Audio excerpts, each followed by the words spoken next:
And with that, we should be live.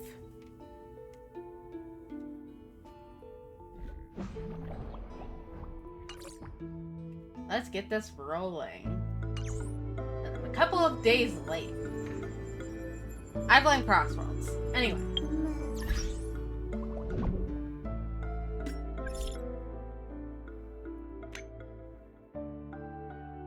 A guest? Huh. Wonder who it could be. A guest?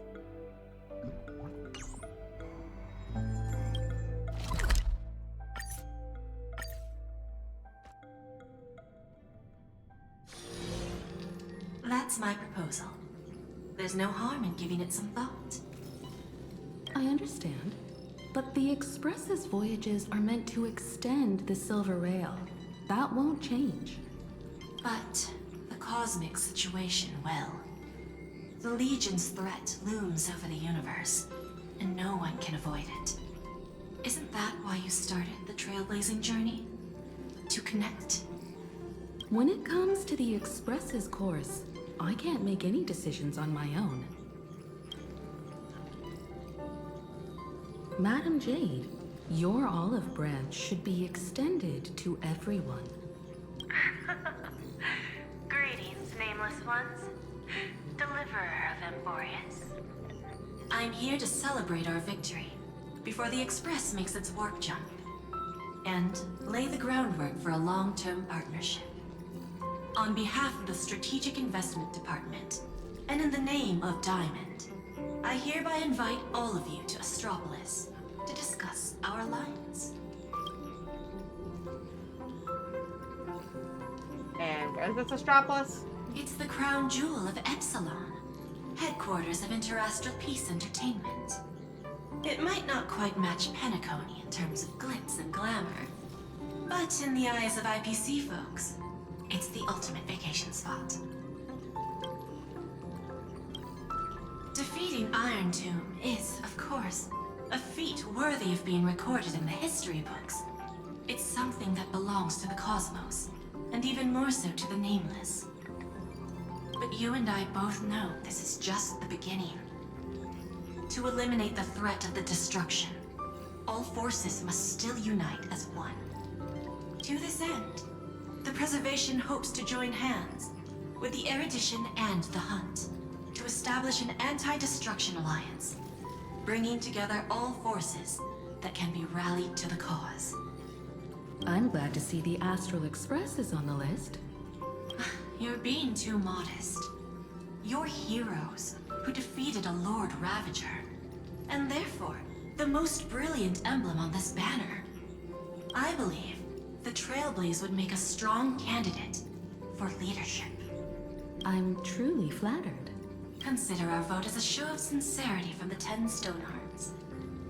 So, may I have the honor of expecting your presence? Every stop the Express makes is decided by all passengers together. Madam Jade, please, give us some time. Of course. Then I shall wait with anticipation.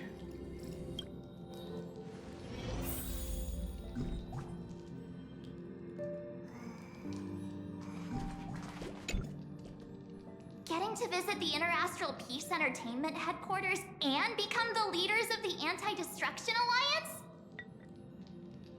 Come on, when has anything that good ever just fallen into someone's lap? Jade is a shrewd businesswoman. Her idea of a leader might not align with what we have in mind. What do you think? Better say no. See, I told you he wouldn't agree either. This responsibility is too heavy to bear. Even if it makes sense, we must proceed with caution. Besides, it goes against our identity as free people of the Express. Once we accept, the nature of the Trailblaze would completely change. Anyway, we should politely decline for now.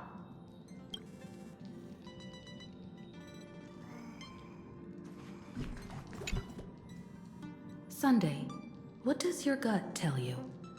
From what I know about Madam Jade, Every favor she does is just groundwork to put things in her control. Hey there, Nuffle. I'm still fucking dead! I feel the same way. The IPC even wants the Express to spearhead an alliance. They're trying to use us. According to her, the IPC sees the Trailblaze as something to rally behind.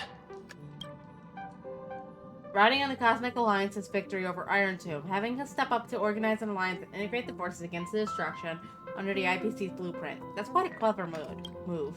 I suggest we proceed with caution. Even if we become the nominal leaders, it won't be easy for us to outmaneuver the IPC. What do you think? Hell no. Your misgivings are valid. The Express has its own path to follow. It's not the right time to be getting involved in political games. The discussion's over, so let's take a vote. I reserve my judgment on this. I feel the same way. I second that. Me too. I made my opinion clear. I abstain. Of course you abstain, chicken boy. I say we're cooking. The game might be cooked, but we're cooking.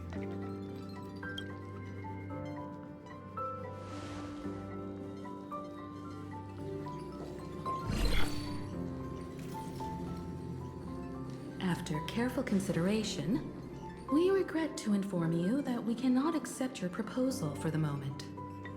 He's chicken boy. I don't suppose Mr. Sunday put in a good word for me, did he? As you can see, the Astral Express has made its choice. But somehow, you don't seem surprised. Change takes time. I understand. As Miss Himiko said, it's just for the moment.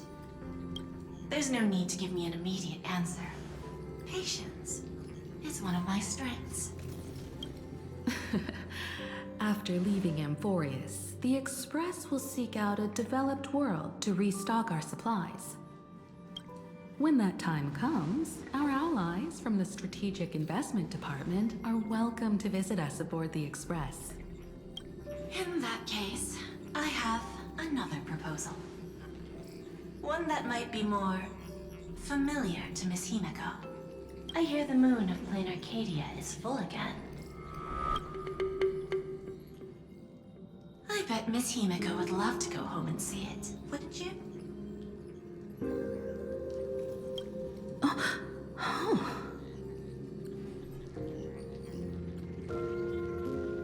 The Himiko's homeland. So the moon is full once again. I wonder if all is well over there. Stable and prosperous as usual.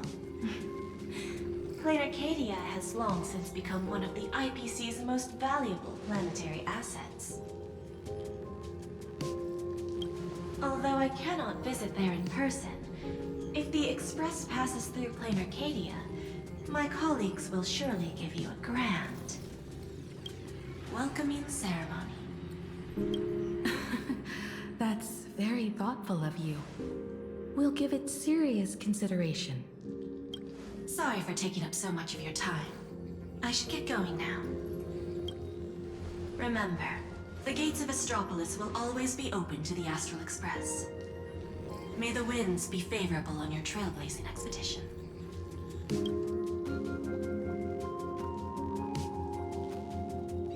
Plain Arcadia? It's been 15 years since I last heard that name. It's clear she came prepared. Astropolis was probably just a cover. Jade's real objective was to let us know about the IPC's movements in my homeland. Are you planning to go back and check it out? Why don't we first explain things to these confused kids? Isn't everyone fucking here like an ancient being? Like, even excluding Amphorius, because I know some people are claiming these guys as ancientness from, like, Amphorius, and the fact that, like, thousands of years passed within Amphorius or whatever the fuck, when it was, like, 2 seconds on the outside. Dan Heng is like hundreds of years old and reincarnated from his previous self. Our character is older than the fucking war against Tezeroth, and that was like hundreds of years ago. And March is pure child of Nosfera, which has to be some ancient bullshit. So what? So frankly, I think you're the youngest person on the Express right now, Himiko. Possibly only rivaled by Sunday, but we don't know if Sunday is like 20-something or 30-something. The civilization of plain Arcadia on Ahatopia is my homeland. And it's also where the Astral Express once crashed and set off again. Well, that's some new information. Well, I've been away for so long. To be honest, I'm also not quite sure about this. Dan Heng, March 7th, and you've all grown so much during your time in Amphorius. Each of you has become a truly capable Nameless. So you must understand that Jade was right. The Trailblaze no longer means what it once did for the cosmos. Do we keep wandering through space? Or, as she suggested, do we become a core force against the destruction? We should give this question some serious thought before we depart. Going back to where the Trailblaze began again could be a way to reconnect with our original purpose. More importantly, our last stop was really exhausting, so we need to take a proper break. Ahatopia is an Arcadian world steeped in the elation, making it the perfect vacation spot. So, what do you think? That's my suggestion. Give it some thought. Oh, right. Black Swan wasn't part of our discussion earlier. Would you mind passing the message on to her?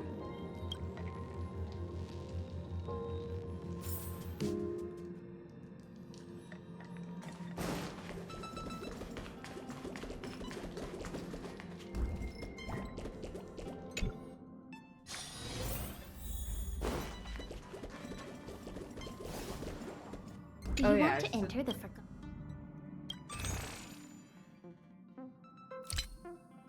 Okay, I already bought those first this time. I'll grab more next time. Okay, hi Black Swan. I heard you have some ideas about the next stop. Coming with us? Sorry, but I'm afraid my journey with the Express has come to an end. Just as you got your Nova Flare. The Memo Keepers have received summons from the Garden of Recollection, so I must return to report. But this journey through Amphorius has given me many unforgettable memories. Your trust, and my small act of rebellion against the Garden of Recollection. Covering up these traces won't be easy, so I need to leave quietly.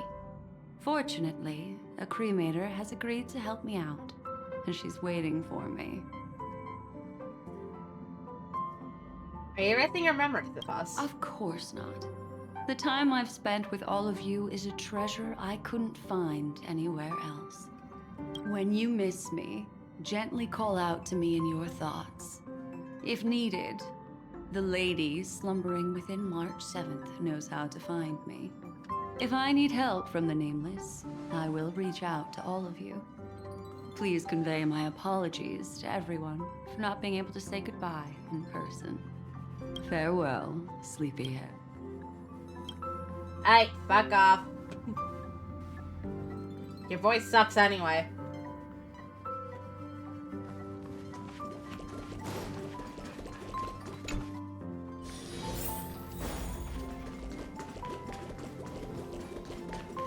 Who cares about that bitch for moving? We tell everybody about our departure anyway. Without Black Swan, the Express would have never made it to Amphorius, let alone experience this unprecedented adventure. Instead of treating this as a goodbye, why not cherish these memories and look forward to the day we meet again? Let the conductor sound a whistle for her and wish her smooth sailing ahead. So, what have you all decided? I'm on board. Let's head to Plain Arcadia. After such a tough battle, we all deserve a good rest. It would be wonderful to visit your homeland. I have no objections. Let's go! Since we're all in agreement, Conductor, prepare for the warp jump.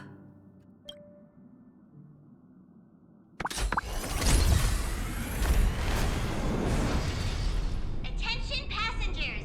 The express is about to make the jump. Please be seated and hold on. Destination, Plain Arcadia. Let's go!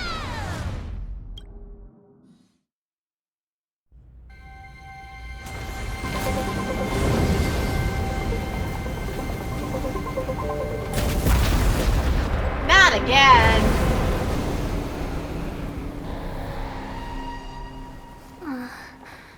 Oh.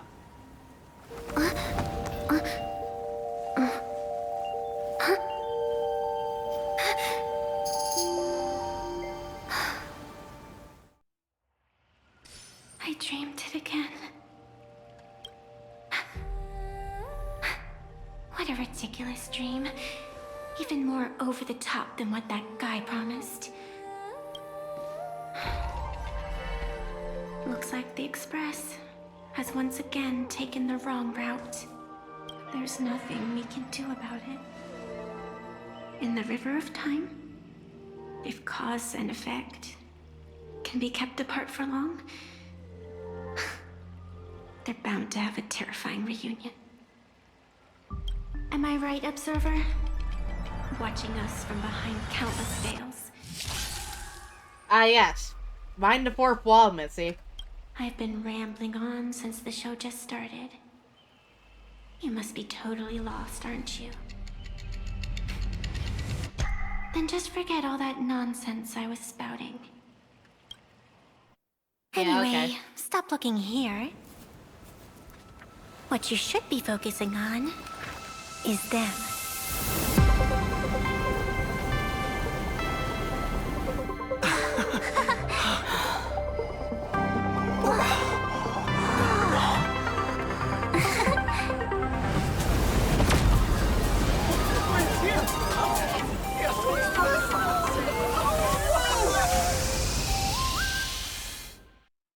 Look at that, a landing that wasn't botched.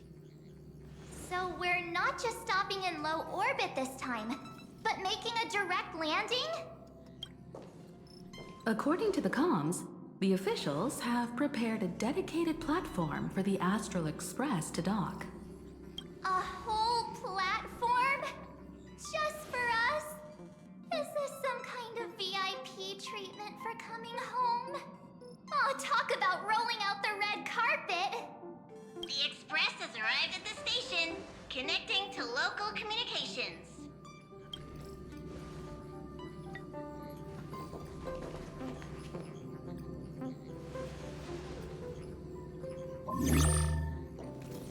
From what I see, the Astral Express is considered a legend across the cosmos. So, preparing a fitting gift would be more than appropriate. Yes, pull priority number 1. Allow me to introduce myself. I'm Pearl, from the IPC Strategic Investment Department. Eve 2.0, my beloved. Now, in my capacity as the legal representative and CEO of this Arcadia, I welcome the Express Navigator, Miss Himiko, back home. Hello, Miss Pearl. This is news to me.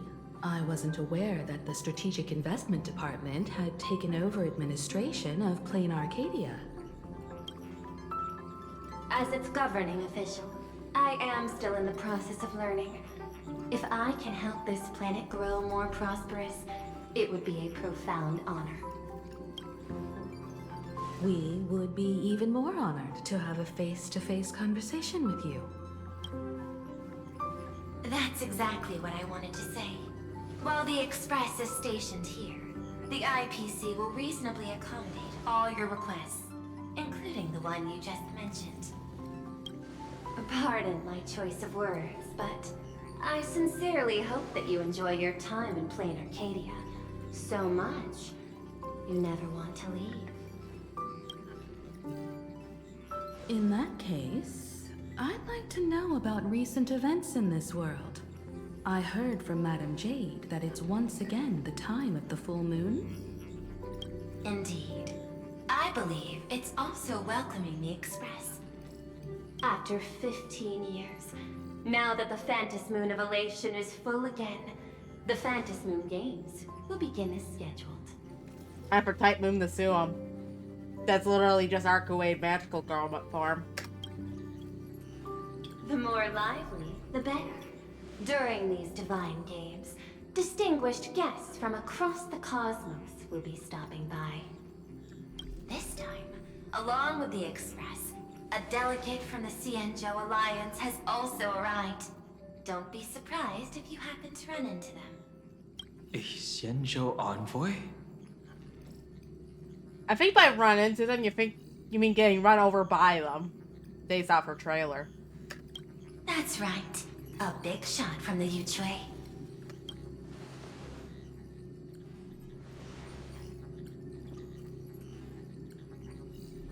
Since you just arrived, I won't keep you any longer. I've arranged for staff to wait for you at the platform. Feel free to ask them for anything you need. All of this is a token of appreciation from the Strategic Investment Department to our friends. We hope you'll enjoy yourselves to the fullest.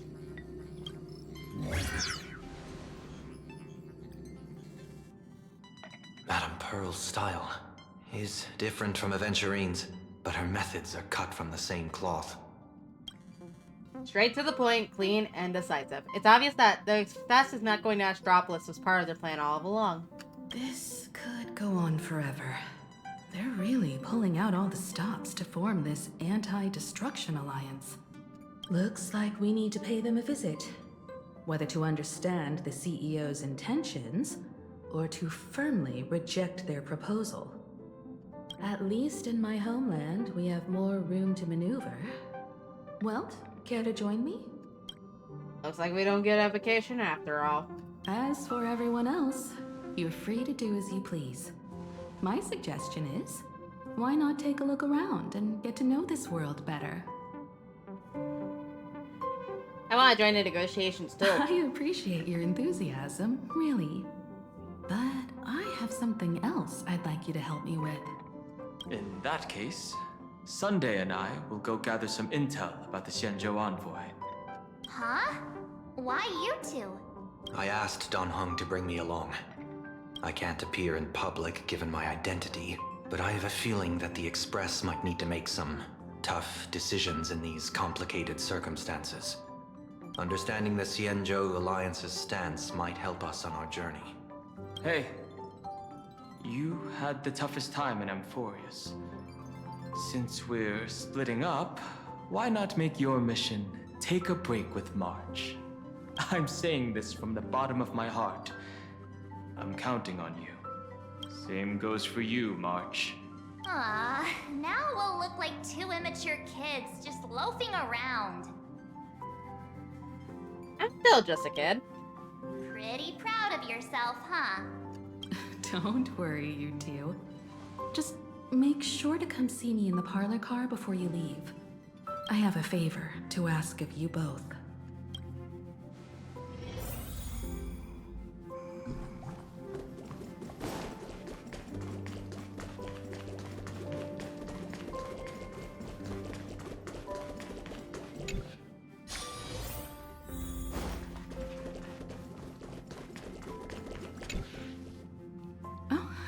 Marge, you're here. So, what kind of mission do you have for us?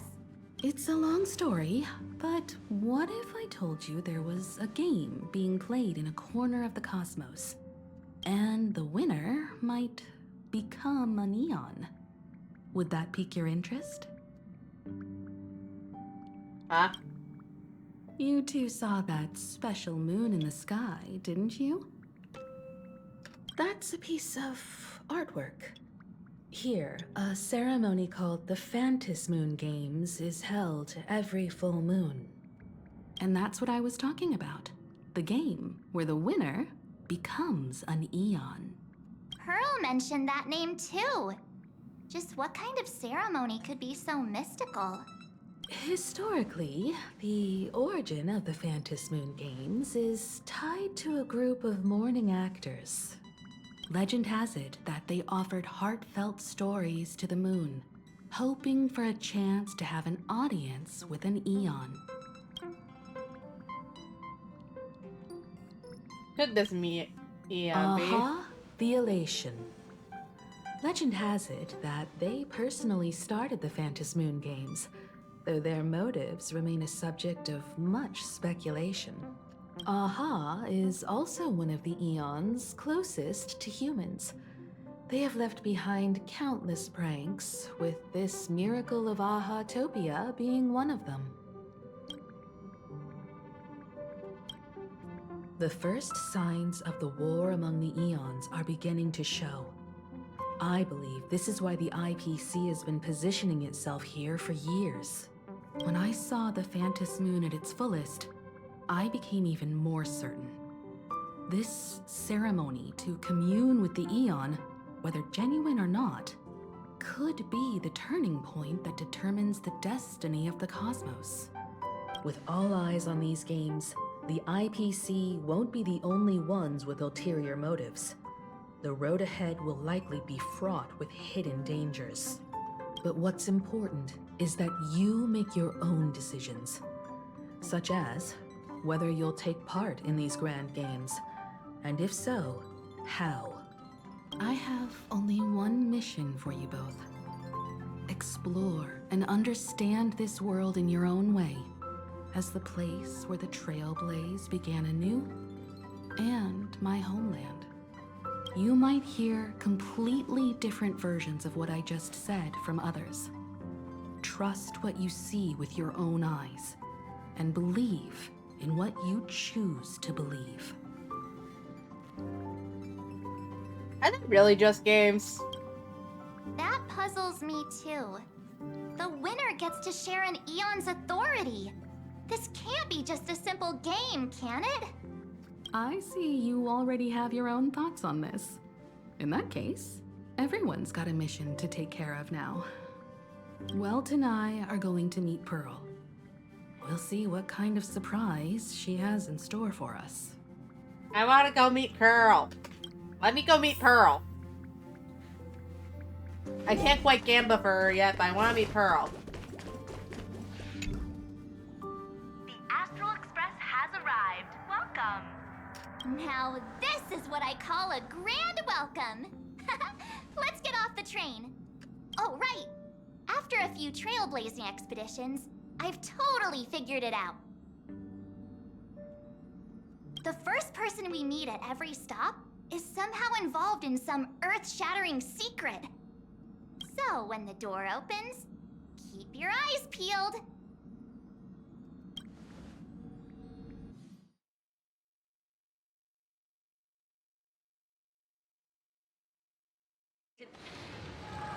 Please be mindful of your personal belongings. Thank you.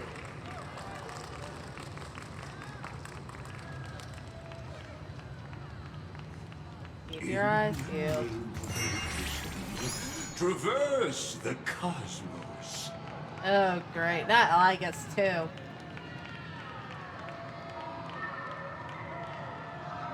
We meet again, deliverer from beyond the sky.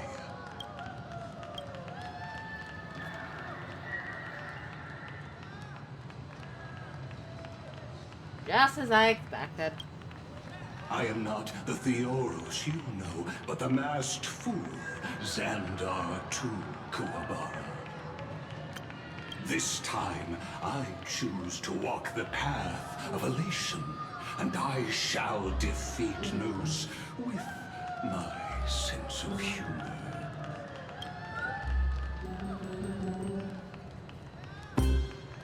That's how both hilarious and infuriating. After all, I did say before. My latest move is to join the Genius Society and play the role of a genius. Hey there, gray hair and darling March. Sparkle? Ah, it was you all along? Surprised? Well, this time I'm here as Plain Arcadia's cultural advisor, specially appointed to be the tour director for the Express crew.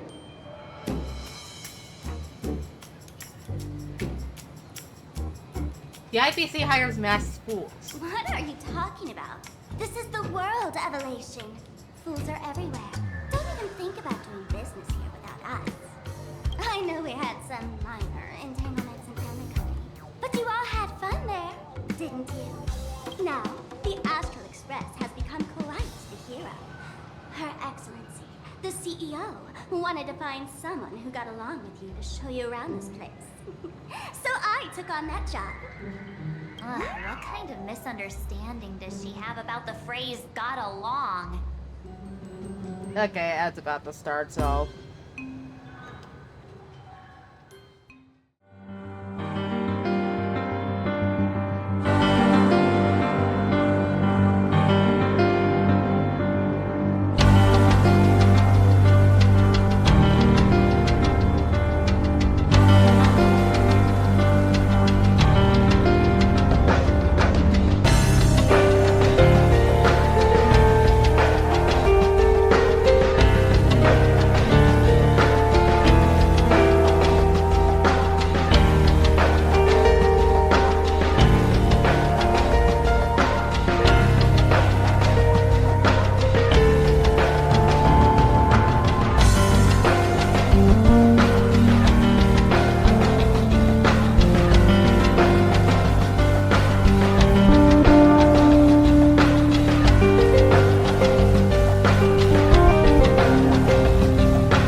And with that, we should be back.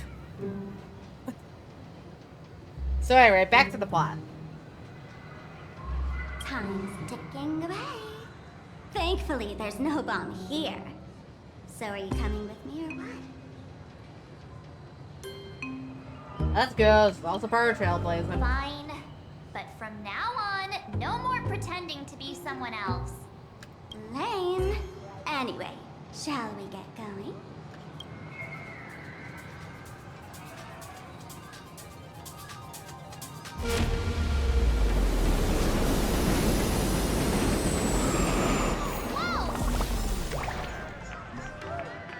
Pretty please.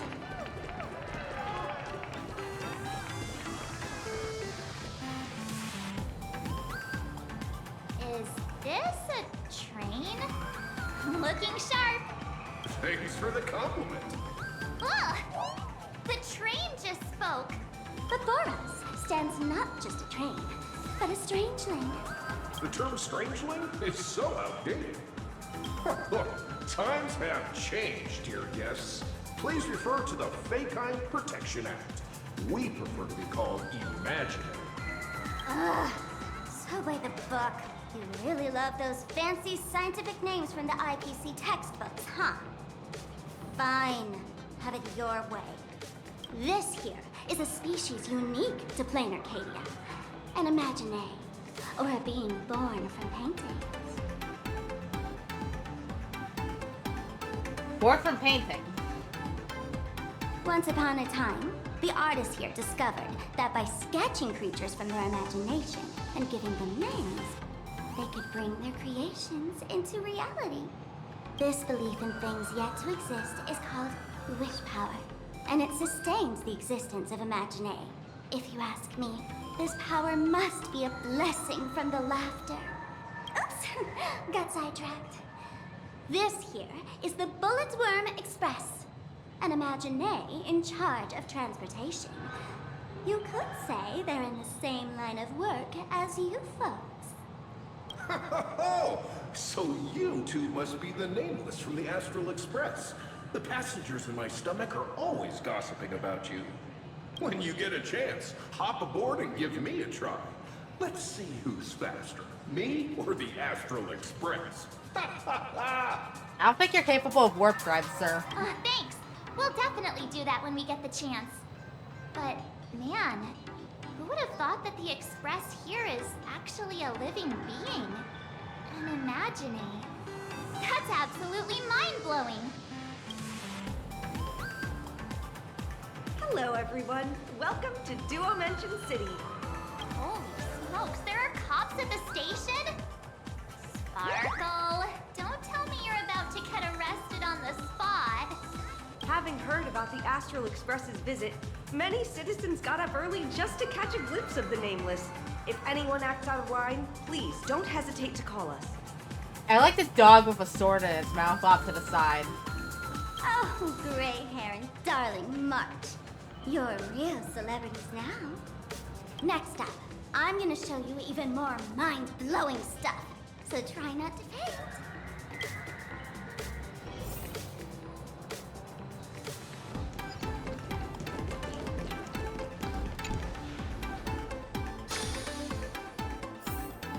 Holy cow, it's packed in here.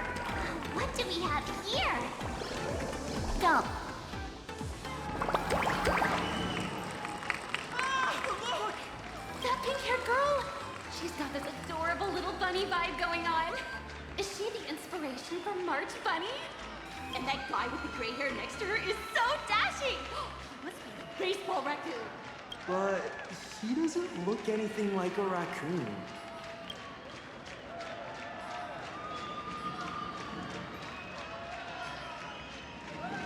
Come on, I'm adorable too. Hey, you!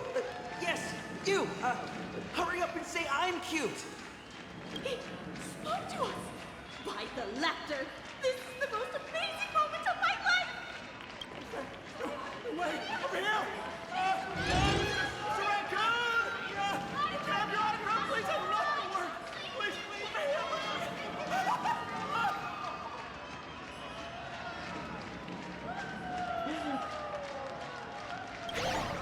Everyone,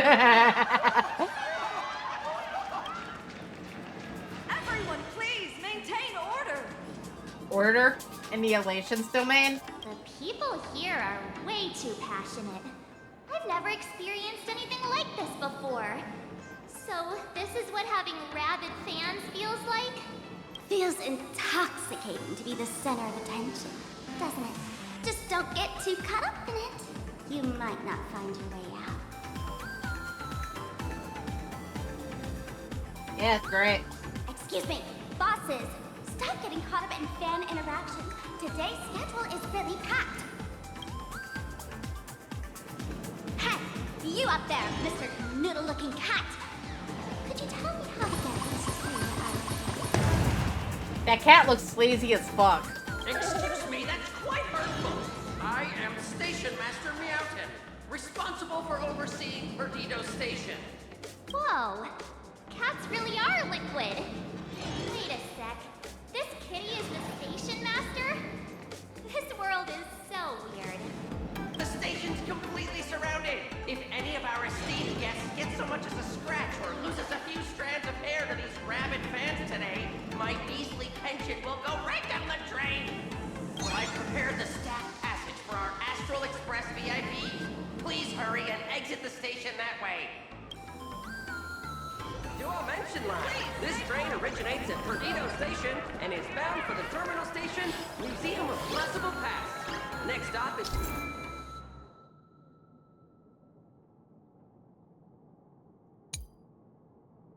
Trailblaze Mon. You! Okay. Staff passage? To be precise, it's the Imagine Staff Passage. A long time ago, all of this Arcadia was sealed inside a scroll painting. And people survived that. For people inside the painting, they just entered another dimension. It was completely safe.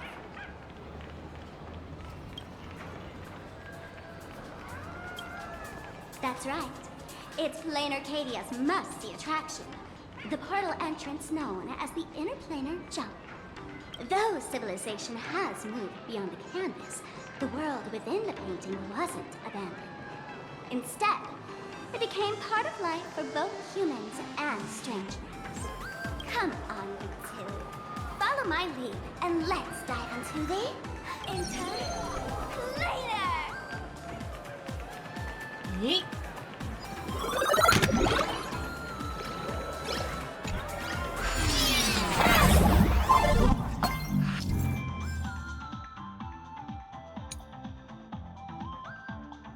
How did I turn into Pom-Pom? Oh, wait. On closer inspection, you don't look exactly like Pom-Pom. Maybe this is what the Trailblaze looks like to the people here.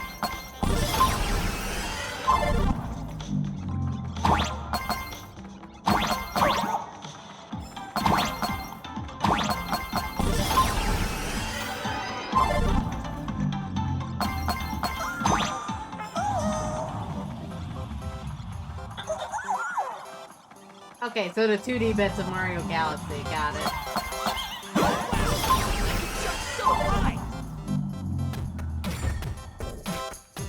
Listen, music change.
action here.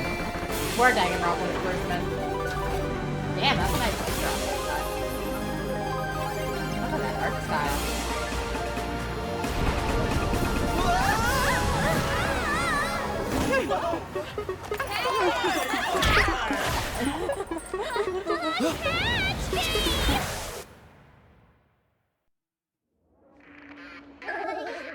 I thought I was about to go to heaven. Is there even heaven in a fucking interstellar universe?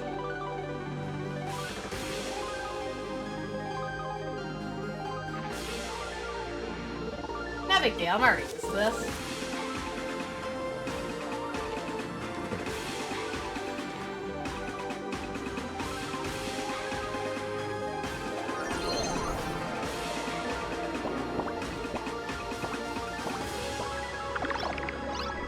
Are all these Imagine? That's right. This is Plain Arcadia, a world where strangelings roam freely, and a paradise woven from elation and wild imagination.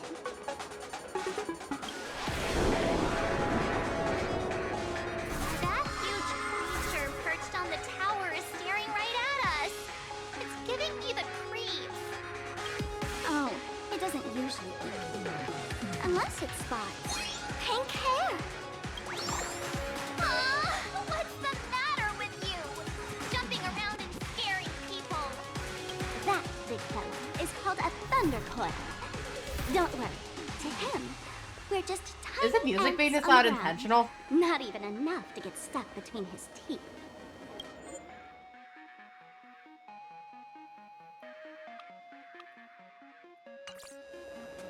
Thundercoil? With a name like that, shouldn't he be flying around making thunder and rain? Why is he just wrapped around that pillar without moving an inch? He's just being a DJ, that's why the music's so damn loud. Times have changed. The IPC issued a decree requiring Imagine to integrate into civilized society. Legally, they have the same rights as humans, which means they have to work too.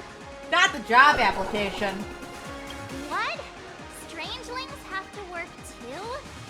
Not using the racist term. That's life under IPC management.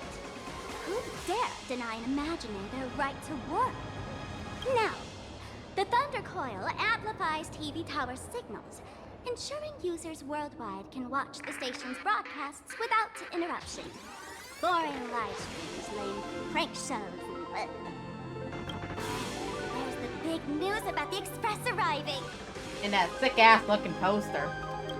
Look! What's up with that billboard? Gotta be a violation of my publicity rights. If it were me up there, I wouldn't be saying such negative stuff. Huh. The IPC is really pulling out all the stops to hype you guys up. Don't mind me saying this, but for every penny the IPC spends on you, they expect a return in the hundreds or thousands. You'd better watch your back.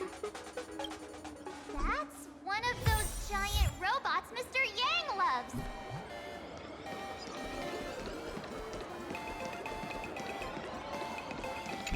Not the mechs.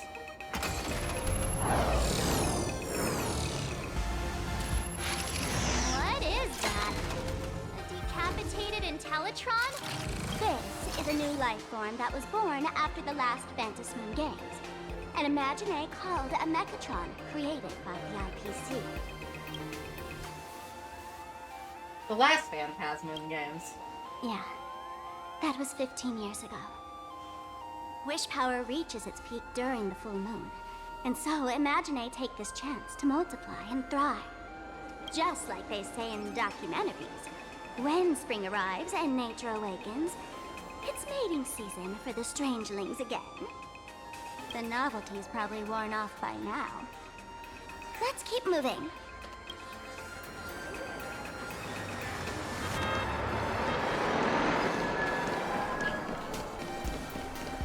Is that a dessert shop run by cats? Dreamless Coffee is a chain store owned by Cat Imagine. coffee and desserts here are absolutely delicious. And how does it compare to Himiko's coffee? Ugh, comparing it to Himiko's handcrafted liquid bombs would be a bit unfair to this place. Liquid bombs! Let me have a taste. Are you two travelers from outer space? Welcome to Plain Arcadia. How's the situation in the cosmos these days? Everybody's at war. Oh my!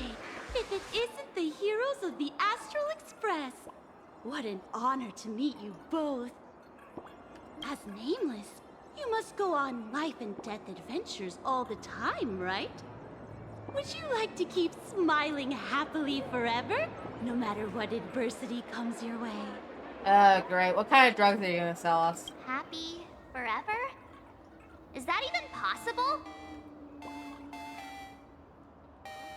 Are you a masked fool? A masked fool? Ha!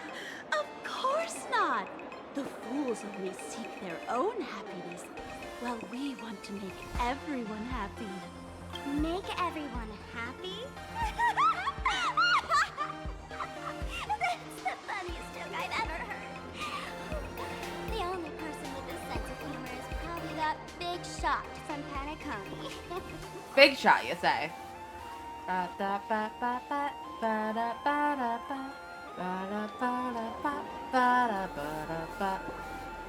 If you're interested in learning more, I'll be around here. Feel free to come find me anytime.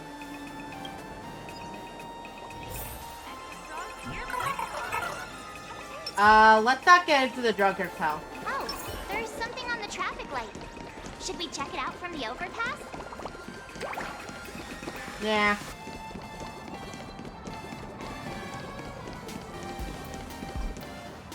Holy Express passed through the skies. I saw it. That's the Phantas Moon, right? How's the artwork?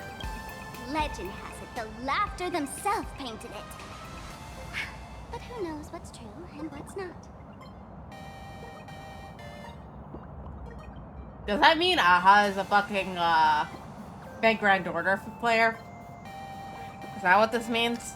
So, To name it the does Phantasm Moon? Aha really watch over those who attend the Phantas Moon games? Through this moon? Well, well.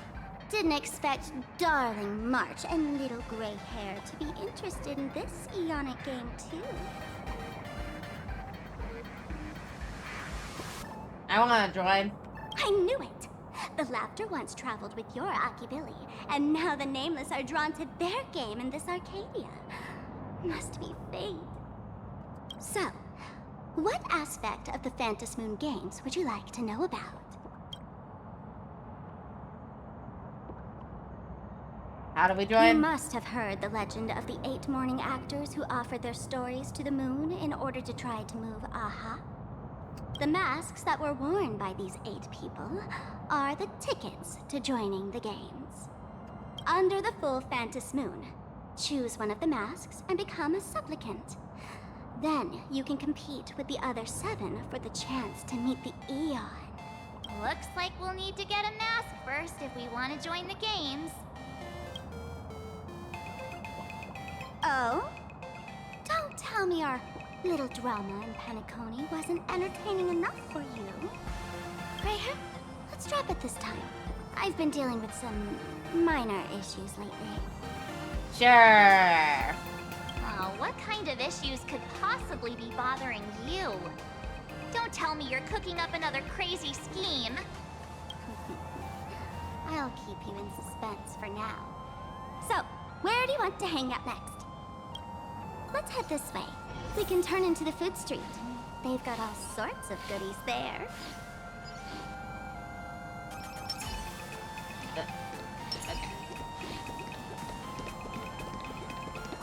Yum yum. With flavor. Click, click. Huh?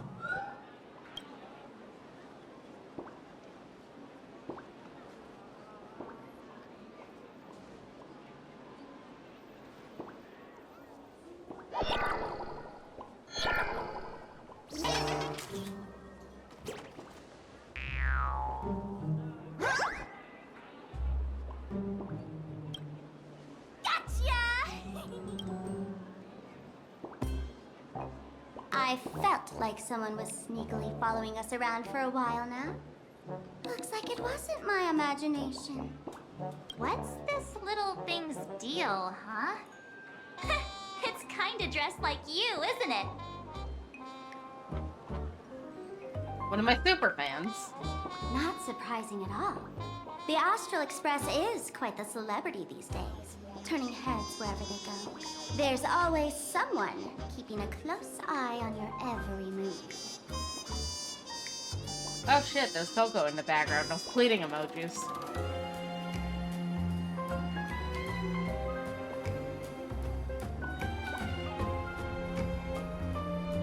I'm gonna send a screenshot to her.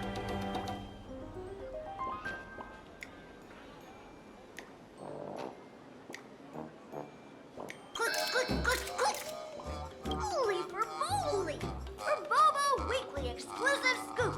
Famous raccoon from the Astral Express caught in secret rendezvous with streamer Sparksy, seemingly to join forces for the Phantom Moon Games. Famous raccoon? Secret rendezvous with Sparksy? What is he talking about? Some tabloid journalist trying to stir up a juicy scandal, huh? They might both use cameras. But our darling March is way cuter than this paparazzi creep. Hey, I can speak for myself. Tabloid journalist. Click, click, click, click, click. Breaking news from Burbobo! Famous raccoon from the Astral Express openly claims Burbos can't be journalists, suspected of human supremacist ideology. Hey, don't write nonsense in your report. Why are you just standing there? Hurry up and catch that thing. Can't catch me! Boom, boom, boom, boom, boom! I'm out of here! So, are we gonna kill the Verbo to silence it? We would never do something so violent.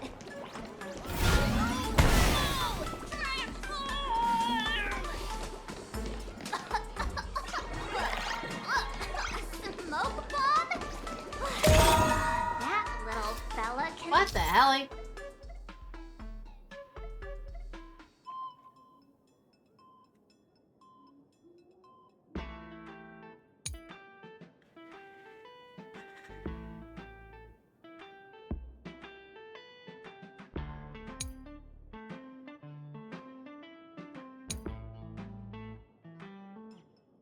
Transform into different things.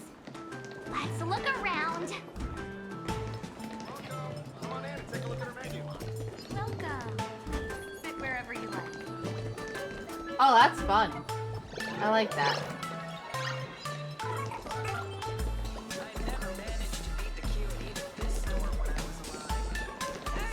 Name tags, I say.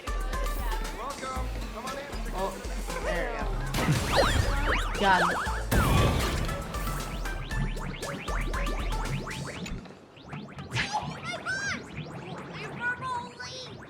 Finally, gotcha!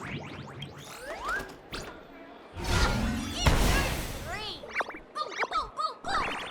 Out of here!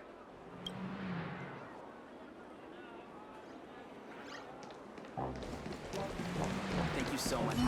So crowded. Should we check under the flood bank? That's probably its only route to escape. Ah.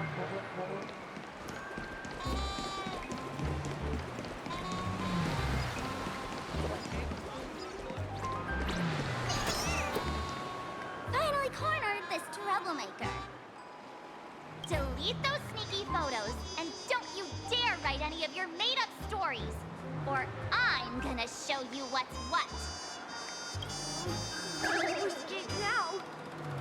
I, for Bullitzer, may just be a humble tabloid journalist, but I'll never bow down to evil forces when it comes to defending freedom of the press. I'm on fire! Whoa. Why did this guy suddenly get into a combat stance? What's gotten into this guy? Here we go. Now be a good boy and stay down.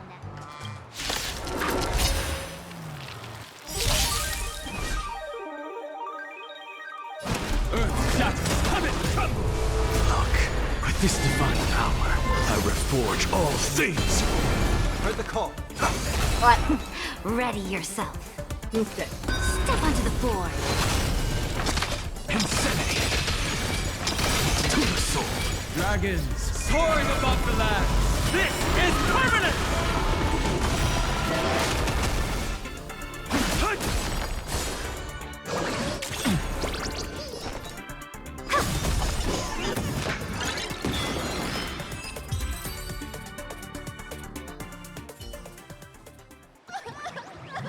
Please, don't hurt this poor working Furbo! Aren't you acting all tough just now? You've got some nerve. Sneaky photos and Sparkle and the Astral Express. I mistook you for someone else. I thought you were that famous streamer. As for the Express's Great Raccoon, we're all huge fans of the Great Raccoon. You see, I've even styled my whole outfit after your look. Now, let's talk about compensation.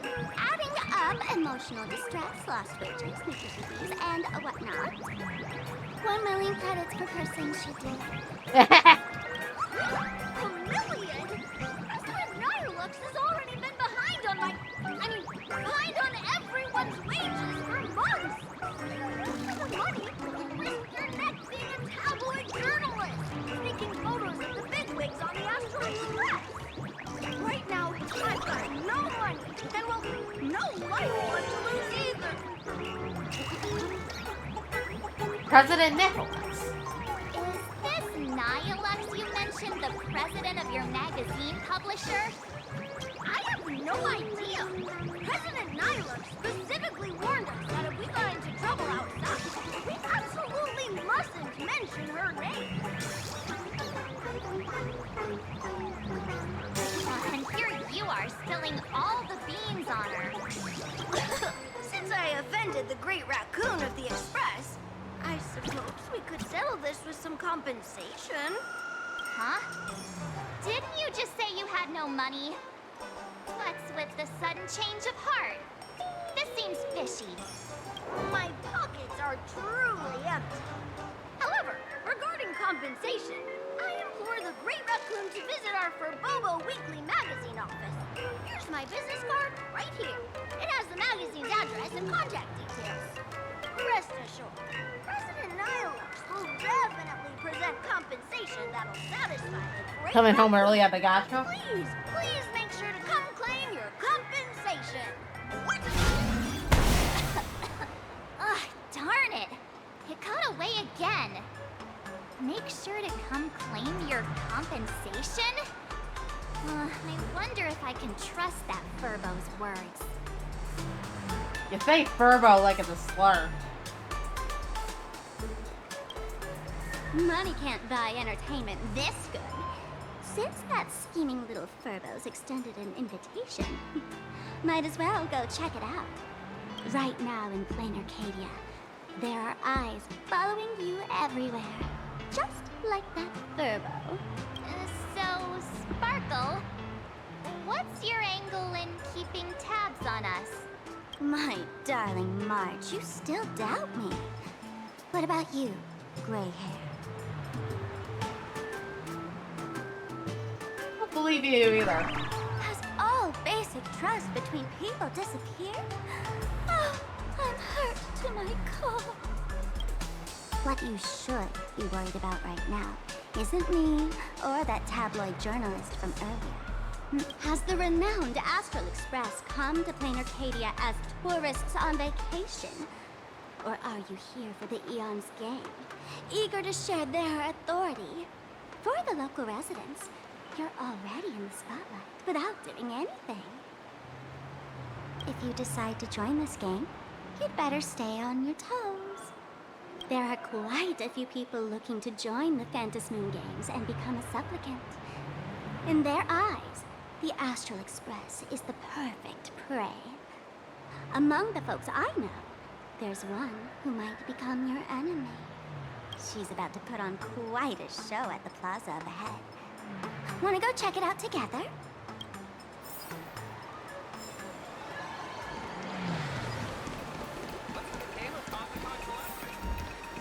These little this they are quite mischievous. As lively as our darling March. Hey, I'm being super well behaved here. Wow, so many gold coins. Just some unclaimed power fragments. Pick them up when you find them.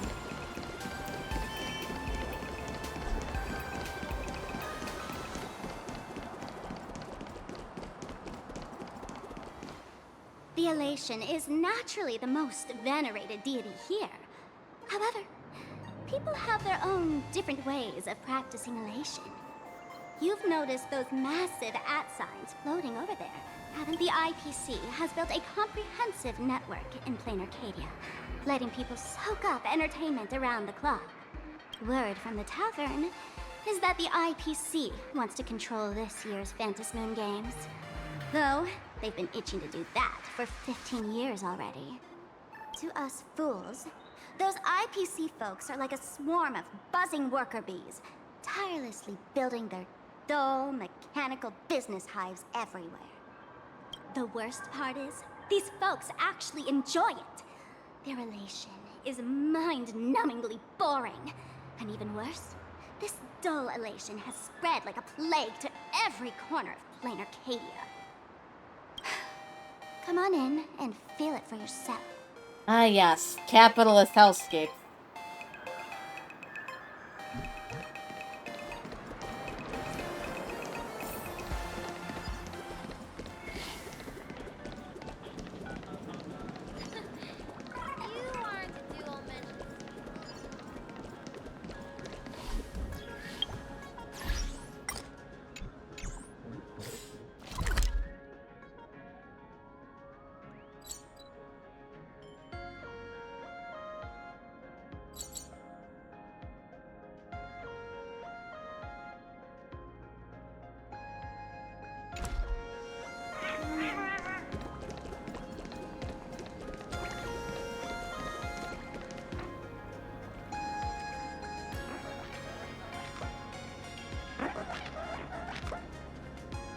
Plain Arcadia has enough entertainment to keep you busy until doomsday without repeating anything. But you know what's missing here? Real fun! What's the difference between being glued to the internet all day and being stuck in a dream? The internet is more interesting. The Phantasmoon Games must not fall into the IPC's hands and be reduced to a business deal decided by internal bidding. It must not become just another bargaining chip in the power struggle between cosmic forces. Would you rather see the Trailblazer then? You know, the laughter in Akavili go way back. I witnessed the potential. Yeah, they were of the gay lovers, we Trailblazer get it. Pinnacle. The sparks that fly when paths collide. It's absolutely mesmerizing. In plain Arcadia, what surprises will you bring for the Elation? And there's also the preservation, the hunt. Don't you think that on the eve of the Phantasmoon Games, plain Arcadia looks just like a card game among eons? If that's the case.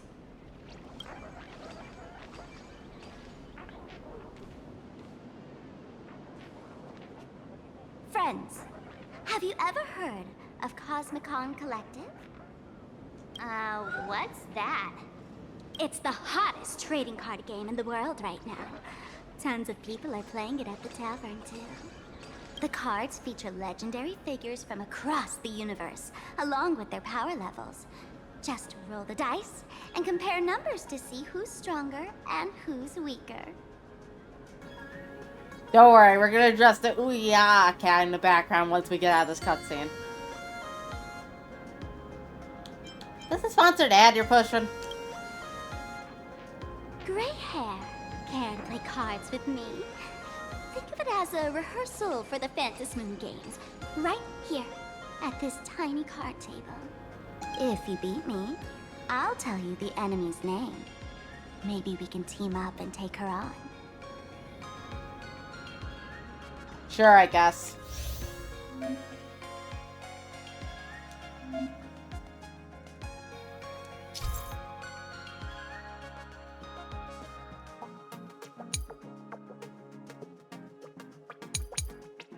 I am not reading that.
I probably should have had keyboard mode on for that.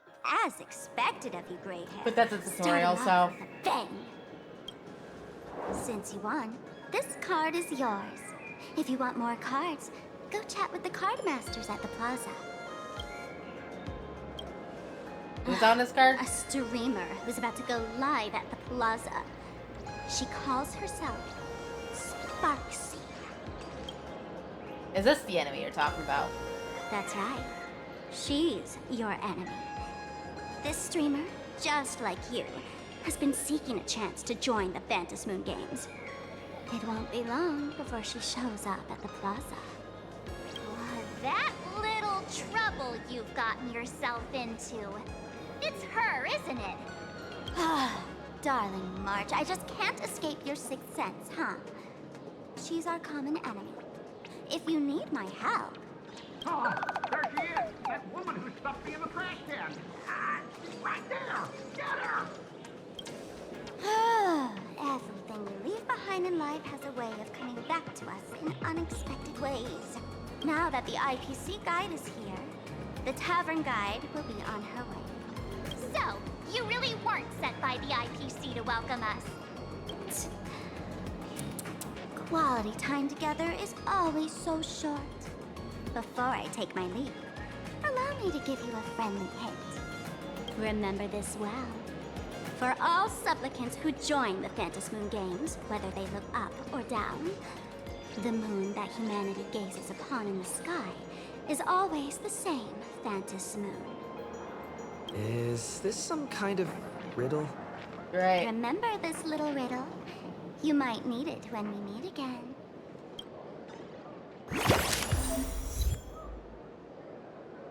Basic dice for each card are also different.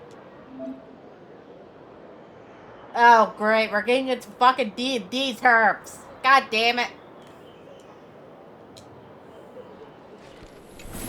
All things are connected by origin and are made. I'll deal with him in a minute. We are.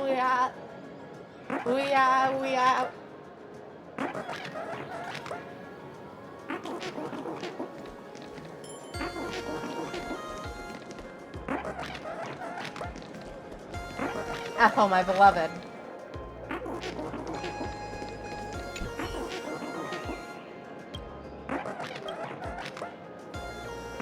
Can you speak in Cosmic Common? Happy, happy, happy.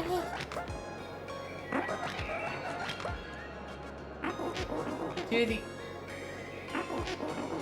You're the 2D character. Have the same hobbies, yeah. Found a bunch of fixed plays in interplanar jump, and you want to trade with me, right? Sure.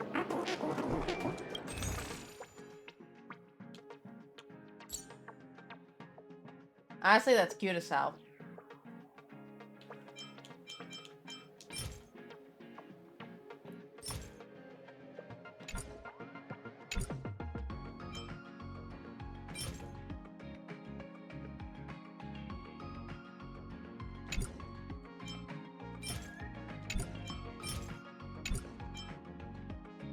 The fluffy, multifunctional fan glow stick.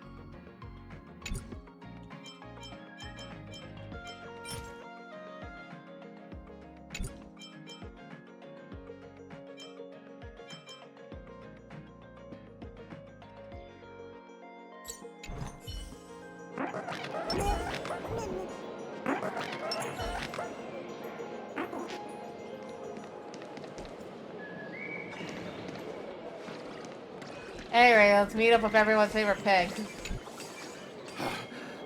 Finally, found you guys. You wouldn't happen to be the guide the IPC assigned to us, would you, Mr. Scott? That's exactly right. We meet again, bosses. After the Holy Grail War back in Penacony, Mr. Aventurine graciously offered me a chance to turn over a new leaf by working for the Strategic Investment Department. Fate mentioned Nightmare's gonna sue the shit out of you. Fate's canon. And as it happens, Madame Pearl wanted to find someone who got along with the Express crew to be a guide. So I was assigned this important task. Also, he had to have been lobotomized, so that's a Danganronpa reference right there. Danganronpa loves his lobotomies. Just before I came to start my job today, someone suddenly knocked me out cold. And when I woke up, I found myself stuffed in a trash can. That's right. It was that woman who kidnapped you just now. When I catch her, I'll make her pay until she's completely broke.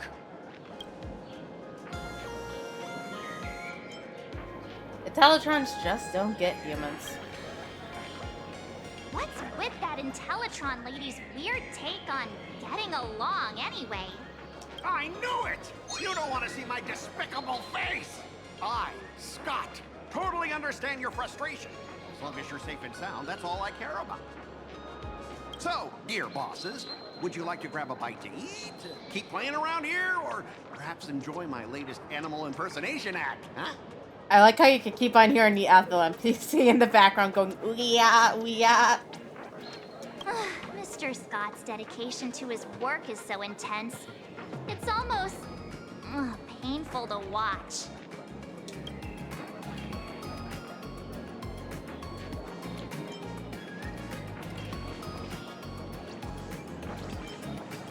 Maybe you should fuck off. At your command, I, your humble servant, Lyndon Scott, shall fade into the background like a shadow, completely unnoticeable, until the end of time. The annoying guy is finally gone. Let's head into the plaza and see what fun stuff they've got.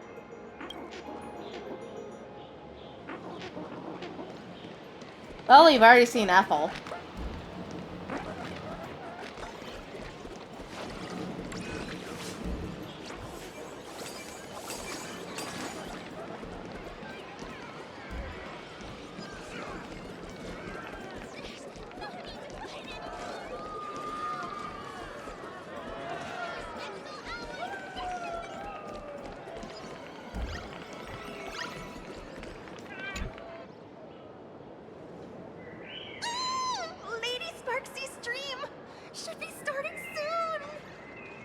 I like how they're making a fucking live stream, a public event. Sparksy? That Furbo from just now now mention that name too. What's her relationship with Sparkle? So who exactly is Sparksy? Oh, there's someone who doesn't know the great lady Sparksy? I smell a new man in the making! Would you mind introducing this Miss Sparksy to us? I am so glad I get to introduce Lady Sparksy to those who don't know her. She's the cutest live streamer in plain Arcadia and our savior. The first thing I do after work every day is wait for her live stream. I bet you give her a bunch of tier 3 subs, don't ya? You fucking simp. She's about to start streaming right here in this plaza. Stay with us, and we can all enjoy her performance together.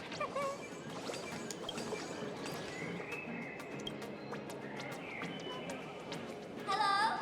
Hello? All my lovely fans. Sorry to keep you waiting. Can you hear me? We can hear you, Sparksicle! Has everyone been working hard today? Did everyone eat properly? Oh, it's the 90s anime aesthetic.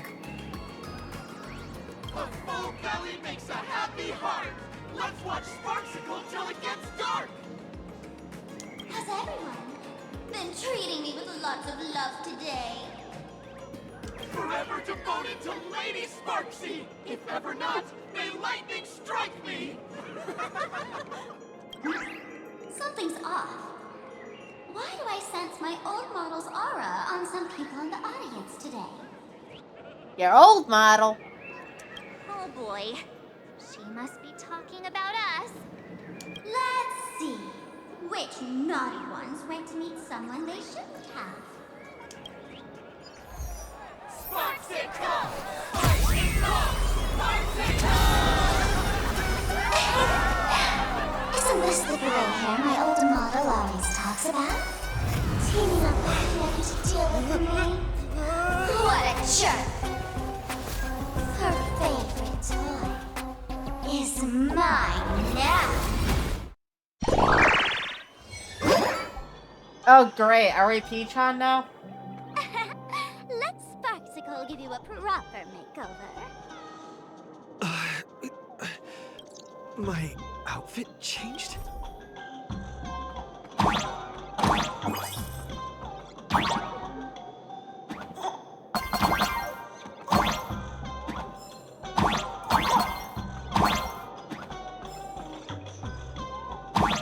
you the enemy that Sparkle mentioned? What exactly is your relationship with Sparkle?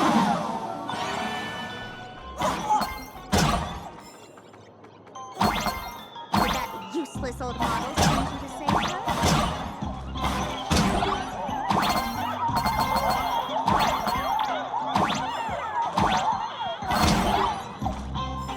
Or is she hoping that for you to fantasy?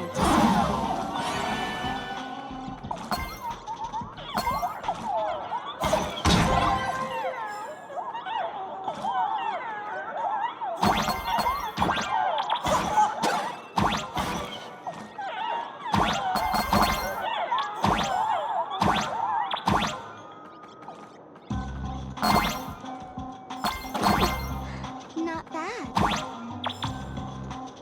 I don't know, I feel like I did pretty dog shit there.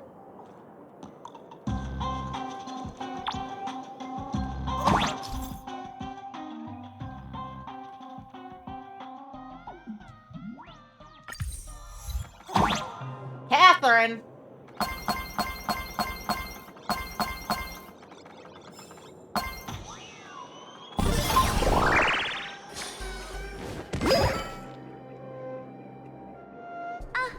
So my little pets managed to escape from their electronic cage. Looks like I'll have to use the power of love to catch you and bring you back. My dear, lovely fans, those two bullies want to hurt me. Please, everyone, protect your beloved Sparksicle, won't you? Oh, great. One of these types. Get those baddies! Get those baddies! Get those baddies! Hey, we mean no harm. Can't we just talk this out? No harm. talk this out.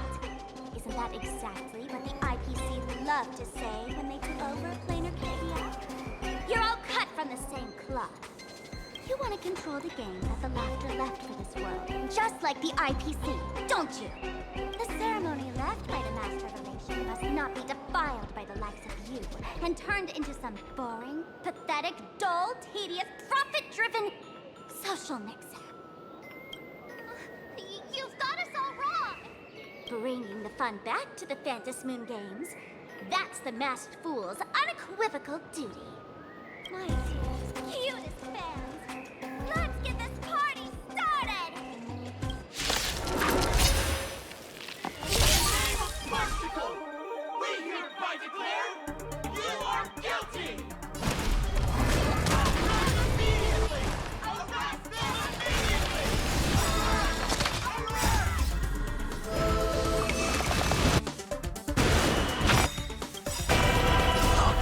With this divine power, I reforge all things! Insanity! Do your thing, Sparksicle!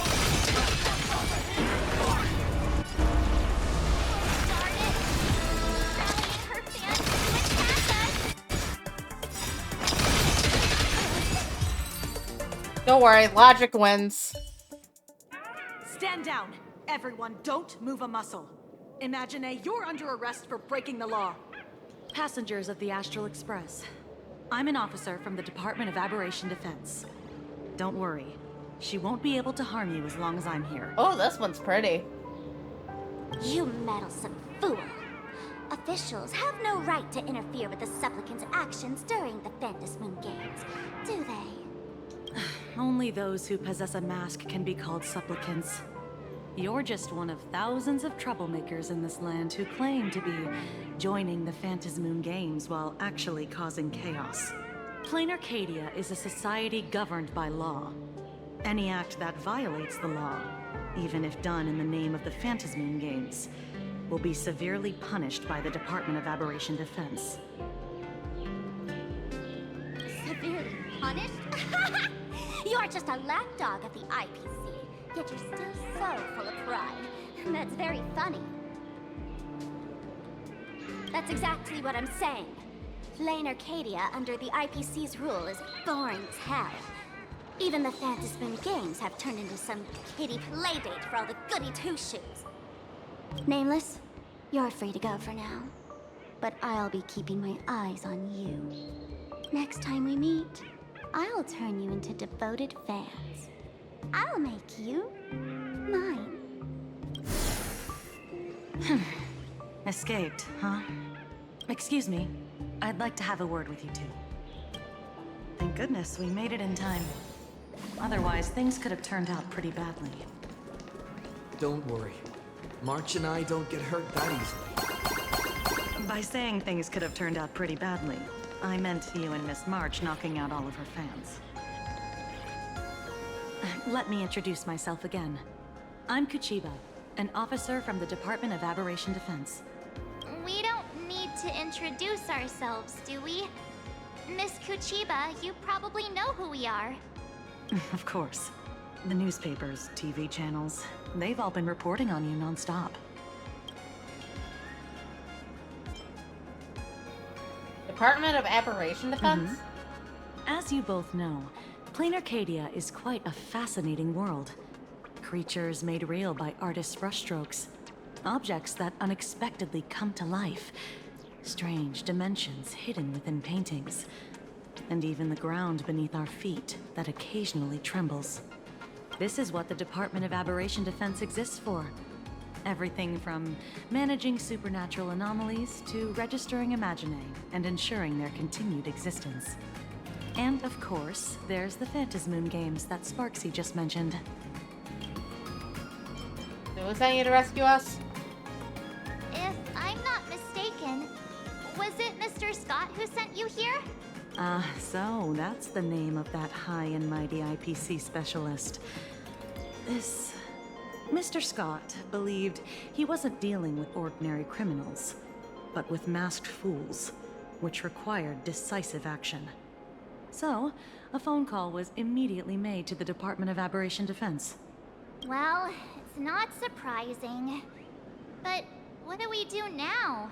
Our guide ran off, and we got into a fight with Sparksy's fans. I guess our shopping plans for today are down the drain. Ad break's coming up, so pause that while we wait for the ad to be over.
Alright, we should be rotating back now.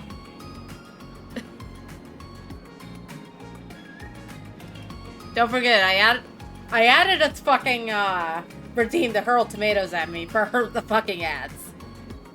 I am fully aware they're obnoxious, but this is just so that way I can disable pre-rolls for anybody first coming into it.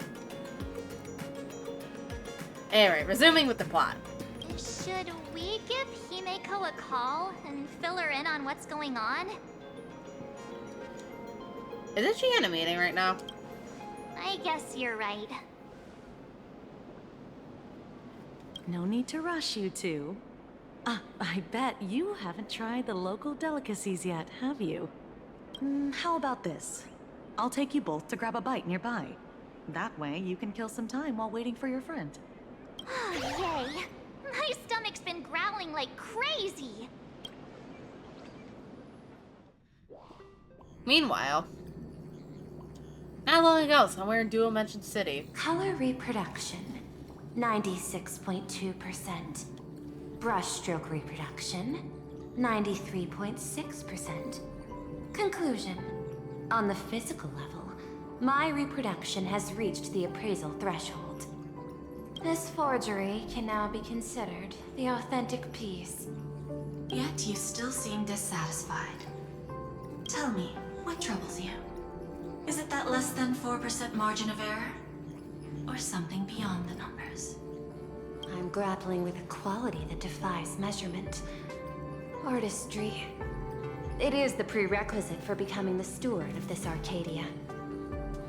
But you already are its steward. Diamond will remember that you only took 6 months to claim that title. It was 5 months and 15 days. Empty titles mean nothing. In plain Arcadia, political influence carries limited weight.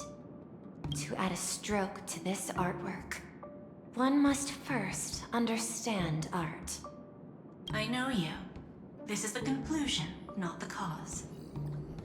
The piece before you, Worldbreaker Waves, is a relic from one of the civilizations in Ahatopia's history.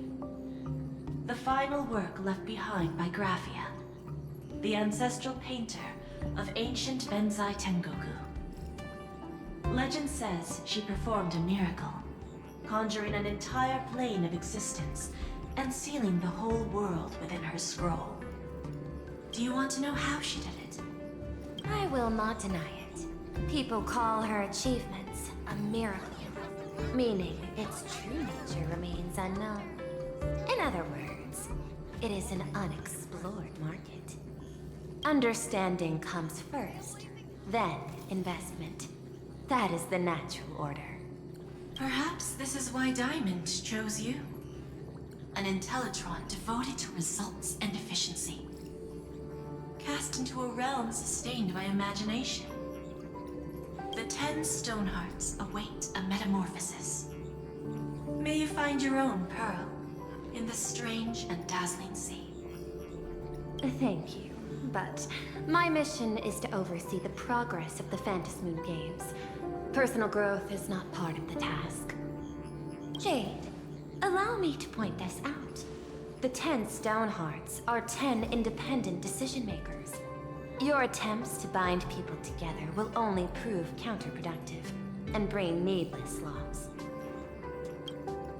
As always, I follow the optimal choice. Neutrality. That is also my answer to Obsidian. A flawless reply. Your cool logic is always captivating. Lady Pearl, that Express Navigator has come to see you. It seems we no longer have the leisure to speak of art. This is all I have to say.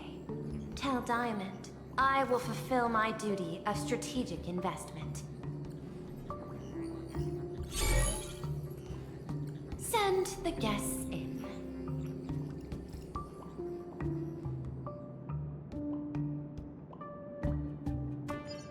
Both of you, please, come in. Forgive the sudden visit, and thank you for receiving us. It is not sudden. In my deductions, a visit from the Express crew was an optimal choice for achieving effective communication. I am glad. Everything is proceeding smoothly. To skip the formalities would be best. I imagine that, at your core, you're already well aware of our purposes. I know that you have come for the Anti-Destruction Alliance. The probability of refusing the proposal stands at 91.2%. Can you tell me why? The Express crew bore witness to the result of many factions during the Battle of Iron Tomb. We do not oppose the vision of an alliance, but the Trailblaze must remain independent.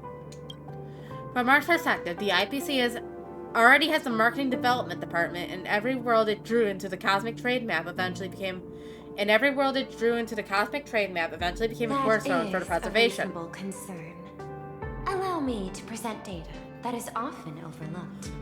In the past 2 eras, 1,263 planets have joined the pan-cosmic trade system, and 63% of them have preserved their native civilizations. This is the result of the Strategic Investment Department's work. I saw someone that said the specific thing says that means 37% of the civilizations that the IPC took over and added the trade system to were completely overran or destroyed. Capitalist imperialism, everybody. My problematic fave. Plain Arcadia is one such world. On this land, the preservation and the elation coexist in harmony. That remains open to debate. I recognize that throughout this war against the destruction, every participant may experience moments of doubt or retreat. But based on extrapolations, we believe by following the route of the Trailblaze and building upon the framework of the preservation, we shall gather the manpower of the harmony, the computational strength of the erudition, and the military might of the hunt. The threat of the destruction will ultimately be eliminated. Hesitation breeds instability, and instability makes us vulnerable. And our enemies will exploit every crack to break us apart. Your point is valid, but allow me to note one error. That number, 91.2%, is inaccurate. Then, is the probability of rejection 100% in your eyes? No, it is 0%. Interestingly, the difference between 0 and 1 is also only a matter of perspective. We did not come to refuse the notion. On the contrary, the Astral Express seeks to work with you. This outcome exceeds my extrapolations. Tell me, was it a change in your emotion that led you both to shift your decision? No. Actually, your earlier perspective inspired me. The IPC deals with powers that command billions of lives in this cosmic game of cards. The Express had always been insignificant compared to them. We've simply been earnestly trailblazing and exploring all this time, trying to help worlds in crisis. Now, it is this earnestness that has drawn many to journey with the Express, while the Nameless's simplicity assures our friends that they will not be consumed and lose their sense of self.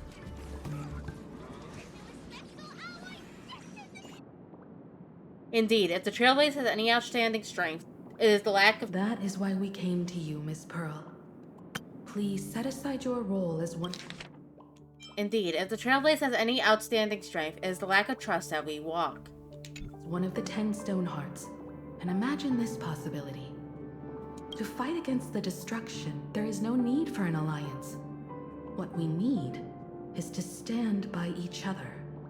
The IPC may not stand as an ally of the Express, nor might the Strategic Investment Department. But you can.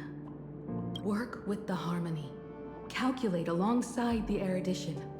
Help aim the arrows of the hunt. And build the steadfast shield of the preservation. Then, what part does the Trailblaze wish to play in all this? We shall become the sail. The ship's sail? That sounds no different from my former proposal. It is different. A sail that cuts through the storm does not care for its own welfare, nor does it try to command the ship's course. But it will help all who wish to fight against the destruction and traverse safely through the storm. Interesting. Logic reminds me that those words you spoke are little more than rhetoric. However, I will follow the optimal decision. Neutrality. You mentioned that the IPC has never changed plain Arcadia, and it still follows the path of elation. But in my eyes, plain Arcadia has not been altered because it still has value. Just like the Astral Express. The IPC intends to use the Phantom Moon games to reach out to an Eon and draw them in. Am I right? That involves classified information. I have no comments. However, since Miss Himiko is open to cooperation, I can share more within reasonable limits. This way, guests.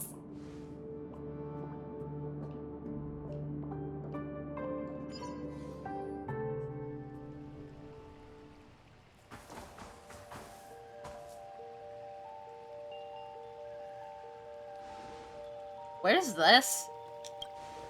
A place in the world in canvas, called the Phantom Moon Courtyard.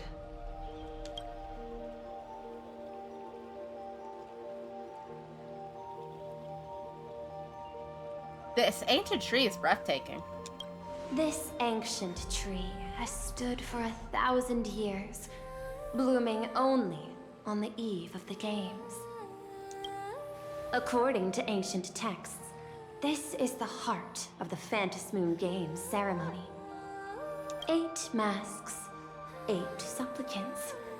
When people don the ancient masks in the near future, the altar will also reveal the masks' forms. Then, the games shall begin. I like how they decided to use a different number other than 7, like they love to use. Or 12.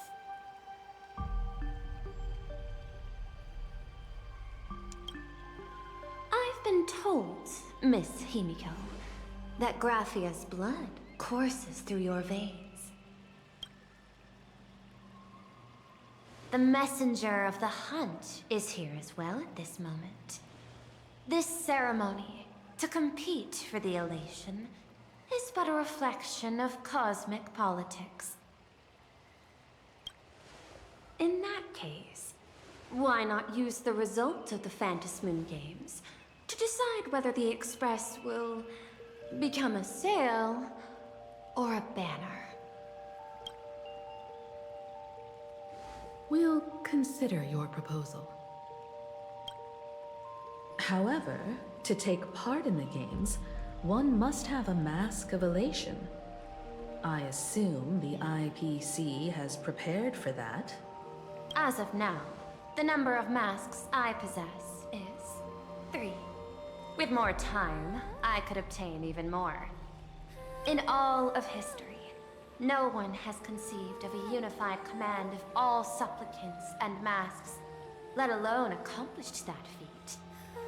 But this time, the IPC intends to regulate the games with our resources and influence. It is not unusual for visitors from beyond the sky to join the Phantom Moon Games, but the IPC actually seeks to control the entire thing? The Eon of Elation is famed for unpredictability. Miss Pearl, you must take care. This is a word of caution. It is precisely because Aha is so mercurial that such an elated attempt has a chance to succeed. Pardon the interruption, Madam Pearl. The guide you dispatched has sent word. The masked fools have stirred up trouble, attacking him and the Express guests. They were separated in the chaos. That is not surprising. Those masked fools have long kept the IPC in their sights. It seems the Phantom Moon Games have begun, regardless of the Express's choice. I'll get in touch with those 2 kids.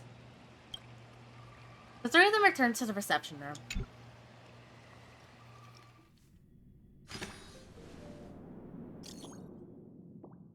Heard someone's causing trouble?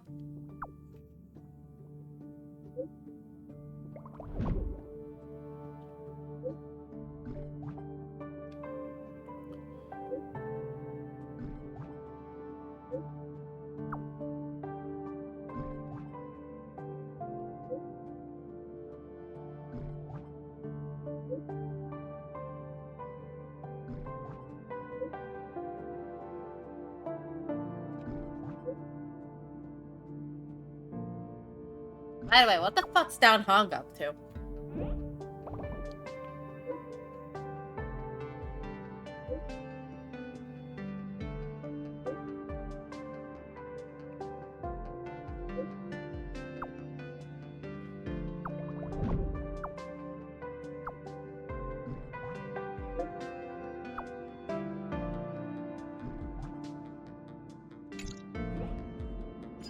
Miss Pearl, Welt and I must take our leave now, for the sake of security.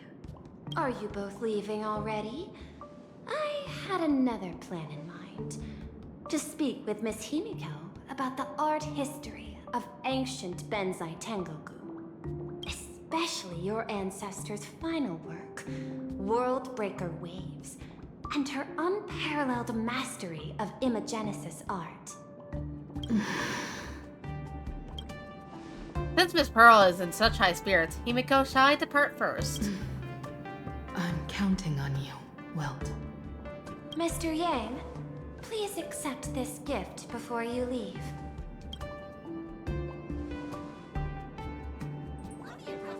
No, you are too kind. The Express has no shortage of operational funds. I cannot accept this money.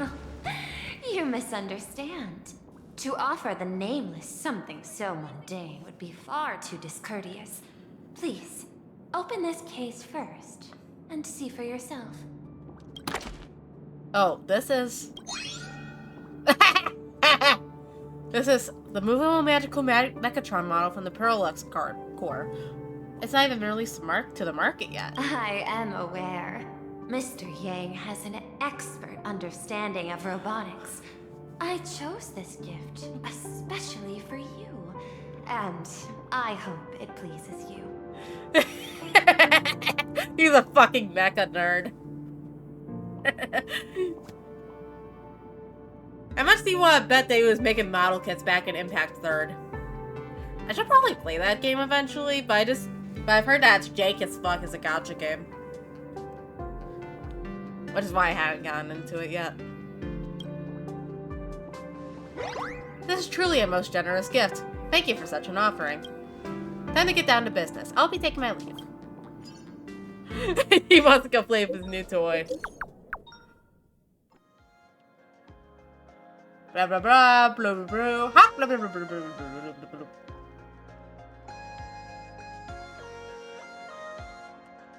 Graphia Academy? What kind of place is that? It is a school that trains artists, and it's quite well known in this world. Oh, we need to wait for someone there? Do you know the way, Miss Kuchiba? Allow me to guide you both and ensure your safety along the way.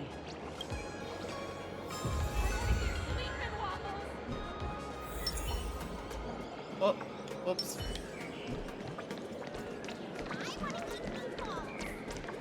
Soliciting is strictly prohibited.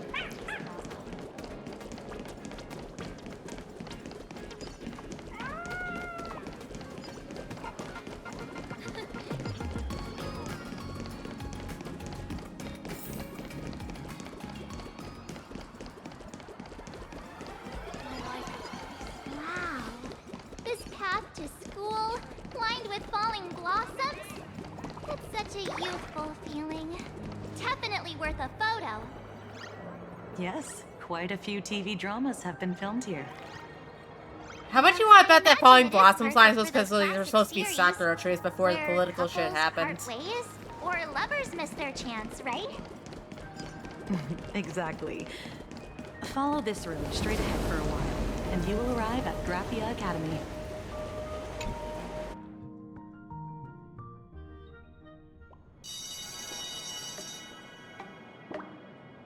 This is Graphia Academy. You can wait for your companions here. Oh, and to prevent further surprises, I have already informed your guide of your situation. Here is my contact info. If you encounter any problems during the Phantasmoon Games, you may reach me at any time. Thank you so much, Miss Kuchiba. Sorry for the trouble. We're here.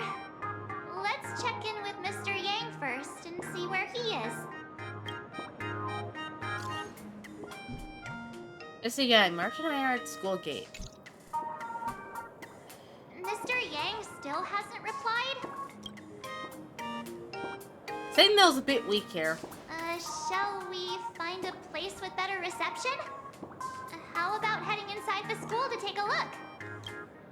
You just want to wander around in here, don't you? No way. I was just thinking, isn't this Big Sis Himeko's alma mater? The school lobby. It looks exactly like what I've seen in animations. Too bad neither of us ever went to a real school. If only we could taste a bit of campus life here. You don't want to go to a real school. Hey, how about we sneak in and pretend to be students?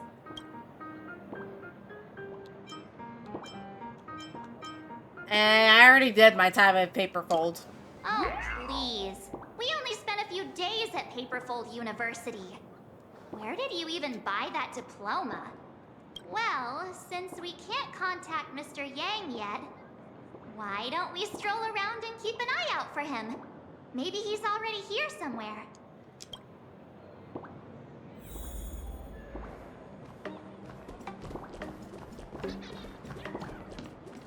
I heard Sparks news to announce.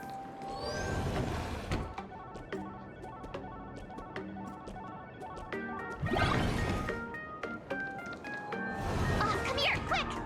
Look at this wave. It's so spectacular. It won't suddenly come crashing down and drench us, will it? Wait, this is painted too? The painter's name is even stated next to it. Graphia. Who's that? On the Imaginated painting, a small inscription explained its origin. With water drawn from Dovebrook, I effaced a mistaken stroke, yet unexpectedly a flurry of waves emerged. Thus inspired, I seized my brush to capture this scene as an ode to exquisite forms of nature. This is very clearly, Oku-sized waves. Mark 7 and company. Your transfer procedures have been completed.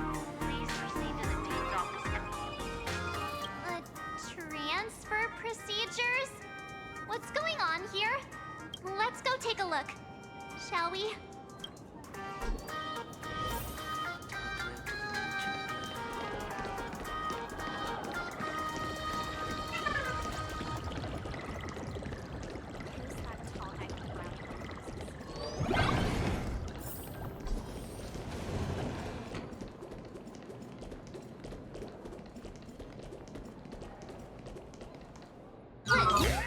What the heck? Why is Scott here? What year are you two in? Senior, and not even bowing. How rude. Wait, you. Why do you two look so familiar? It feels like someone sent me here to find you. Is this that alter ego of Scott? Because his name's being spelled with a C now instead of a K like before. Now I know it's definitely the real Scott. Where did we get teleported to? A high school drama. Well, I don't want to go to the same school with someone like that. Who's making such a racket at the door? Mr. Yang, you're here. Students, what are you doing in front of the door? That was Scott. Where did he go? Wait. Why did you just call us students? I just finished your transfer procedures and I'm waiting for the Dean's confirmation. Whatever it is, let's discuss it inside.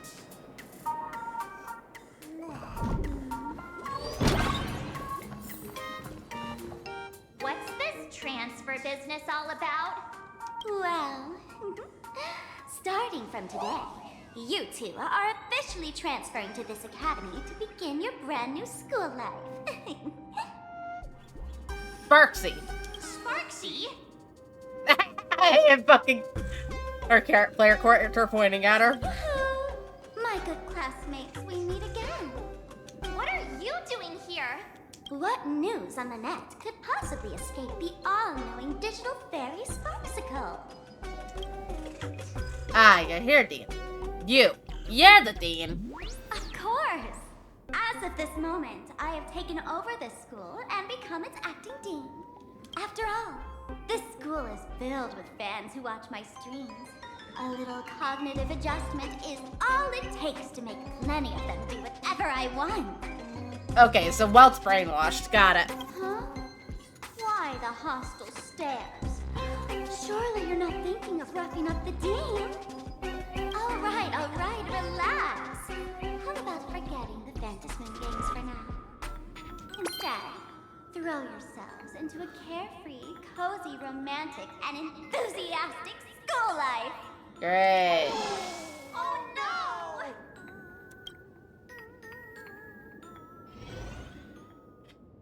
2 years later.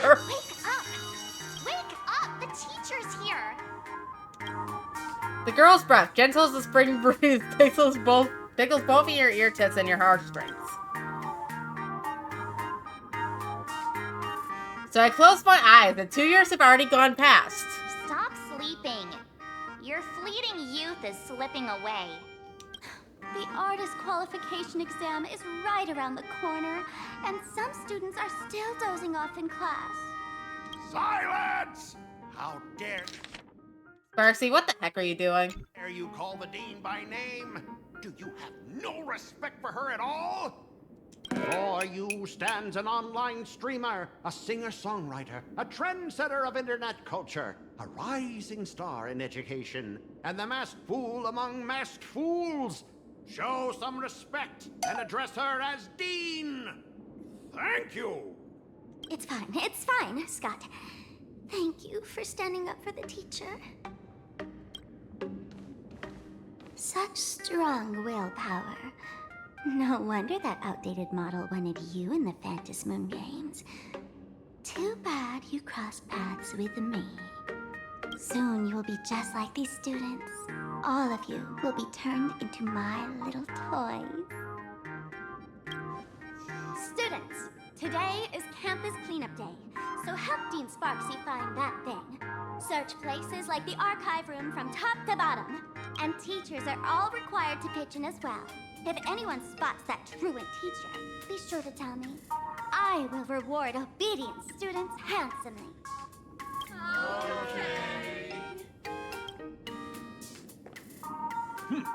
If not for Miss Sparksy, I would have beaten you to a pulp right now.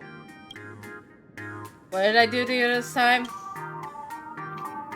Scott, it has been 2 years since that baseball club incident.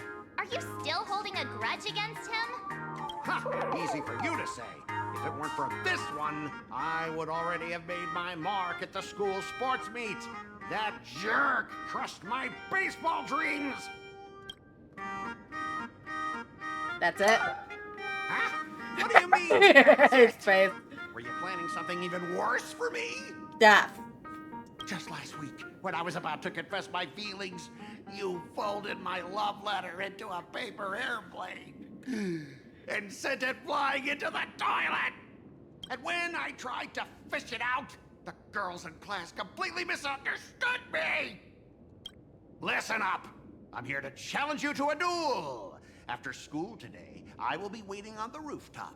Do you dare to come? It's a deal. Do not even think of running away. You two, out of my way. I'm done with class. We're at the window. You can just turn around, dumbass. School? Students? What in the world is going on here?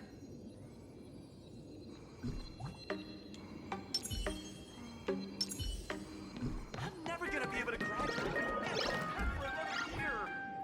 4 plus 6 equals 2.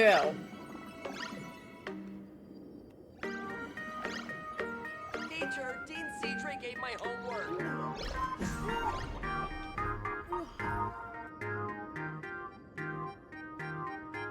I can't zoom in. I can't zoom the fuck in.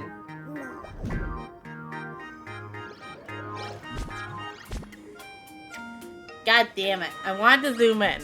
I'll just do this instead. This is the front.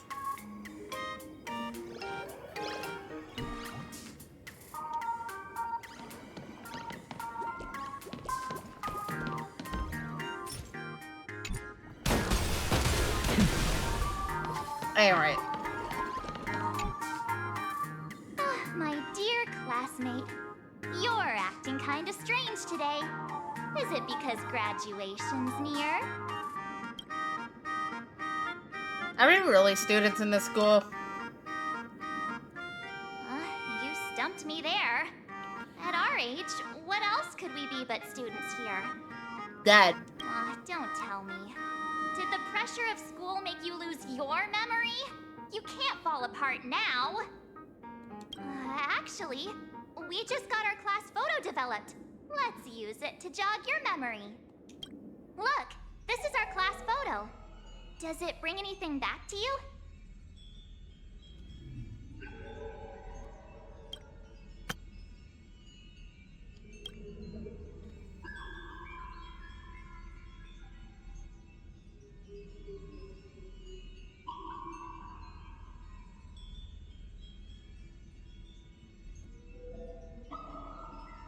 Honestly, it's a shame we don't get the little school outfits for Kalis and March. Hey, right. That's me! Who's the pink-haired chick? I mean the other one. That girl with pink hair and long ears? Who was that again? Is she really someone in our class? Or just some random outsider sneaking in? Anyway, let me introduce the people everyone knows. See, this guy? That's Scott, the one who argued with you earlier. He's a spoiled brat who flaunts his family's money. You were both aces in the baseball club 2 years ago, but he lost a bet with you and had to bark like a dog. That drew the attention of some strays that chased him down, so he twisted his ankle while running and missed the school sports meet. Do you remember that? Is that how the story really went? Look! The dean is in this photo too. And so is Mr. Yang, our homeroom and history teacher. Is that actually true? Yeah. I think that's right. As March 7 continues with her introduction, your two years of student life become increasingly vivid in your mind. Remember that night we snuck into the archive room to retrieve the camera we left behind? And that time you bravely stopped Scott from bullying the underclassmen. We've shared so many wonderful memories in this school. Don't tell me you've forgotten them all. Yeah, I think that did happen. No wonder Scott hates me so much, huh? See? I knew you'd remember. Nothing sparks our memories better than Scott's barking like a dog. With graduation just around the corner, these are likely our last days at Graphia Academy. My classmate. Is there anything left you still wish to do here on campus? Leave. You have to find Miss Dolly? Huh. This teacher seems to have taken the day off. The dean has been looking for her too. Hey, I was asking what else you want to do with the little time we have left of our school life. Don't tell me you're planning to confess to Miss Dolly. Right. Found Miss Dolly. What was I supposed to do again? Anyway, even though our time at school is running out, we still have the chance to do something now, don't we? Many adults only start to regret once they step into society, longing to return to those carefree school days. But time does not go backwards, and life gives no second chances. Irene would like to have a word about you about that time going backwards comment. How does the saying go? Youth is fleeting, and time waits for no one. So, let's seize the fleeting moments of elation before they slip away. Let's spend these last days of youth together. A breeze blows by at just the right moments, stirring both her pink hair tips and your eager heart. Your youth is slipping away and your final days of campus life are right before your eyes, so you decide. Who was I looking for again? Who exactly was I supposed to find? Oh no. Yeah, waste your youth with me. If we don't waste it now, it'll be too late. I have so many things I want to do. Where should I start? Should I head to class? Deal with Scott? Just wander around.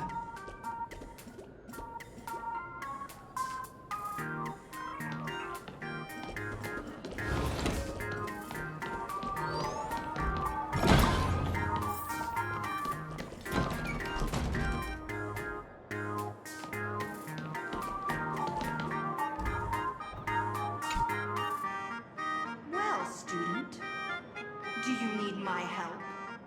How many times do I have to say it? This is school. You need to be quiet. Everybody says I'm a quiet boy. Those are just empty words from empty minds.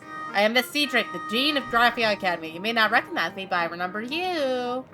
You enrolled on the first day of school, am I right? And I suppose you were born on your birthday?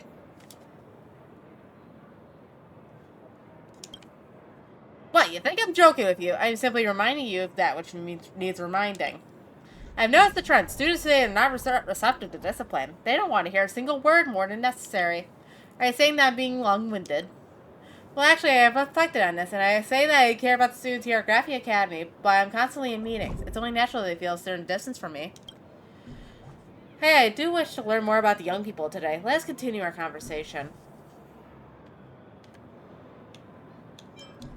Hi. If you want to talk again, you're always welcome. In other words, you can find me wherever you can.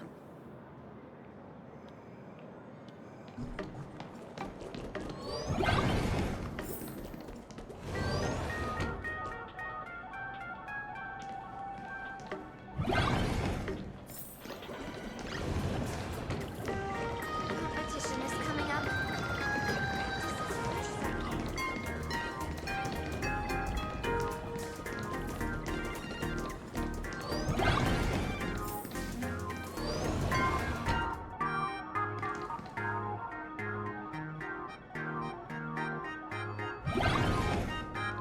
Scott said he wants to duel me on the rooftop. Why not take the side path up and see if there's an ambush?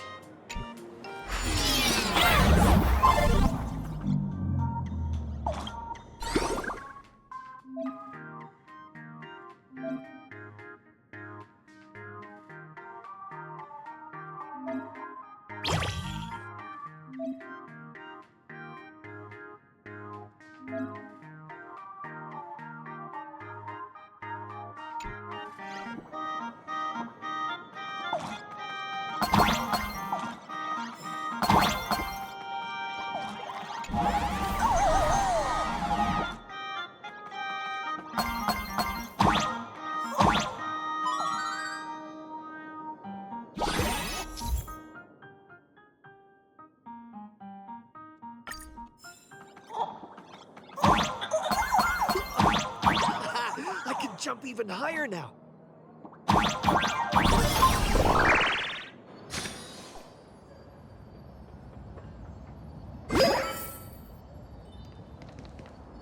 I've explained it to you so many times already.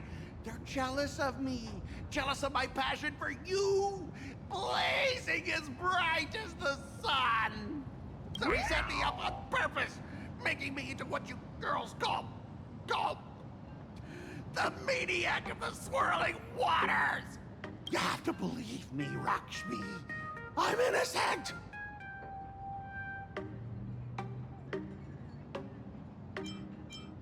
It's not even Lakshmi. This can't be the same Lakshmi Mr. Tails said was into Scott. Did she put on a few pounds or something? Wait, who's Mr. Tails supposed to be? Well, mentioned in fucking 2026. What a shocker. In your hazy memories, there was once a cool, handsome, and wisely powerful Jianzo Heliobus who shared a wonderful academic year with you all. That year, you were inseparable. Yoo-hoo! Too bad we've all gone back to study on the Jianzo Luofu today. Finally, the perfect chance. Come on, hurry and confess. Oh, Lakshmi, stop tormenting me like this! Say something! Scott, did it ever occur to you that the gray-haired human you say is so jealous of you might actually want to possess you? After all, we girls know these little schemes best. Now I have two opponents to duel. You kick over the bucket beside you and walk out from the corner. Ah! Someone else hiding in the shadows! Lakshmi? Why did you say someone else? And you, ash hair, every single time! Why do you have to completely ruin all the important moments of my life? But you're the one who invited me here. Scott, weren't you the one who called me to the rooftop? For a duel? Huh? Scott, did you deliberately get this gray-haired human to come here just to spite me? By the time I even realized Lakshmi was making her move, it was too late. Scott took a solid slap to the face, and boy did it sting. No! I challenge you to a duel. Who's the real ace here? The galactic baseballer or the maniac of the swirling waters? The anguish roar of a fiery young man reverberates across the rooftop of Graphia Academy. Only one can reign from the pinnacle of the school. Open actual combat thing. Until I teach an idiot like you a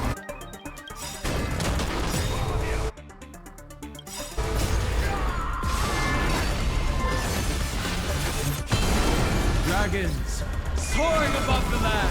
This is permanent!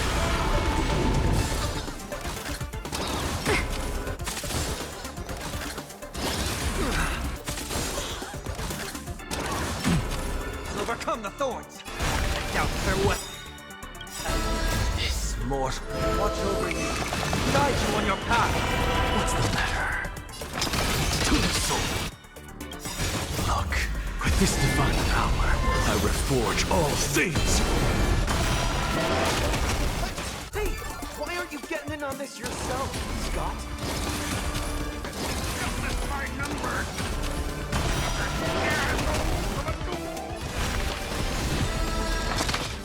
Insanity.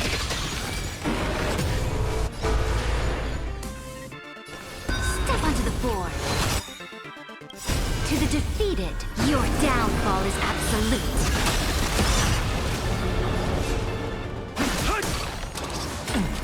I'll endure. Dragons, soaring above the land. This is permanent! Ready yourself.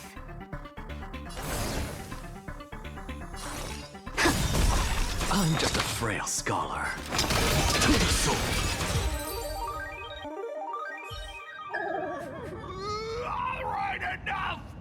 Please, I'm begging you, brah. Bruh. It's over!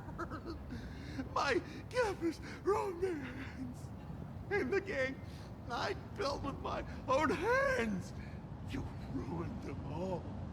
Are you happy now? I look forward to our next duel. Quiet! I need to calm down. You stay away from me!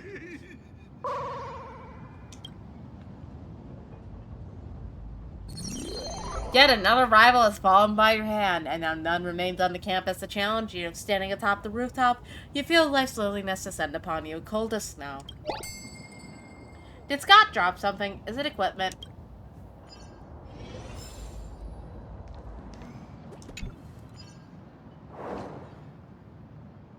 The guy in the car looks just like Scott. No, scratch that. It is Scott. After all, nobody else could have such a punchable face. But the man in the car wasn't wearing the Graphia Academy uniform. Something quietly shatters in your mind. You remember now. He was wearing an International Peace Corporation uniform. Memories that shouldn't exist flooding into my mind. This man called Scott isn't a student here, just like you. I have to contact March right now. He called March 7 over and showed her the card. That's Scott. No, wait. I remember now. What do you remember? We found Mr. Yang in the dean's office, but Sparksy suddenly popped out. We were actually here to find Miss Dolly. But why did we come to see Miss Dolly in the first place? Yeah. What exactly did we come here for? Remember how Sparksy kept ordering students to rummage through every corner of the school? Students, today is campus cleanup day, so help Dean Sparksy find that thing. Search places like the archive room from top to bottom. Maybe we should check out the archive room she mentioned.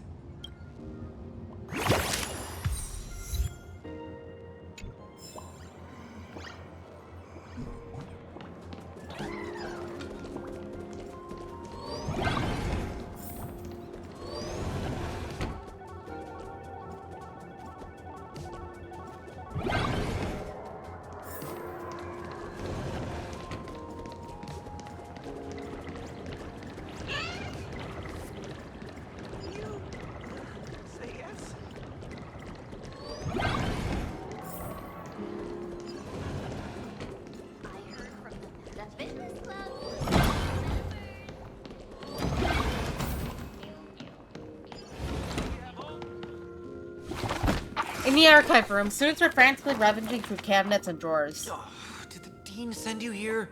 Seriously, leaving us here to do all the work is just too much. We were sent to find Miss Dolly. Do you know which teacher is Miss Dolly? How should I put this? She is such a unique woman. Super unique. Once you meet her, you will never forget what she looks like. Can't wait for her to be most generic NPC to ever exist. Whoa. How beautiful is this Miss Dolly?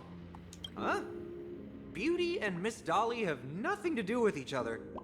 If you have any group photos or faculty event pictures, I can point her out to you. But seriously, are you going to help me with this work or not? March, didn't you show me a group photo earlier? I have a class photo right here. But it only shows 2 teachers. Seriously? There are 3 teachers in this photo. Isn't Miss Dolly right here? Wait, that's Miss Dolly? She's a charm doll? Probably the teacher who's worked the longest out of the entire staff. Wait, don't tell me you've never taken her Imagenesis class. I finally remember it. Himeko told us we must find Miss Dolly and take the mask back from her. Darn it. That wretched Sparksy had us running in circles. I remember, there's no help at all. March, what happened to your power of the remembrance? How could you be led around so easily? It must be because I'm so passionate about learning. That's why I fell into the illusion so fast. Wait, you didn't notice it either, did you? 2 years of studying were nothing but an illusion. At most, we've only been trapped here for 2 hours. It's not too late to act now. Now that we know what Miss Dolly looks like, it's time for me to step up.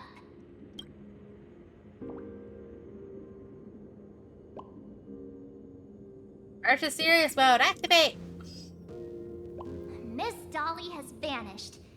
Either she's been captured, or she's actively hiding from Sparksy. All we need to do is find her. I'll show Sparksy how the power of the remembrance should really be used. It'll just cost us some film. Even though Miss Dolly is in hiding, we can still capture her lingering memories. Follow the trail of these memo sprites. Oh, so Marcius now has jellyfish powers. Got it.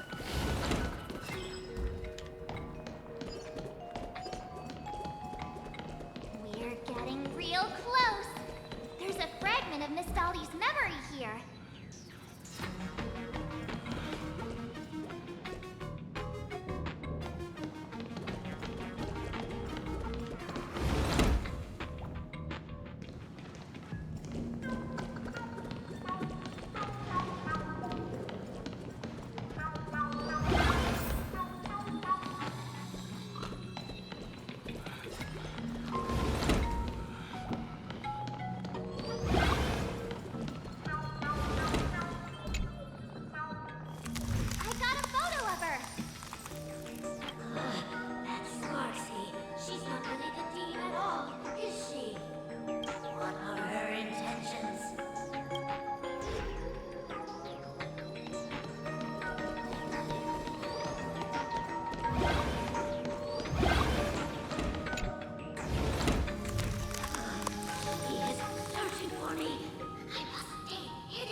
Oh, great. We got, Red Trailblazer over there in the corner. Kinda spoiled it with the costume. Classroom. It's locked, just as I thought. Better look for another way in.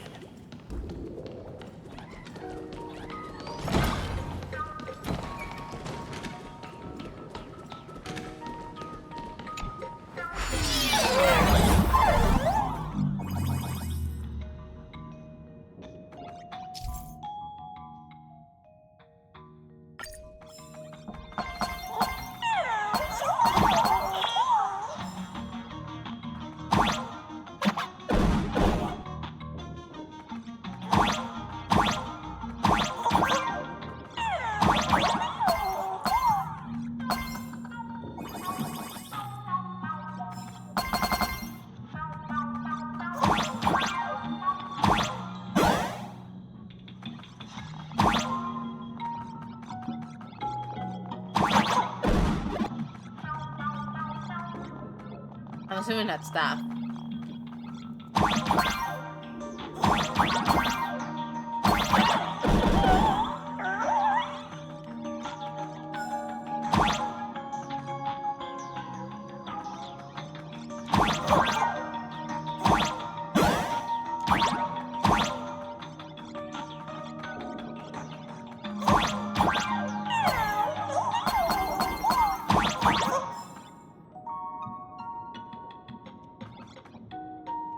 I'll worry about that later.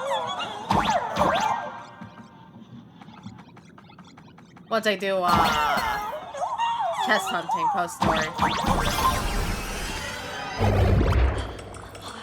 Are you a student from Grathia Academy?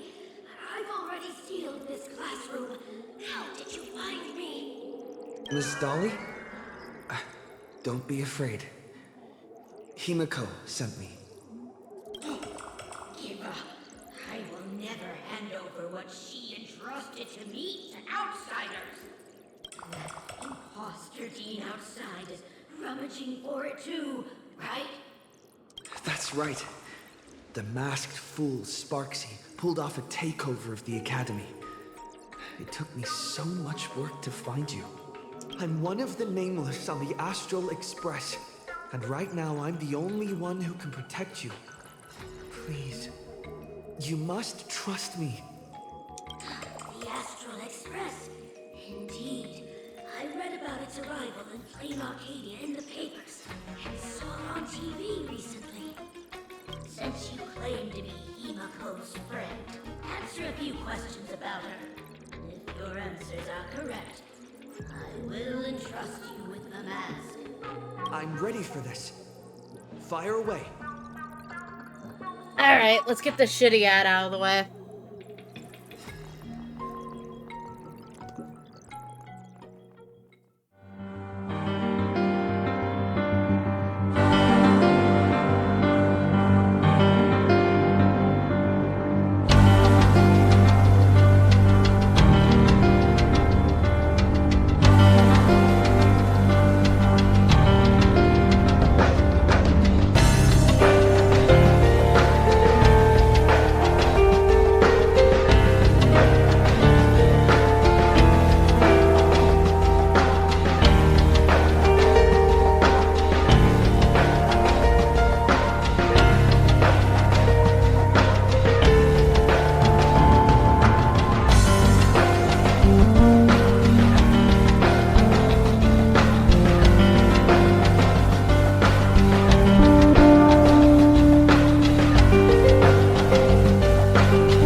With that, we should be coming back online.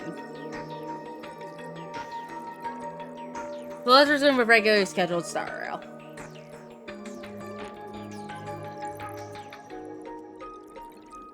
If it would load for me, please. Thank you. What kind of coffee is Himiko best at brewing?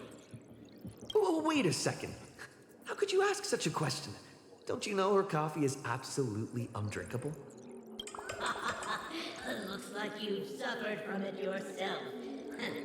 Then here's the second question. What kind of people does Himiko hate the most? A real chatterbox with a silver tongue. Word is, she even managed to kick a Nameless off the Express because of that. I may not know much about her time on the Express, but that does sound just like the bossy vibe she had back in school. Very well, I can almost trust you. The final question. Himiko experienced the greatest regret of her life during her time at this school. What was that? Who knows? Could it be about that time she got a stylish short haircut to keep up with the trends? She actually told you that story. It seems you really are her friend. But that's not the answer. Huh? Did I really get played by that guy? It isn't that you were wrong. Perhaps Himiko never told you. Now that I think about it, she might never bring herself to share such a burden. The thing she regretted most must be what happened 15 years ago. No, better not bring that up. I believe you. You truly are Himiko's friend. Then... Since you've proved that you're Himiko's friend, I will give it to you.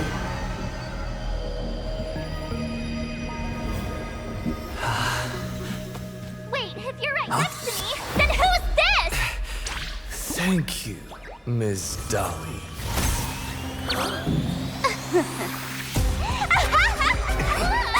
When the hell did she swap this? It's mine now! What? I actually let myself be fooled by such a cheap trick.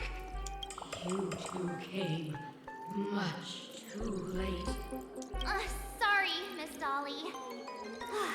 Darn it! Sparksy got ahead of us again!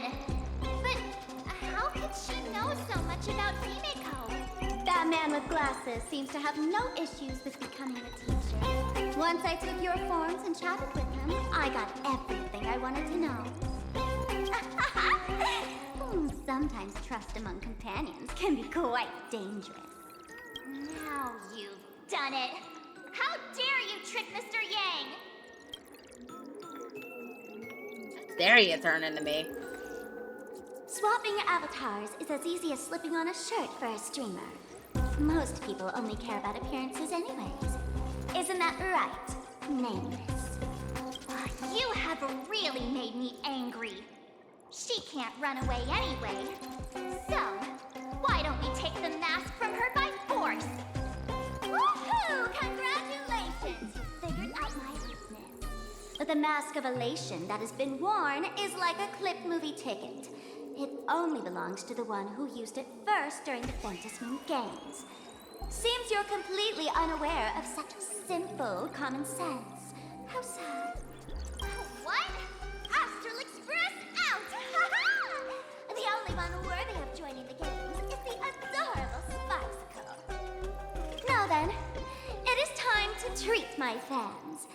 You two will stay and witness my Sparksicon that I've carefully prepared, right? Sparksicon. This will be a spectacle that shakes all of Plain Arcadia to its core. A grand performance unlike any before. It's brought to you by Sparksicle and live streamed across the entire web. Yeah, I should have their thing linked in the card, which should be the cvt.elaine.gay or whatever that's in the panels below, in the credits. You don't need to know the program list, because I will erase the last residues of resistance and hostility in your hearts, and turn you into my loyal fans. My dear fans, time to prepare. Carry out these two noisy haters for now. I have more important work to attend to.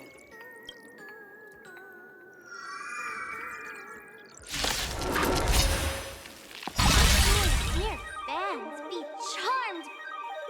Like, several years ago on TikTok, someone mentioned that you could get a .gay URL, and part of the proceeds actually went to, like, I think it was Glad. And I was like, you know what? It's great for the bit. So guess what? It's .gay now.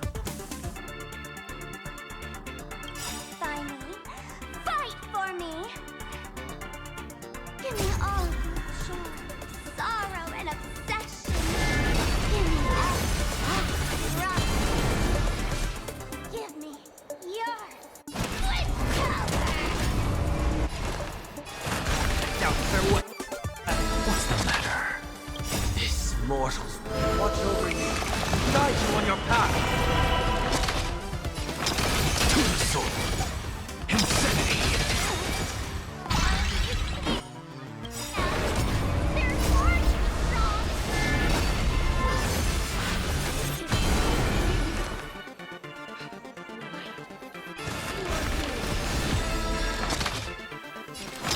To the soul.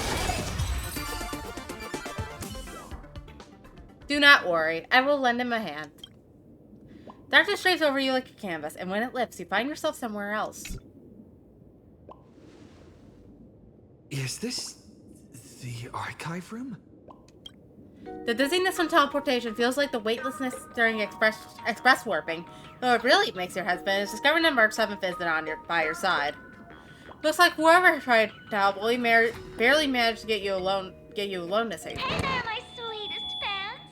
The mission of finding the mask and Miss Dolly has been a complete success. But just moments ago, a gray-haired, black-hearted hater slipped into the academy, plotting something dreadful against Sparksicle. I am so scared. You won't stand by and let the adorable Sparksicle be hurt, right? Where could he be hiding in the school? Please, let's root out this villain together. Everyone, let us drag that intruder out. They will not be able to hide for long. It doesn't take a rocket scientist to figure out that you can't defeat Sparksy and a Rabbit fans all by yourself right now. Here we go!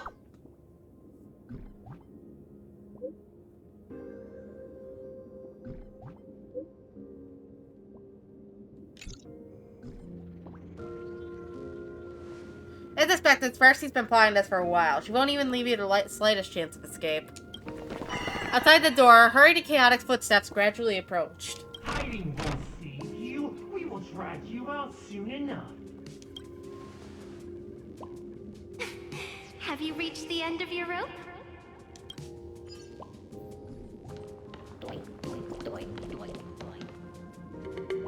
A poster, jarringly out of place, has appeared on the archive room's blackboard. You swear you hadn't seen it the last time you were here. With ears that sway like feeble willows in a gentle breeze, and half-lidded eyes like autumn waters ready to slumber. A pink-furred fox. This pink-haired person. Where have I seen this person before?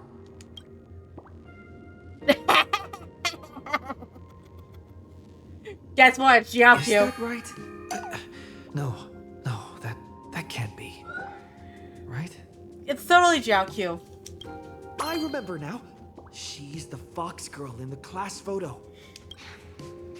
So you actually managed to remember. Seems like this is what they call in comics a fateful encounter. You stumble into a bit of trouble and I will happen to show up here. Hey, come a little closer, will you?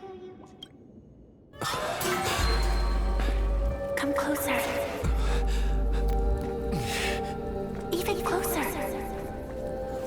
Don't be so scared. I don't mind. Oh, shoot. I think I'm stuck inside. Give me a hand. Why are you trying to replicate The Shining?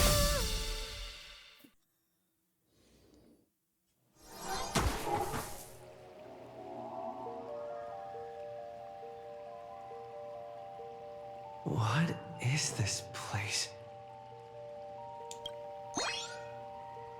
Two Nameless came through here a few hours ago and asked the exact same question.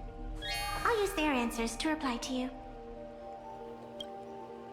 This is a place in the world in Canvas, known as the Phantos Moon Courtyard. According to ancient texts, this is the heart of the Phantos Moon Games ceremony. Oh, and one of those Nameless is playing the part of a teacher at the school. Oh dear, was that a spoiler? That's not good. Greetings, protagonist.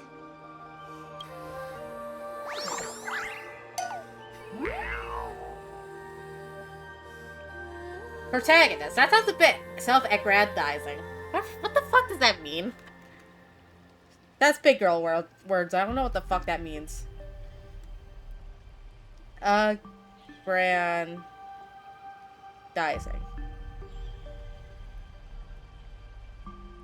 To increase the power, status, or wealth of.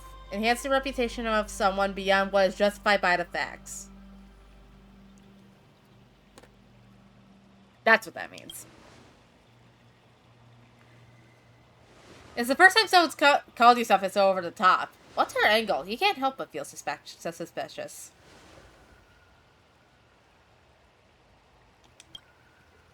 You're young, handsome, and incredibly talented, but most importantly, you possess the noble quality of being humble and low-key. You have to tell this girl loudly that you're not some protagonist, you're... Just call me the Nameless. Technically, everyone is the protagonist of their own story. But you are different. You are the protagonist of the Fluffy Across the Blue, aren't you? Galactic Baseball Raccoon? You do not really look like a raccoon. I forgot to introduce myself. You can call me Evanessia. Great seeing you. You know I'm just gonna call you Amy Lee this entire fucking time, right? Your name's Amy Lee now. Because I'm not learning how to pronounce that, and your name's literally just a little bit off from being Evanescence, so... Your name's Amy Lee. The first supplicant wearing a mask has appeared. The Phantos Moon Games will soon begin.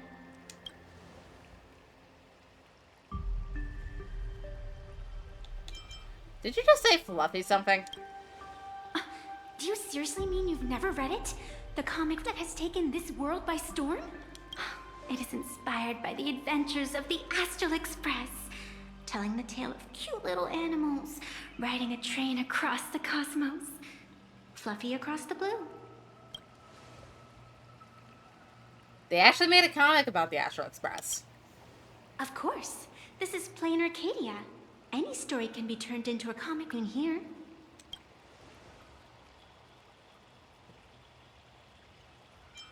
Damn, we ought to bring a hefty sum from that offer. You are such a curious one. You were fleeing for your life a moment ago, yet now you can talk so casually about such nonsense. Is that really what matters right now? Still, that sense of ease. It is entertaining. Since you managed to amuse me for a moment, I will grant you a little aid. So, what would you like? Help me get the fuck out of here. You want to escape? The match has not even begun, and you have already lost your initiative. The enemy had both taken your qualification to join and your friends. Is to leave in such disgrace truly what you want? Yeah. I can see it in your eyes, Mr. Raccoon. You will not accept defeat. I have to join the Phantos Moon Games. That resolve is interesting. There will always be foolhardy supplicants donning the mask in these ancient Phantos Moon Games, laying before the Phantos Moon their madness, fancies, and humor. They would weave schemes to slay monsters descending upon this planet from beyond the sky, steal the laughter of the gods to forge blades that could split mountains, or descend into depths of the world in Canvas to swindle the souls of the departed. Such entertaining individuals have not appeared for ages. Perhaps you have a chance to become one of them? After all, you are the protagonist. I can lend you a little power, but an equal price is required. Otherwise, it would violate the rules. You must defeat the enemy who pursued you here within the next day and night. If you fail, your soul will be enslaved by her for all eternity. Do you accept? As if I had a choice. Then it is done. Phantom moon above and sacred tree below. Witness this oath at this moment. As constant as the vault of heaven, as certain as the moon's rise. Let it be never forsworn. Now come, let me make you more of a protagonist. Yes, that's it.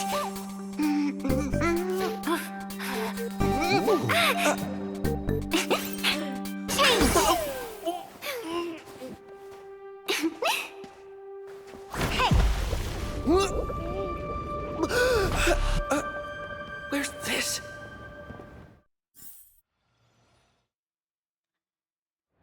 Penacony? Gray hair, are you alright?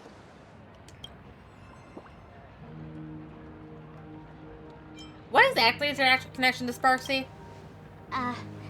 Now and then I do odd jobs here. Live streaming is one of them. Sparksy is the name I use to stream online. An avatar that I personally sketched line by line. To keep the streams running, even when I was absent, I breathed a trace of power into that avatar. Who would have figured that everything changed after the Phantom moon turned full? She came to life. People offload their wishes and desires to her, and in the end, she too got consumed by these emotions. Once a creation gains a will of its own from the attention of the masses, even its creator can no longer restrain it. Why are you here? I've been watching you from the start, waiting for the right moment to step in and help. Sadly, you were either with the IPC's people, or with the Department of Aberration Defense. Then you and Darling March wandered right into that school of bad omens. That was when I realized things had slipped out of my hands. So tell me, what happened in that school? You briefly explained the situation at Graphia Academy. You wanted to tell her these few hours felt like some absurd dream, but then a strange paper mask beside you proved that everything was real. Is this the Mask of Elation? The Grant's entry into the Phantom Moon games? What should we do next? What do you think? Call your companions on the Express ASAP. Or, since this is a civilized society, you could try phoning the Security Bureau.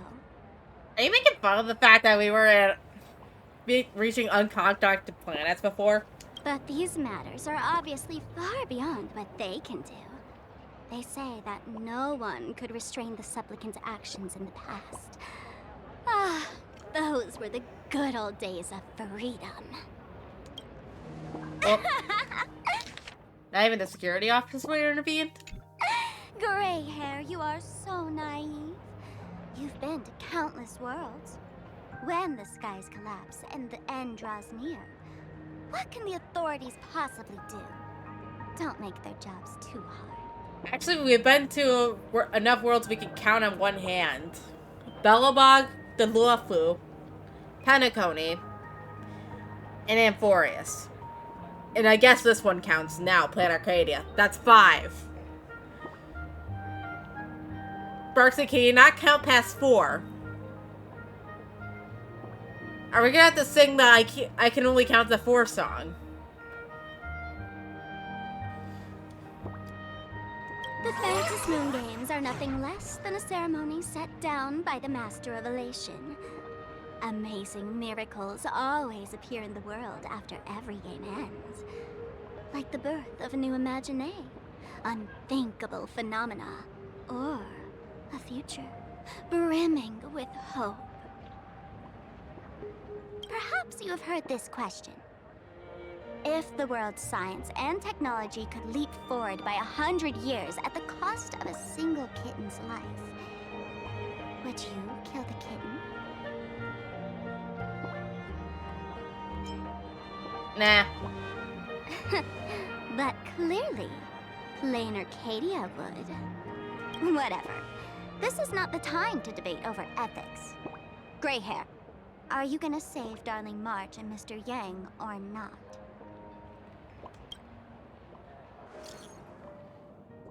Emiko!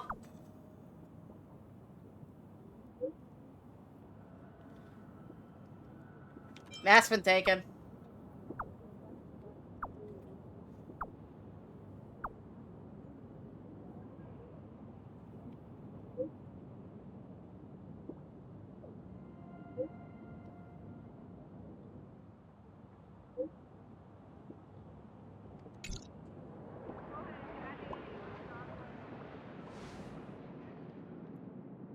The hour grows late, Miss Pearl. Matters regarding the Express demand our attention. Be it the Alliance or the Phantasmoon Games, if you seek deeper cooperation, my doors remain open. Then, I shall take my leave.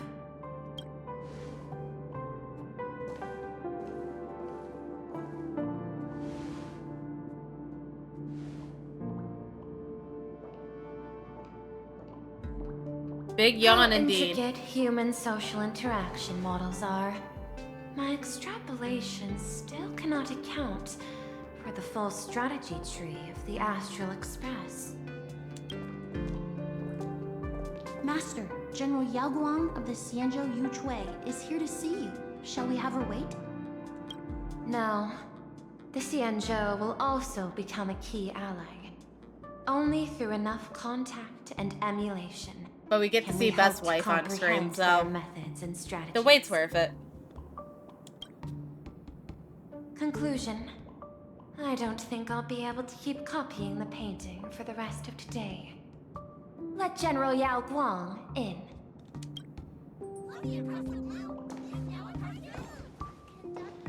She didn't even say anything and the lady just walked in.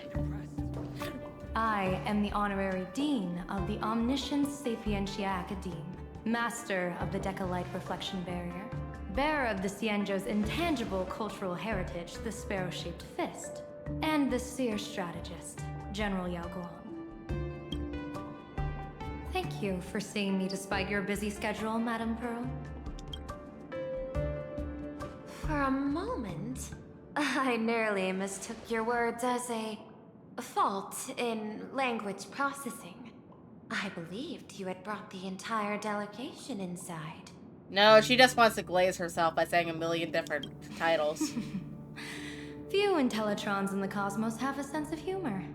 I have heard that, like that genius, you are one of the many wonders wrought by the celestial differentiator of planet Screwlum. Meeting you in person far outshines your reputation.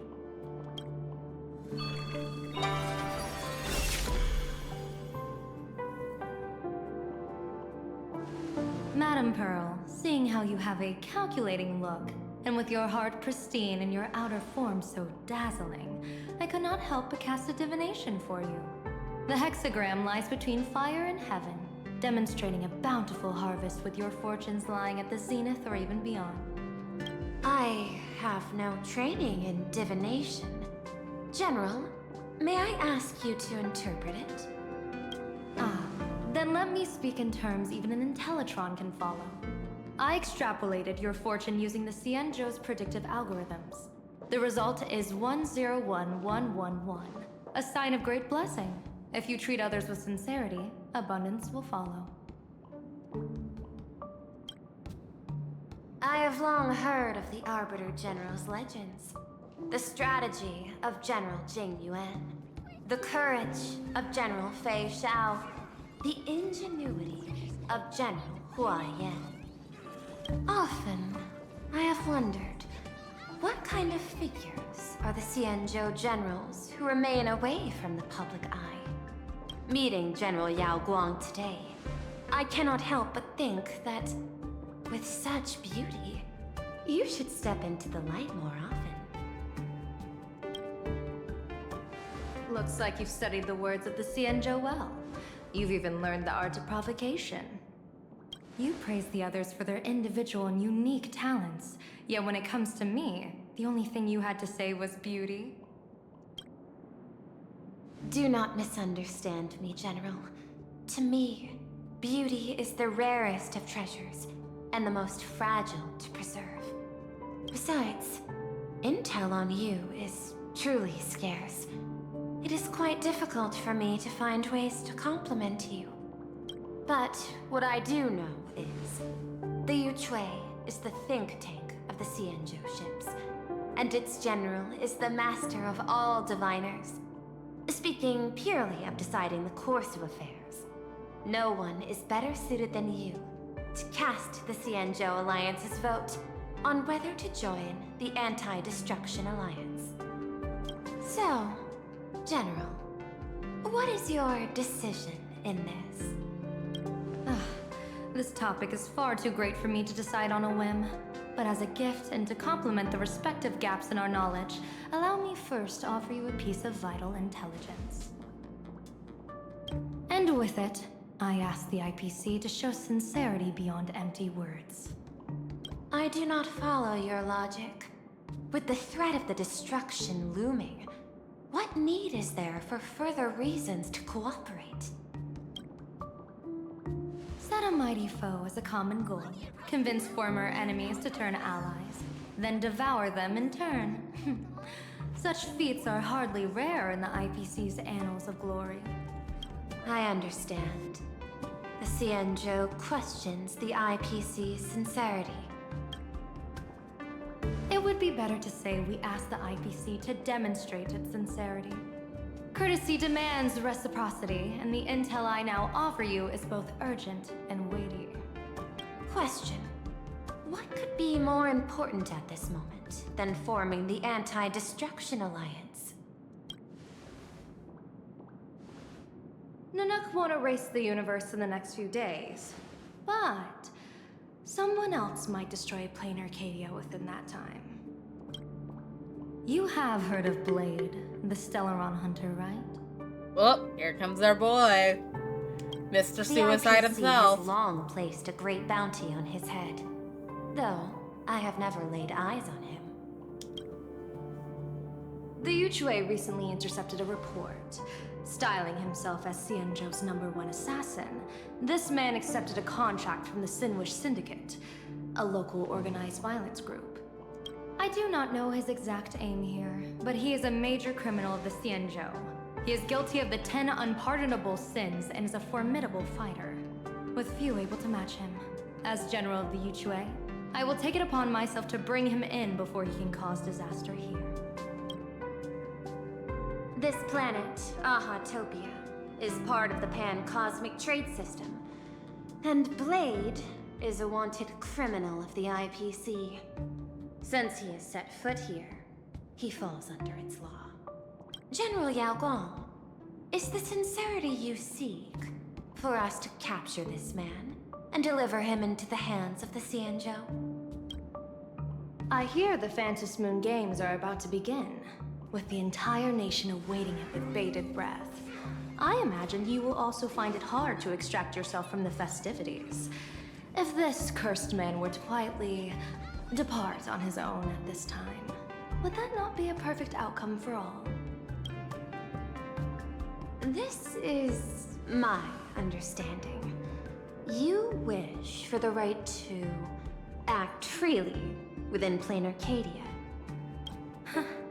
Apart from this cooperation, what better proof of sincerity could there be before we join forces against the destruction?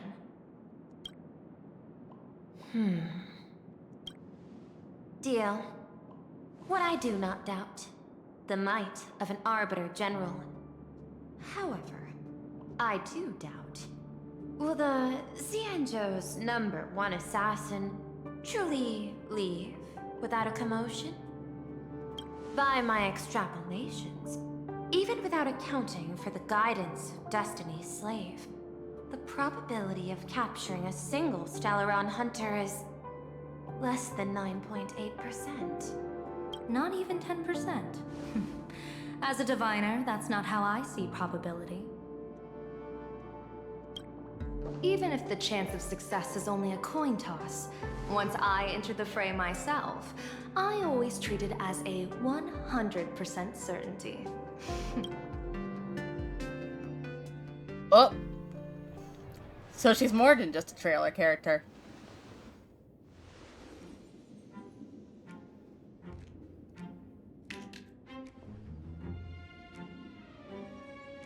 Is that even a question? 100%. Of course. In other words, there will be no survivors. Anyone who recognizes my face, I will not let them off even if they hide at the ends of the world. I was willing to make an exception when I was hired by your gang's leader, but I see you folks are not interested in accepting my goodwill. Not that I don't trust you, but you know the rules of the trade. When you hire someone to do a job, you gotta see what they're made of first. People say that the Lords of Hell are easy to deal with, but their underlings are the real trouble. If a group's underlings don't know their place, even their masters may not be safe. So, since the mighty Sinwish Syndicate gang actually had the guts to hire the Xianzhou's #1 assassin, I guess you are also ready for destruction.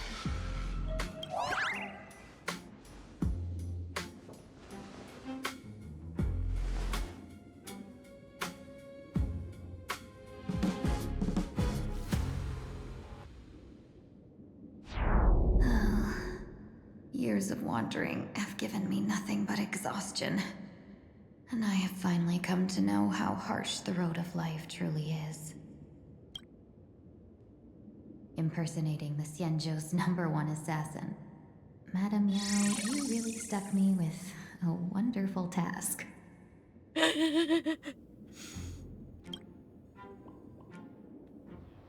Not long ago. Please take great care during this mission, Miss Tingyu. If any misfortune should befall you, I would have no way to answer to your Helmmaster Yukong. You worry too much, Madame Yao. When I pledged my resolve to Madame Yukong and departed for the Yuchui, I had already steeled myself for the worst. But, may I ask, does this task of misfortune really have to fall upon me? I cast a divination today. This task lacks the fire element. Without the Whistling Flames Ambassador's knack for diplomacy, this task cannot succeed. The place you're heading to is crawling with gang members. If they pick a fight, you can try to drop the name Xianzhou's #1 assassin, and they might step aside.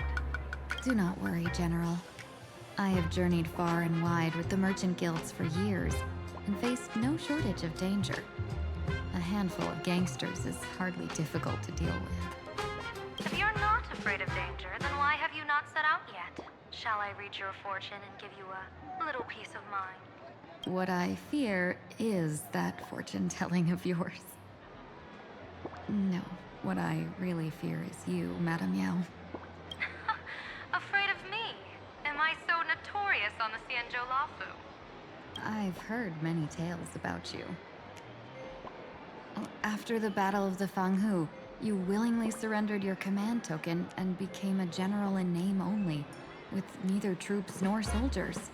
They also say that the seer strategist, for the sake of a tiny chance at victory, stood by as her mentor went to a noble death, treated the countless lives of dead verdant knights as nothing more than numbers consumed in her divinations, and even doomed an arbiter general. Are you afraid that I, the cold-blooded diviner, might send you to your doom here in plain Arcadia? Bold words for a little fox. It's just a bit of my curiosity about you, General. I hoped you could clear up a few of my doubts. about you. Few can face a Cienjo general with such composure and dignity. No wonder you can make such a bold statement. The gods use humans as pawns in their cosmic game, sacrificing countless innocent souls. Have you ever thought about making them pay? They say you survived a Lord Ravager's deadly clutches thanks to luck. But I believe it was your unbreakable resilience that carried you through. You flatter me, Madame Yao. One must glean some wisdom to be worthy of enduring such a life and death ordeal. If we surpass the gods only in cruelty and heartlessness, then that would be our complete failure in my eyes. Excellent. I couldn't agree more. Miss Ting-Yoon, you've passed the interview. Ever since I escaped death, I swore never again to be a pawn for heartless chess players. And Madame Yao, you've passed my test too. I know you're not interested in empty talk, so let's get down to business. Miss Ting-Yoon, our Yuchue business delegations are treated much better than what you get on the Law Fu when they set out on official missions. They get 5 meals a day. General, I really don't have such a large appetite. For the duration of the delegation's mission, you'll receive 6 times the usual allowance, and all expenses will be fully reimbursed. Such a generous offer. To be honest, that makes me even more nervous. Head to Dovebrook District, locate the Sinwish Syndicate contact, use the passphrase you gave me to establish contact, and do not reveal my true name. If there's nothing more to it, is this task really worth 6 times the pay? You're the kind of talent worthy of such a reward. After all, we diviners are no different from you merchants. Even when we hit a dead end, we still have to bargain and carve out the faintest chance. Merchants strive for profitable opportunities, while diviners reach for a sliver of luck. Looks like my mission bears significant weight in Madame Yao's reading of fate. In that case, I shall depart. When in doubt, open the 3 strategy pouches I entrusted to you. Inside are tactics I divined, certain to break any deadlock and aid your journey. Go, Cienjo's #1 assassin. Time to get down to business. Where could the Sinwish Syndicate be hiding? The contact from the Syndicate should stand out.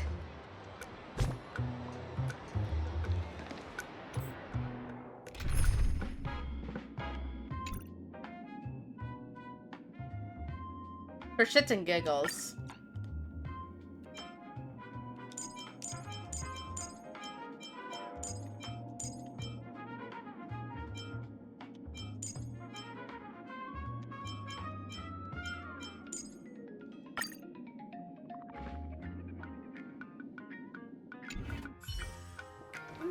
Blazing hot, fiery strong, insanely spicy! Can you really? Please, tell the boss I want to return to the Sinwish Syndicate. Ma'am, maybe it's time to rest in peace. Don't you remember dying during that mission a few weeks ago? The you right now is just a lingering obsession left behind after death. According to the provisions of the Fey Kind Protection Act, ghosts are not considered the same as they were while alive. In other words, you are a new Imagine, barely 3 months old. Are you a lawyer or a gangster?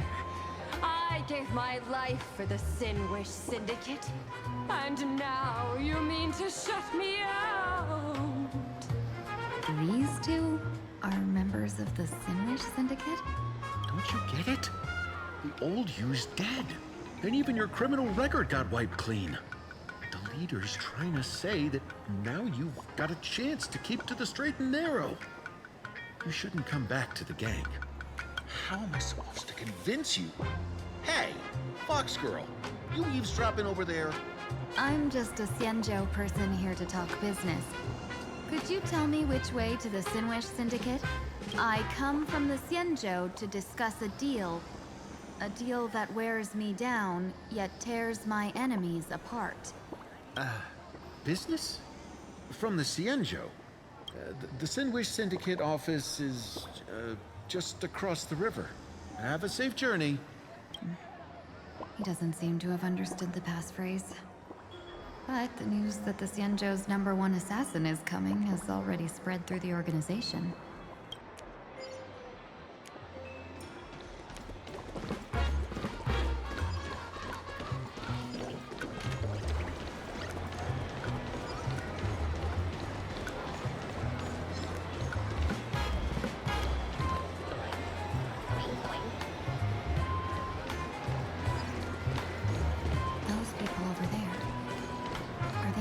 Members of the Sinwish Syndicate? Bro, how much longer do we have to wait? What, are your legs giving out? Idiot. The boss told us to wait here as a show of respect. Now behave yourselves! Could that big guy be the contact from the Sinwish Syndicate? Hey, you fox over there.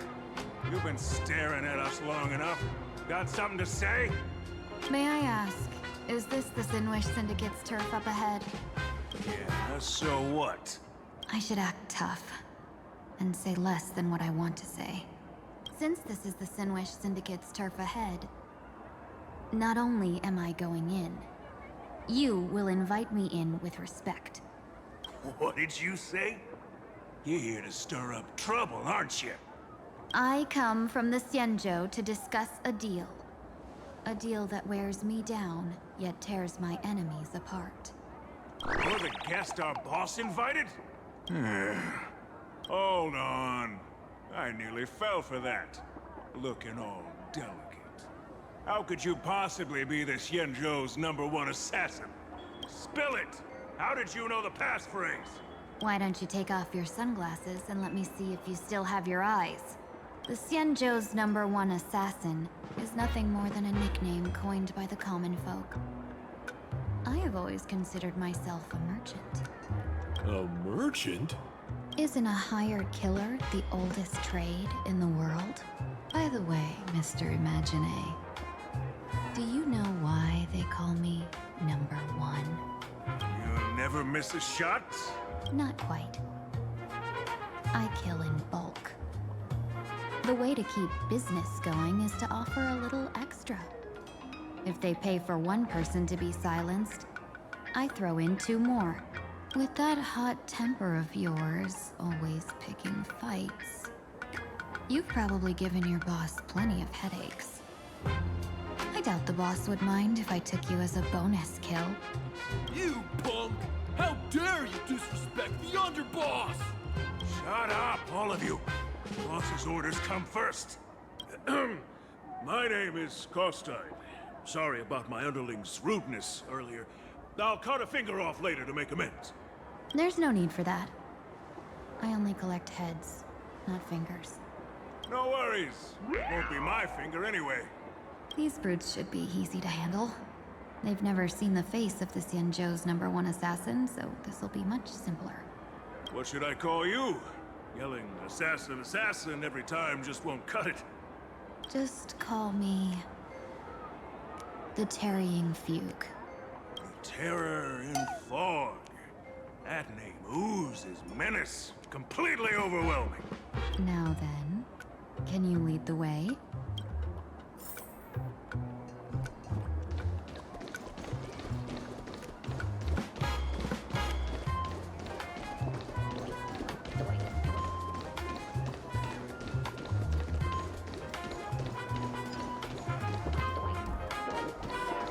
That's the Sinwish Syndicate headquarters across the river. Quite impressive, don't you think? Looks like the casino's Please, down follow me. down in Niagara.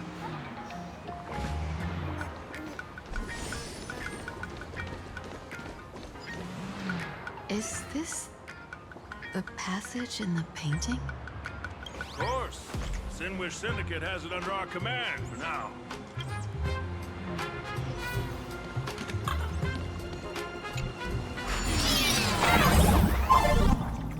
And we're still the trailblazer anyway.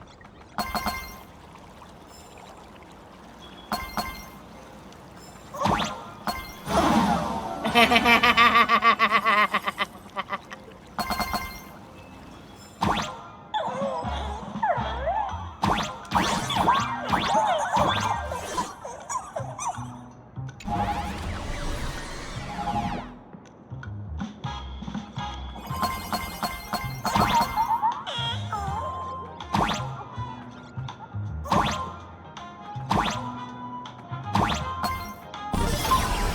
Mario? Underboss, you're back! Thanks for your hard work. Who's this fox? Welcome home, Underboss! Is this the one the boss brought in?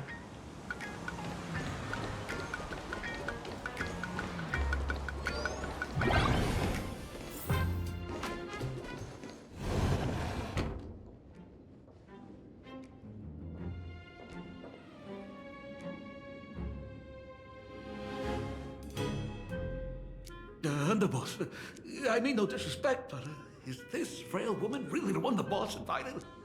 That's right. Her name is the Terror in Fog. Spread the word that the Sinwish Syndicate has secured the Xianzhou's #1 assassin. Underboss, beat me if you want, but I gotta say, are you serious? Are we really counting on this delicate woman for the Phantasmoon Moon Games? The Phantasmoon Moon Games. Is that why they hired a Stellaron hunter to do their bidding? These Phantasmoon Moon Games are a once-in-a-lifetime chance for the Sinwish Syndicate to rise. This woman doesn't look like she has what it takes, and we're trusting her. If she blows it, how are we supposed to save face? Underboss, we haven't been duped, have we? If word gets out, the other gangs will laugh us out of town. Not the misogyny. All of you, shut up! Useless. Lady Terran Fog would wipe the floor with you even if you all came at once. Since you doubt her, why not let Lady Terran Fog show you a few moves? Lady Terran Fog, what do you say? I can find you a few sparring partners. No need to hold back. I thought you were naive, but looks like you're just playing good cop, bad cop to test me. Nah, I'm neither good nor bad. Just opportunistic. Still playing dumb, huh? Boss of the Sinwish Syndicate. Your people wouldn't be doing this on their own. I know you can hear me. I came for business. Making friends would be a fine bonus. But if not, that's fine with me. If you still want this deal, cut the tricks. A real expert is something else. You speak with such overwhelming presence, though we barely understand a word. Come on, show us a move. We fight and bleed every day, and that's the only way we'll be convinced. Oh no. These brutes are not interested in a win-win situation at all. When in doubt, open the 3 strategy pouches I entrusted to you. Inside are tactics I divined, certain to break any deadlock and aid your journey. Looks like it's time. Huh? Just keep alive and open the 2nd strategy pouch once you're done. What kind of strategy is this? There's barely anything helpful in here. Looks like Lady Terran Fog isn't impressed with your skills. Out of my way! When I was young, I dreamed of becoming a musician. But fate had other plans, and I was dragged into a world of violence.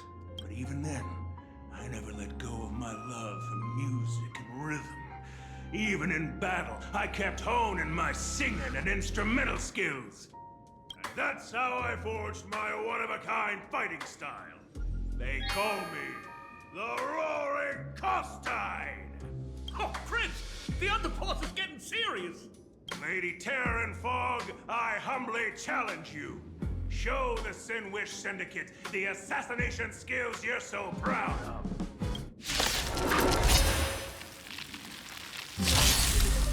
Looks like I'll have to hold back against these reckless brutes. Eternal.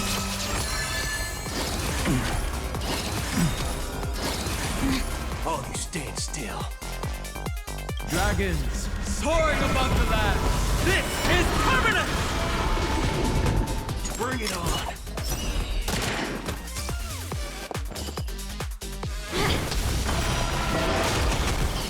enjoying yourself? My strength isn't what it was.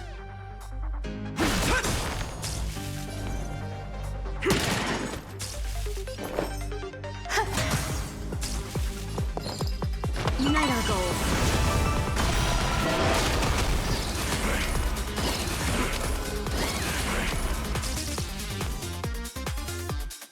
Let's do it.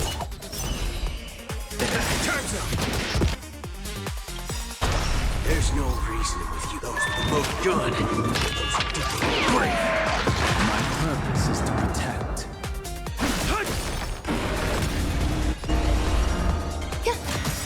Have we met? Dream vanished. Bring it on. There's your reward. As expected of the terror involved. Such incredible strength. Power of destruction within me. It's still hard to control. Not a meow. Everything in my power to keep them alive, as you said. Dragons, soaring above the land. This is permanent! Strong enough. Clouds scattered. We have the edge.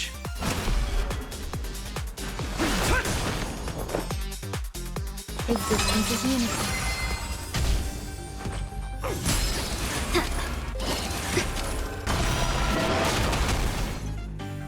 Bring it on.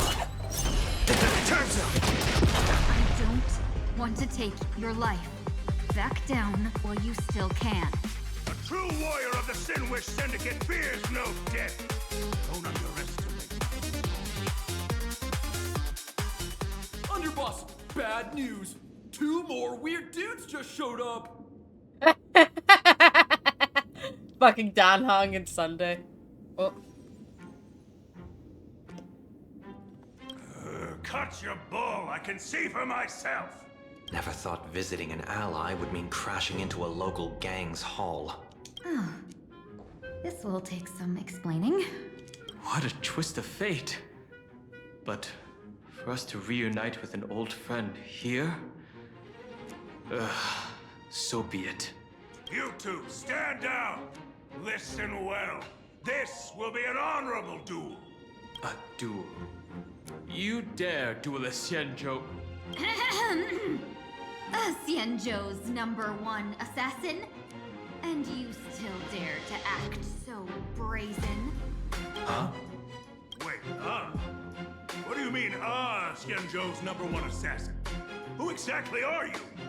Even a cunning hare keeps 3 burrows. Who ever told you there was only one Xianzhou's #1 assassin? I don't know, the name kind of implies there's, you know, only one. So, there are 3 of you? No, it's 300. Times have changed. The title Xianzhou's #1 assassin is already a brand. At my side stands 300. the organization's 7th-ranked Talopian Reaper, the Winged Death Knell. He sends every target into the sweetest sleep of death. Sunday does not look impressed. And this one is the 2nd-ranked assassin in the organization.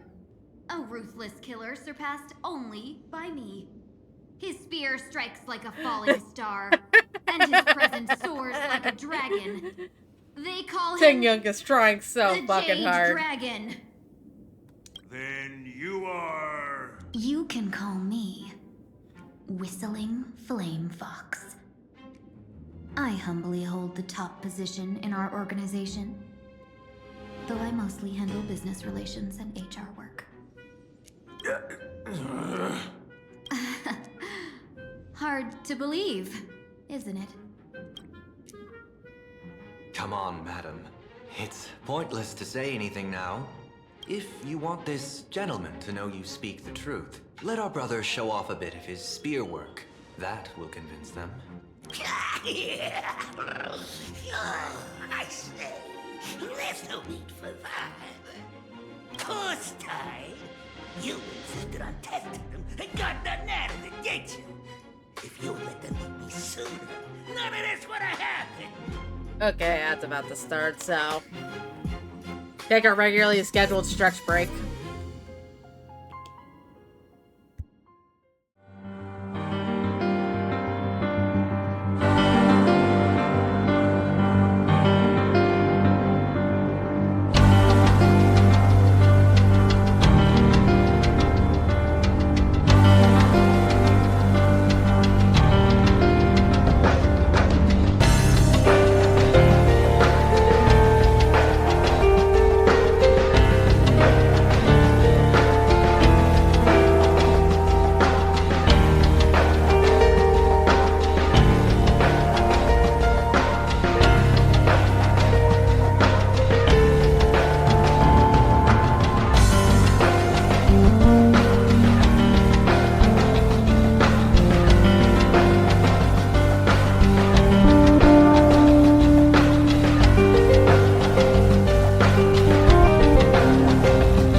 And with that, the community should be back now.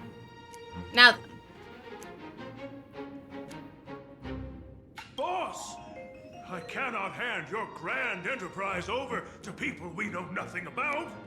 You are the one who hired us? The boss of the Sinwish Syndicate? That's me. I am Polwave, current leader of the Sandwich Syndicate. My apologies. Our gang is full of roughnecks. I will make sure they are disciplined. As for that business, we'll discuss it upstairs. Everyone else, clear out!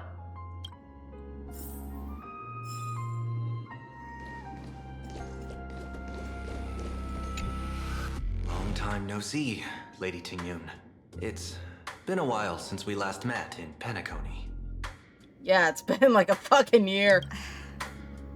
I am truly grateful for your quick thinking.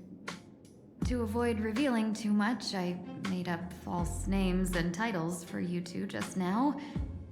If you were offended, then I beg your forgiveness. I'm surprised that it worked, to be honest, considering the fact that Don Hung's a known Astral Express member, and Sunday's like a fucking wanted criminal or some shit.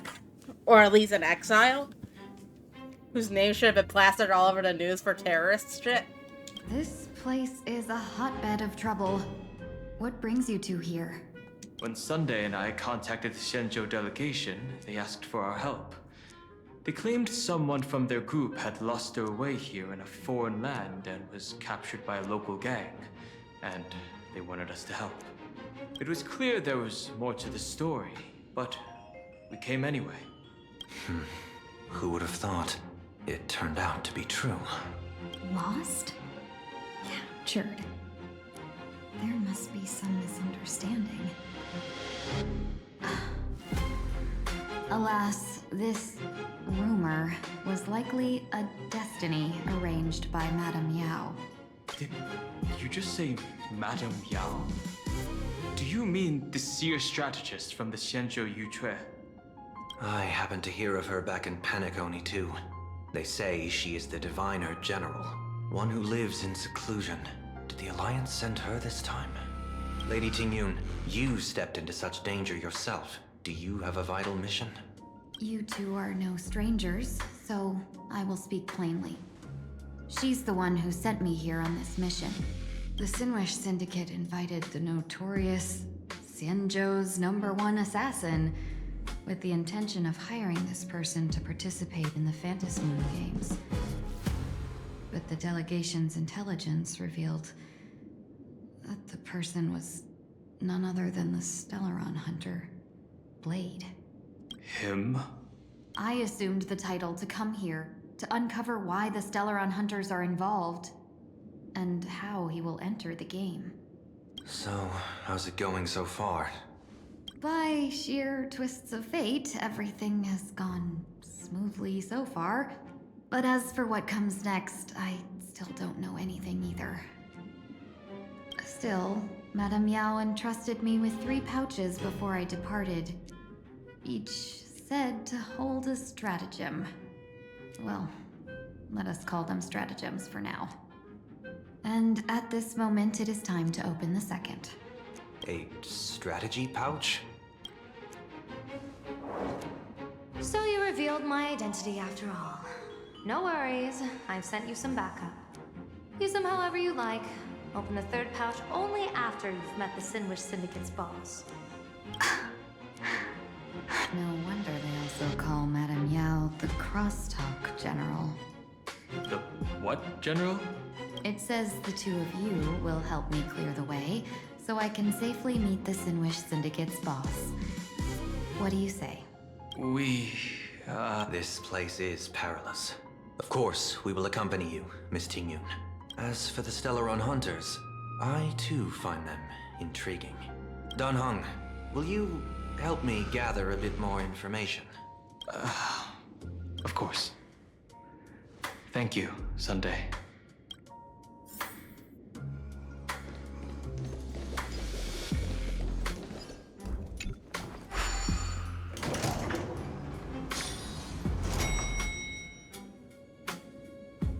I gotta say, this place is decorated with a touch of style. A gang does not always flaunt brute force. More often, they need to flaunt wealth. Gee, before I even realized, the scenery of Dovebrook became unrecognizable. Back then, who would have imagined iron hulks running wild on the streets? Let alone us gang members being treated like vermin. You didn't call us here just to reminisce, did you? Of course not.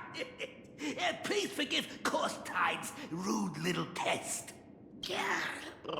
That narrow-minded fella never understands why young people flock to things that come from other planets, like Mechatrons. The masked heroes and the Astral Express. What he does not see is that while cosmic novelties are more enticing, big shots that hail from the cosmos are even more fearsome. Wouldn't you agree? You're a clever one, so there's no point in keeping up this charade. We're not Xianzhou's #1 assassins. You knew that already, didn't you? Yeah, I might not live as long as those Xianzhou folks, but I got a decent eye for sizing people up. You may not be the #1 assassin, right? But your skills surpass even such assassins. Oh, I don't care who you are. I pay good money for a sharp blade. But I don't give a fig about its brand. And where do you intend to use this blade?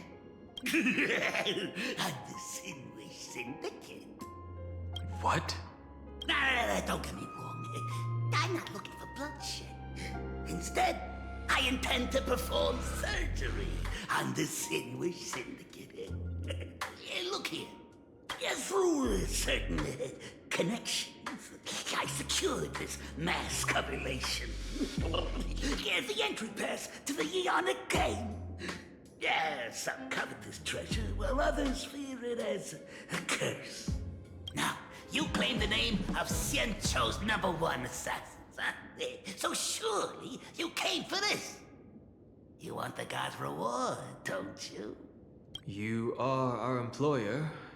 Therefore, the festival's prize should rightfully be yours. What do you want from the Eon, Mr. Polewave? The Aeon? I harbor no such an unrealistic desire. I'll leave this prize for you to claim as your reward. I'm happy enough to share in a bit of your glory. Whether you win or lose, all I ask is that when the press comes a-knocking, you say this. You were sponsored by the Sandwich Syndicate of Toughbrook. That is enough for me. So this is a sponsorship deal? The Sinwish Syndicate only wants fame? Since we are not truly in your employ, are you not afraid we might break our promise and ignore your request? If you truly cared nothing for what I asked, why even raise the question, huh? As I said before, I may not have the low life of the Shenzhou people, but I do know how to judge people. One more question from me, please. Why are you so set on chasing fame? In plain Arcadia, imagination exists due to wish power. And that wish power comes from the attention, curiosity, and demands humans place upon these imagination.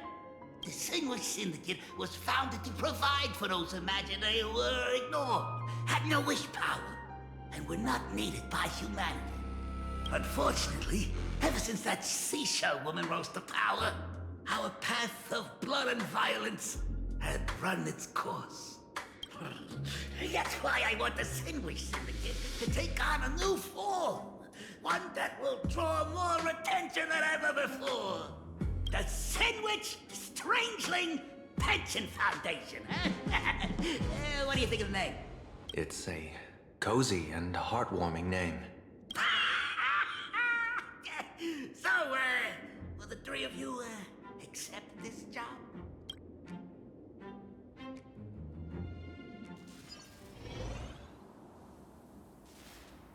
A moment later, somewhere in Delphbrook District.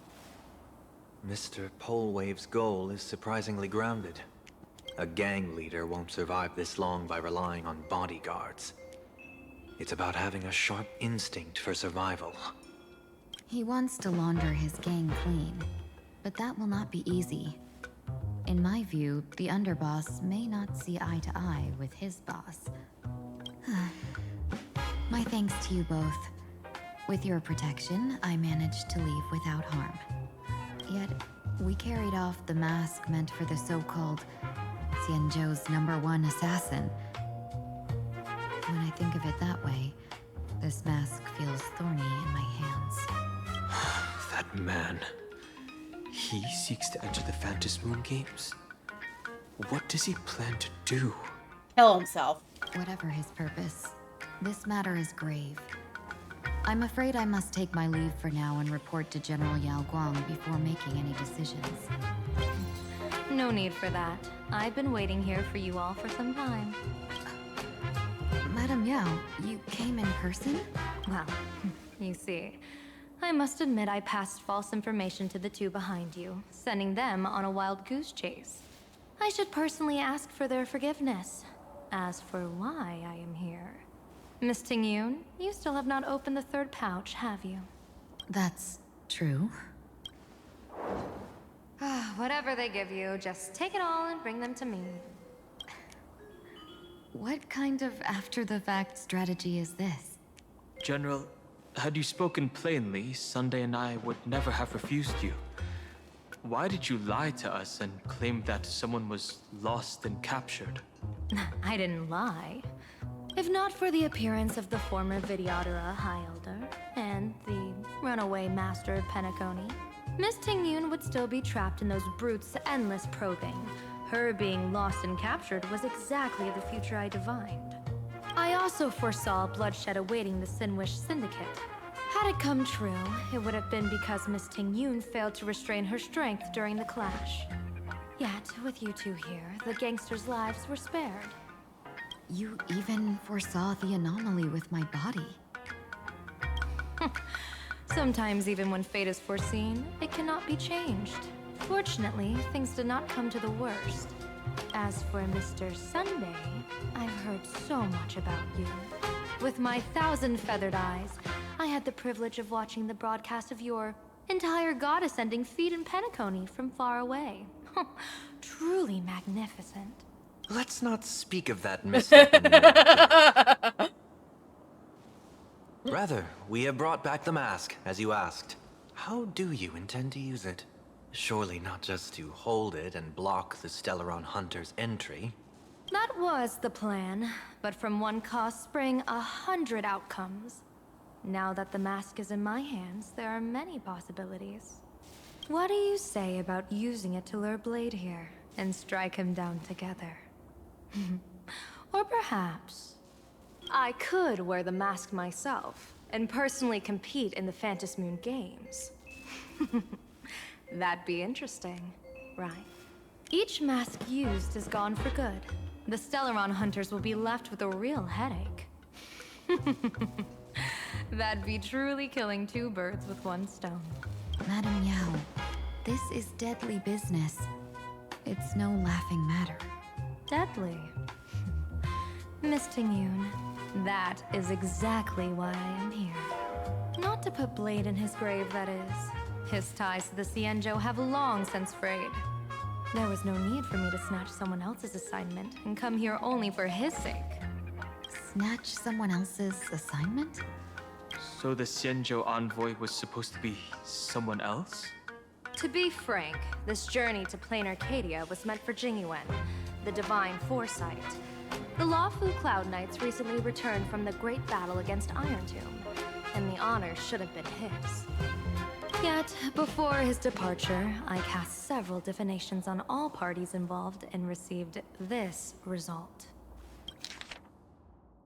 With the hunt as the primary subject, the divination reads as follows. The hexagram resolves as fired. The change occurs at the fourth line. It comes without warning. Incineration, death, abandonment. It is truly ominous. With the preservation as a primary subject, the divination reads as follows. The hexagram resolves as heaven. The change occurs at the fourth line. One may leap or remain in a death with no fault incurred. Advance and retreat according to circumstances, and you shall remain untroubled. Finality. Dragons clash amongst the wilderness, their blood staining the heaven and earth alike. It's the portent of bloody conflict. Why would a Stellar Hunters be marked by such an omen? To be connected to the former High Elder of Plain Arcadia. Neither fully luminous nor wholly obscure, it rose to the heavens at first, only to descend back to the earth. What does this even mean? Joy turns to sorrow? With the fate of the next 10 days of the primary subject, the divination reads as follows. Those who present morals and virtues, no remedy is needed for the good fortune to follow. So there are more big shots to come? Just how many more surprises are waiting for me? Incineration, death, abandonment. I may not know divination, but even I can tell that there is no good omen. Unfortunately, the two top diviners of the Yuchui and the Lafu, in other words, my junior soror, Fu Xuan, and I, cross-checked each other's extrapolations and came to the same astonishing conclusion. An Arbiter General will fall in this Arcadia of Elation. Even so, you're still taking the mission meant for Jingyuan? Yes. I contacted the Marshal and took over the task. I've simply never seen such a bizarre fate and wanted to witness it. Even if it means your death? It's only death. If I can die in these Phantasmoon games to achieve a moment of godhood, then my death won't have sullied the Xianzhou's honor. Miss Tingyun, hand me the mask.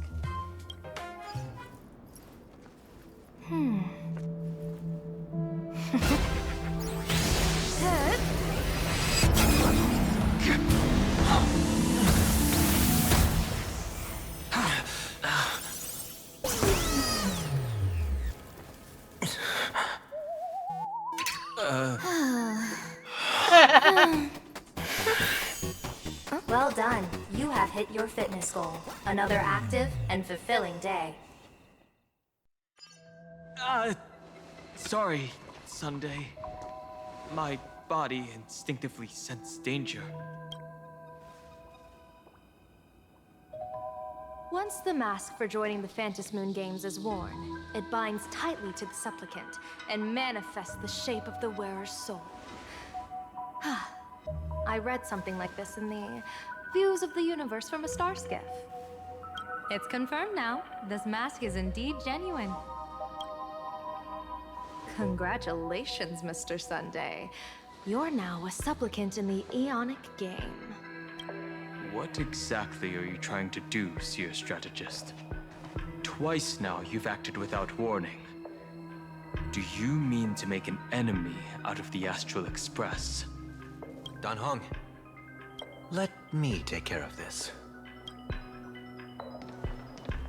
Sunday, are you planning to fight? Don't worry, I'm no match for this general.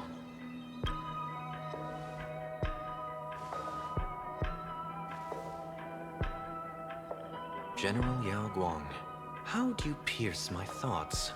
I ran a check with my tuning, and there were no signs of any outside intrusion.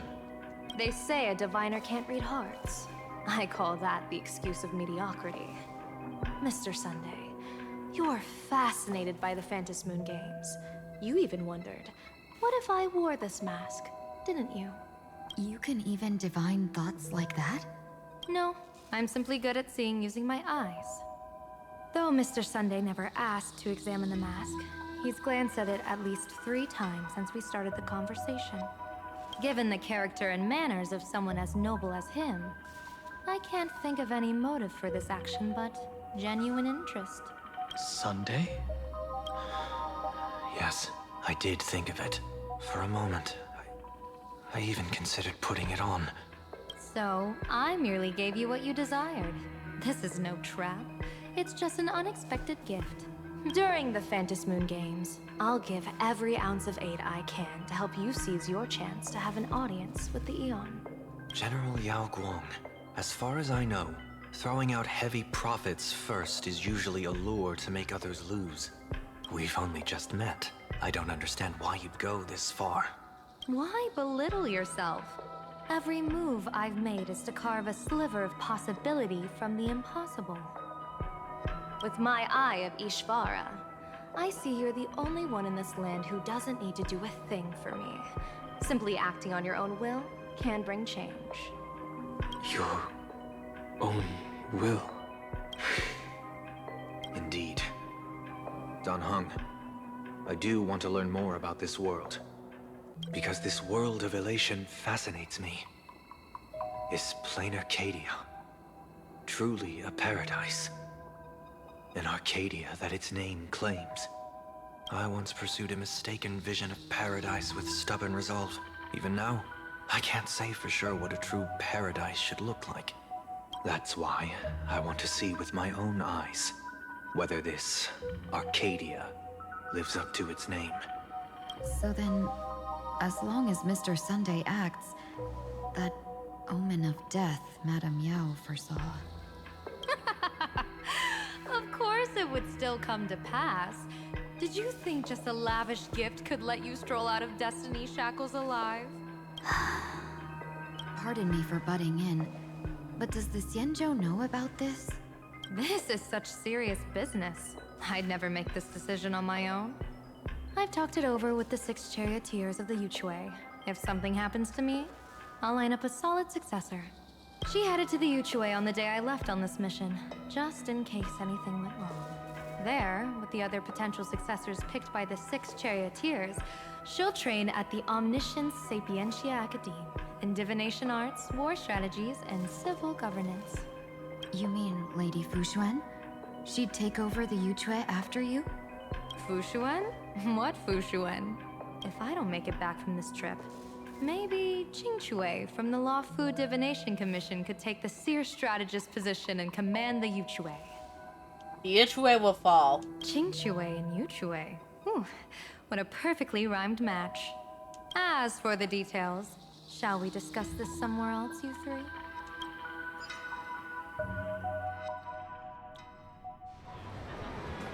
Sometime later, search for stolen items. Annoyed by a death slightly slipped into Dubbrook District. Map says the Ashen Detective Agency should be right here. But why is there just a magazine publisher's office? Holy for bully! Big drama hit Raffia Academy! A furbo? Taking photos? You really can find anything in the land blessed by Aha. Let's go ask for directions. I'm betting if we just go up those stairs there, it'll be enough. You see the local the monocle and mustache. Hey, little furbo. Know if there's an Ashen Detective Agency nearby? Beats me. But if I find 10,000 credits on the ground, I might recall a spot.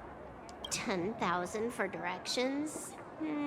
Fine. Job first. Oh, wow. Looks like 10,000 credits from my account just hopped to end up in yours for no reason. Now, spill. Whoa! Generous, miss. The place you're looking for is upstairs. That detective's renting my boss's space for his agency. But he's zonked out in the day, and his doors are locked at night. No clue how he earns any money. Maybe he's a vampire? So they're closed? Then how do I meet this Ashen Detective? Beats me. But if I find 50,000 credits on the ground, I might recall that too. You stinky furbo! Begging for a smack! Scamming our guest!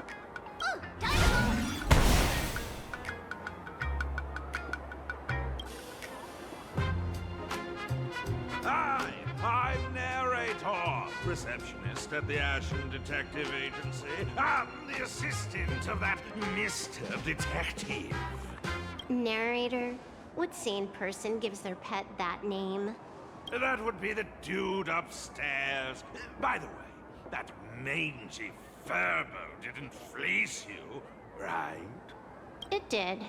A full 10,000. Do you want me to catch that sneaky furbo for you and get your money back? Nah, save your breath. Got it fixed. Money's back in my account, plus the last 26.5 credits from that guy's account balance. Oh, not bad, Punklordian hacker. You seem pretty knowledgeable.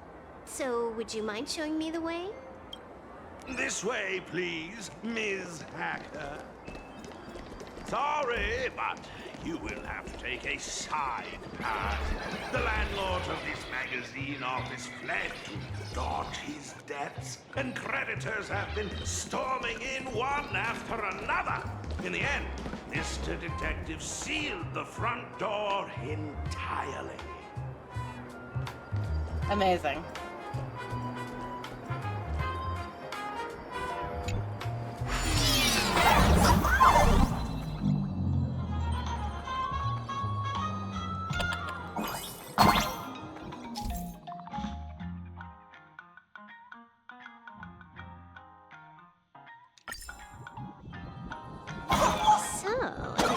a shooting button. That's interesting.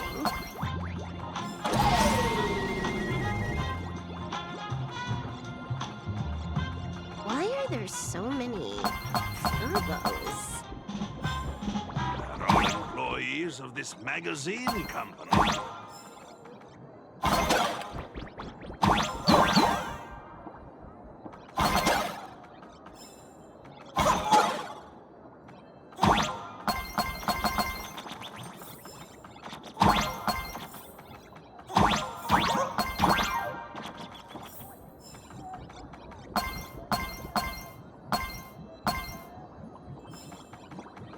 Why does this scene feel like a punishment round from a game?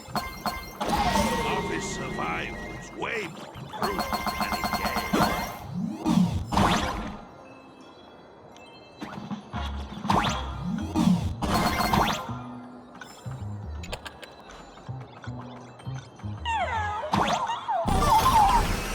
So, this is where the detective lives? Yes, his office and living quarters are one and the same.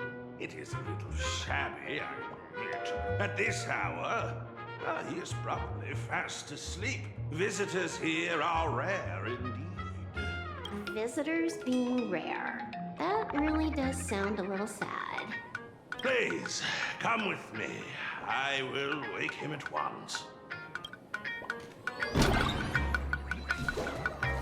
It's time for our boy. Time to get up, Mr. Ashvale.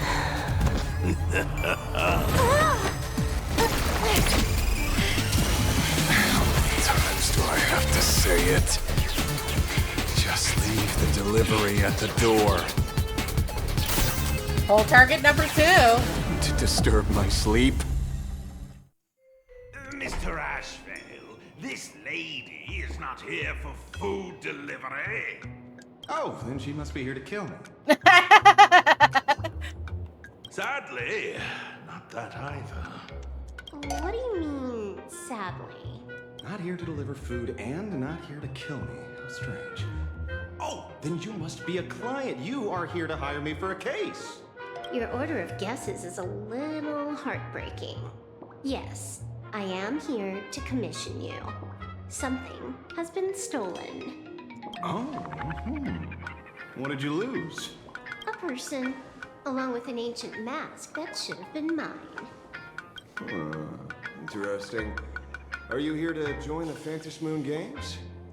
At that moment, a cloud of suspicion rises in the detective's mind. Who exactly is this girl? Mr. N, stop the voiceover when we're talking business. Stop! You pay me 900 credits an hour plus 2 bananas just for this, don't you? Yes, but at least throw me a few clues while you work. Between the detective and their assistant, at least one of them should know a thing or two about deduction, right? A name flashed through the otherwise empty mind of the detective.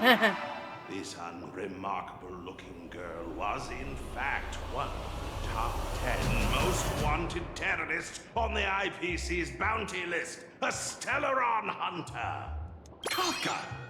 It's Silverwood! She's Silverwood! Mr. Ashvale, did you get your head caught in the fridge door or something? I feel like I need to wipe my personal data again. One of the Interastral Peace Corporation's most wanted fugitives with the highest bounties comes to commission a broke detective who... I have seen plenty of stories like this. So, the next thing would be me getting dragged into a massive conspiracy and forced to run for my life, right? Drop the paranoia. I came to you because I hacked into the Security Bureau's criminal record system. What I found was shocking. In all those bizarre police cases, you were hired again and again. The curious case of the Harmony Sect Communion, the mystery of the Ghost Bullet Worm Express, the serial ghost resurrection incident, the super non-serial locked room murders at Kooky House, you helped solve them all. You may not be the most famous, but you're probably the most capable detective around here, right? Is nothing private anymore. Whatever. Tell me, how did you lose your mask? Today was supposed to be our meeting with the Sinwish Syndicate. All right, now let's talk about the commission fee. Excuse me, I haven't even finished my sentence yet. A true great detective can know a case without ever leaving the room. While he sleeps, I gather the intel. We already have the basics about today's fiasco with the Sinwish Syndicate, and those 3 Xianzhou #1 assassins who scammed the mask. Can you handle it? Money is not a problem. Do you take dirty money? Sorry, no dirty money. And please do not withdraw your payment plus the account balance after paying. Oh, then how about this? This is the IPC's turf, right? Turn me in for the bounty. You take the reward, and I bolt afterward. We Stellaron hunters sometimes use that trick to raise funds. There's that line. Or maybe we could discuss the possibility of taking dirty money. 30 million credits. Pay us after the work's done. Deal. I'll try to get that money over the next few days. Here's my contact info. Update me the moment you have any news. Pay us after the work? When did our office have a rule like that? That rule got made just now. Oh, my dear Mr. N, did you truly want to take dirty money? I have come up with another way to make money. Let me reach out to a certain big shot first.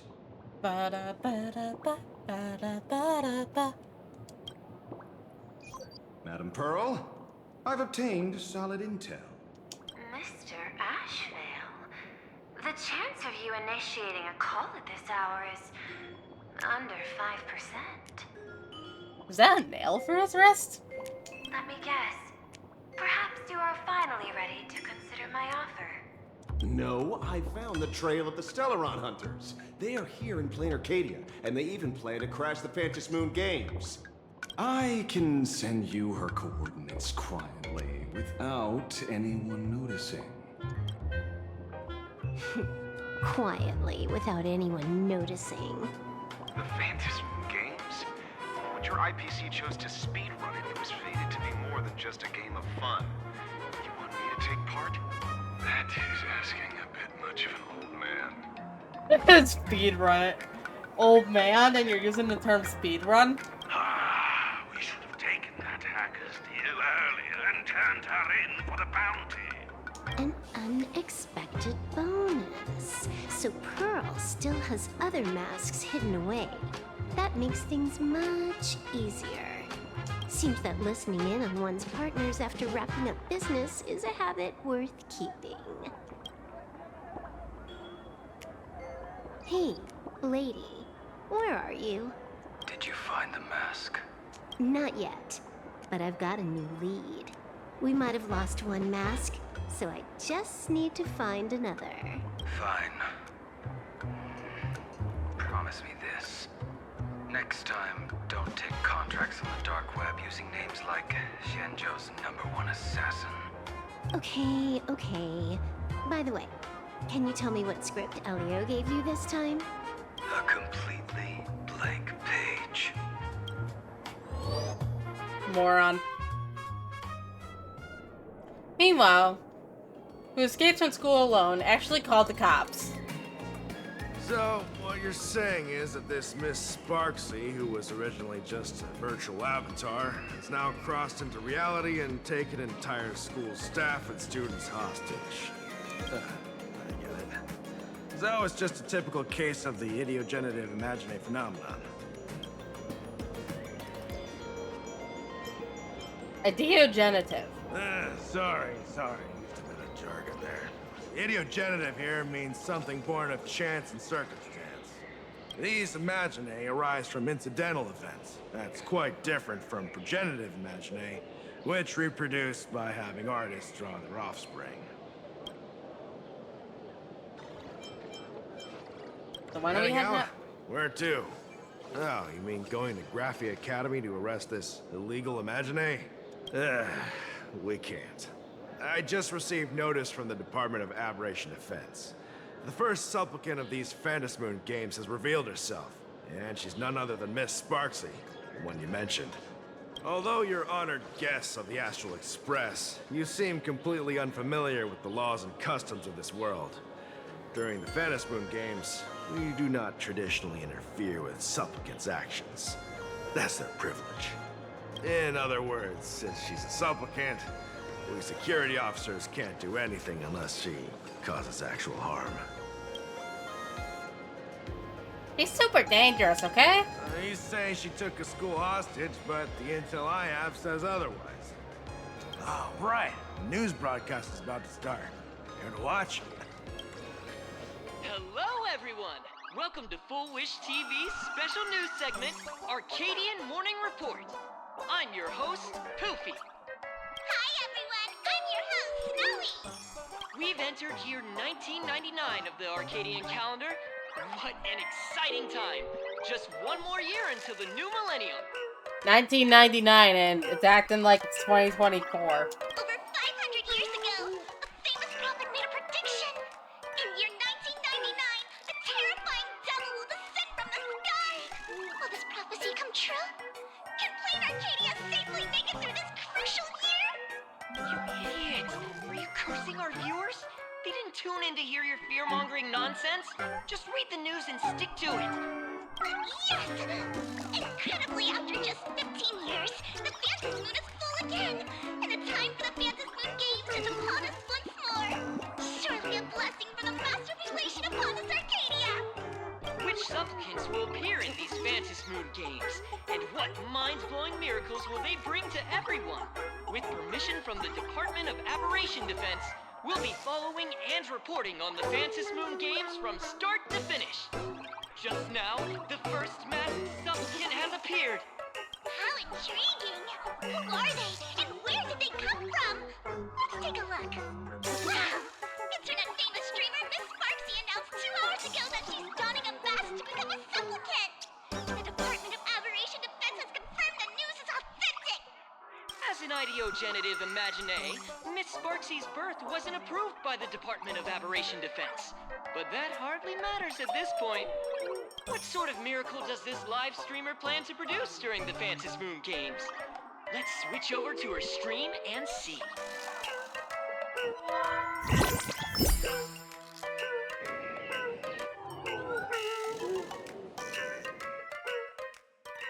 Yoo-hoo! And we're back from the commercial break. A big thank you to Love Insurance for being the title sponsor of today's Sparkstacular Arcadian Adventures livestream. One person, 1,000 faces. 1,000 faces, one person. Who will Sparksicle become today? Ta-da! Time for the big reveal! Everyone, follow along with me, Sparksy of Graphia Academy, as we check out how our new transfer student is settling in. Marge, say hi to the camera. Oh, she's in her Shanso outfit. Sparksy, don't you dare mess with me. I, March, am not someone you can easily push around. I'll have you know I'm the disciple of General Jing Yuan of the Luofu and General Huayan of the Shu Ming. I've undergone rigorous Xianzhou sword training. Others might fear you, but I sure don't. My March seems quite worked up. Is it because she's a bit nervous about her first live interview? All right then. Now, let me interview my colleague, Mr. Yang. Hello everyone, I'm Will Yang, a history teacher at Graphia Academy. I'm honored to be selected as this year's most popular male teacher, and I will continue to strive to nurture even more outstanding talents. All right, that wraps up our interview for now. Let me give you all a sneak peek at what's coming up in our next live stream. Thank you all for your wholehearted support. Sparksicle will work hard to repay your kindness. In 3 hours, I'll be hosting a special live stream performance, Sparksicon, alongside our special guests, the legendary nameless from the Astral Express, who have carved countless legends across the cosmos. Tell your friends, your family, even your enemies. Let's set aside all grudges and meet in the stream to witness the most dazzling sparks light up Plain Arcadia. Yeah, it's possible they just might not have found a new VA for him yet after the SAG-AFTRA strikes last year. Also, by the way, welcome to chat, Lightspeed.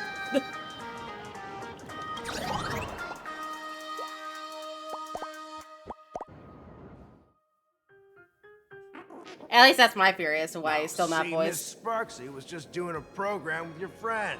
It's fine, really.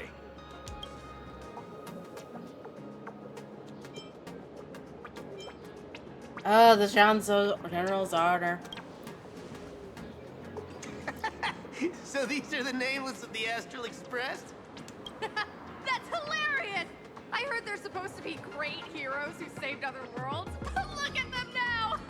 Switching to comedy in a heartbeat.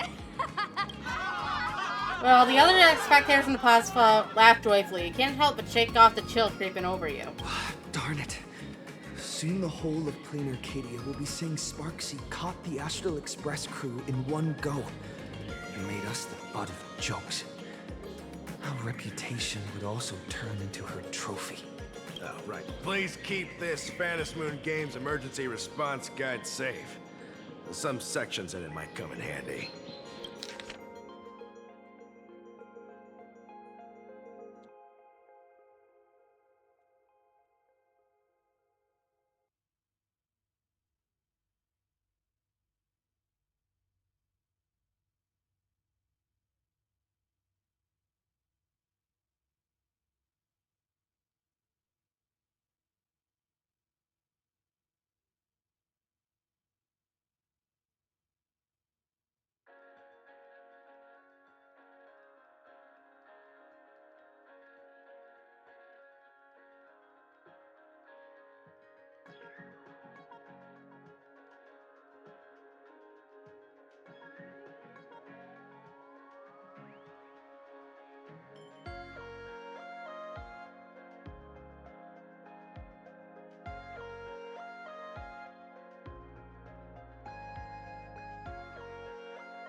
What the hell is going on here?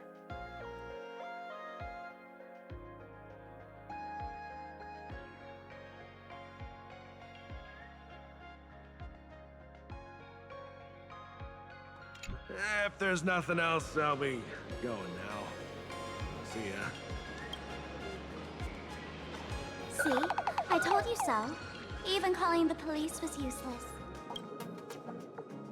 Of course, the Right. cops never do anything. You're their only hope. And that red boss lady of yours. She's here too. Are you all right? Did you get hurt when you ran away? You showed Himiko the strange mask that the young girl drew for you. So, March and Welt are both trapped in Graphia Academy now? And that girl called Sparksy took the mask, too. I wasn't vigilant enough. No, it's not your fault.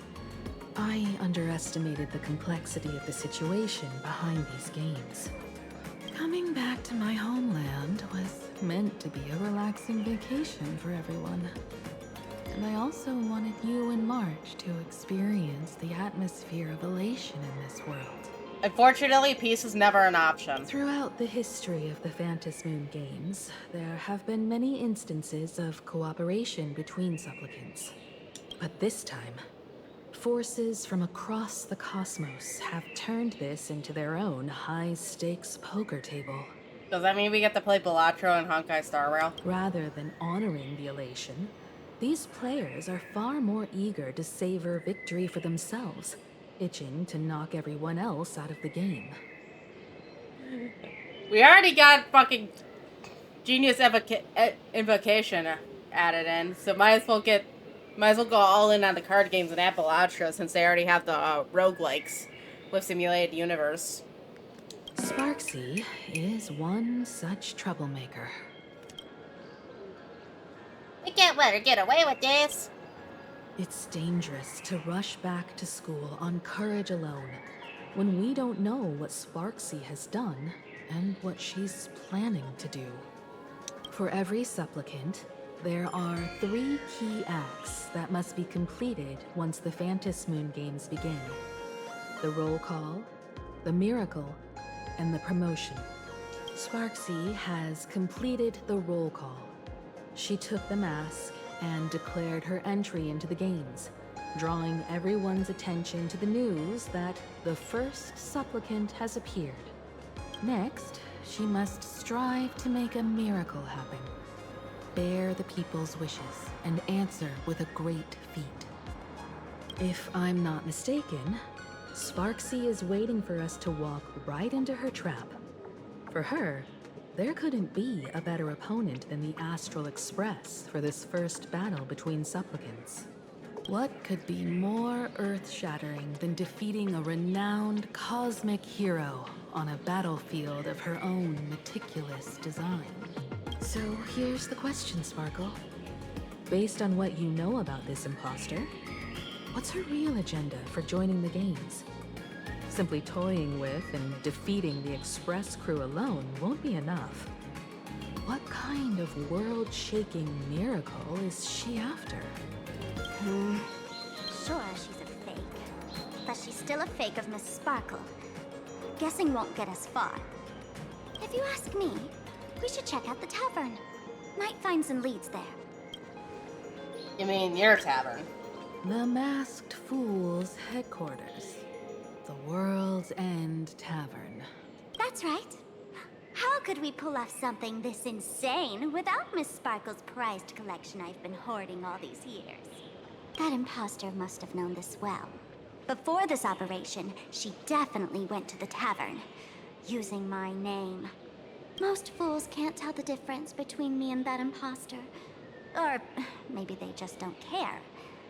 But if we can find out who I talked to and which treasures I stole from my collection of items, we'll naturally figure out what that imposter is up to.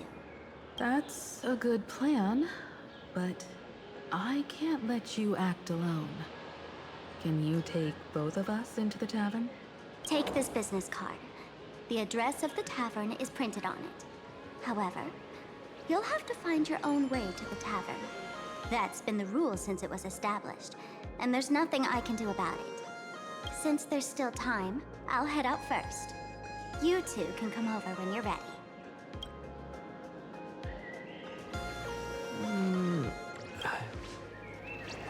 Can Sparkle be trusted? I'd say she needs us more than we need her. Relax. To step into the Elation's right, what you need the most is ease. Don't dance to your enemy's tune. Find your own rhythm. Now it's our turn to set the steps. World's End Tavern. Location, Dovebrook District near the Sin Swish Syndicate office. Dovebrook District. It's been a while since I've been home. Perfect timing. Don Hung and Sunday have made some new discoveries. I asked them to meet up with us later. Your home's in Dovebrook. Don't get your hopes up too high. Looks like this vacation trip has gone right back to our usual trouble magnet mode. No.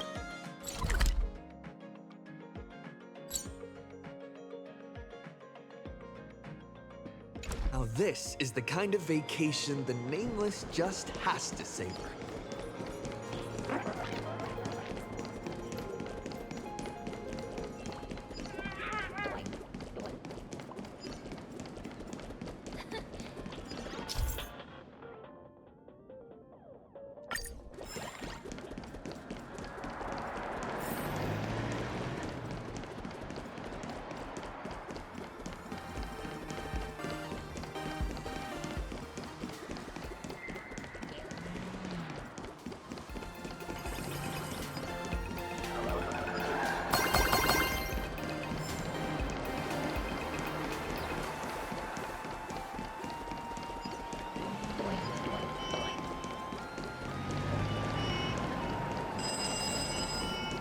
A Furbo snapped a pic of me on the street without my consent just now.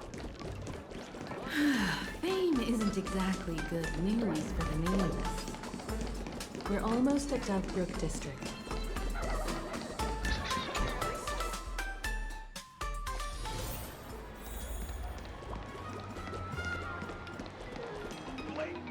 quite a bustling district. Is this really where Himiko lived back then? It's been 15 years since I've been back. I wonder what's become of these houses now. If they're being rented out, or if they've been sold off already. Perhaps they've become like the Graffia family. Nothing but empty shells of their former glory. Let's go. Stay safe on the road.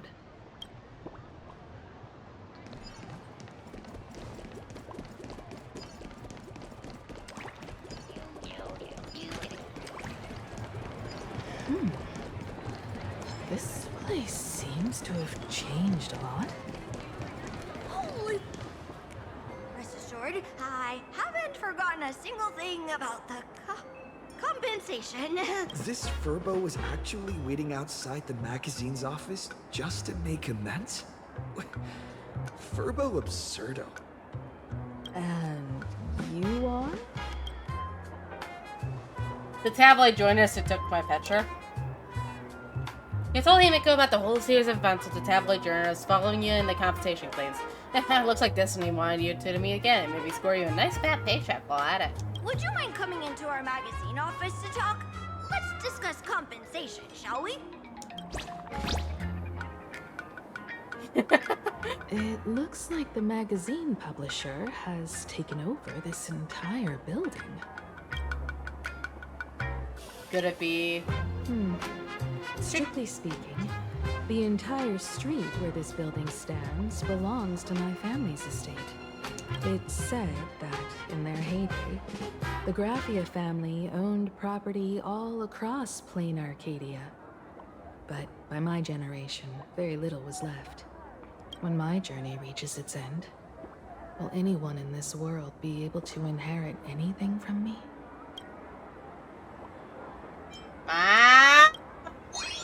Silly child. What nonsense are you talking about? Come, let's go inside the magazine office and see what this little Furbo is up to.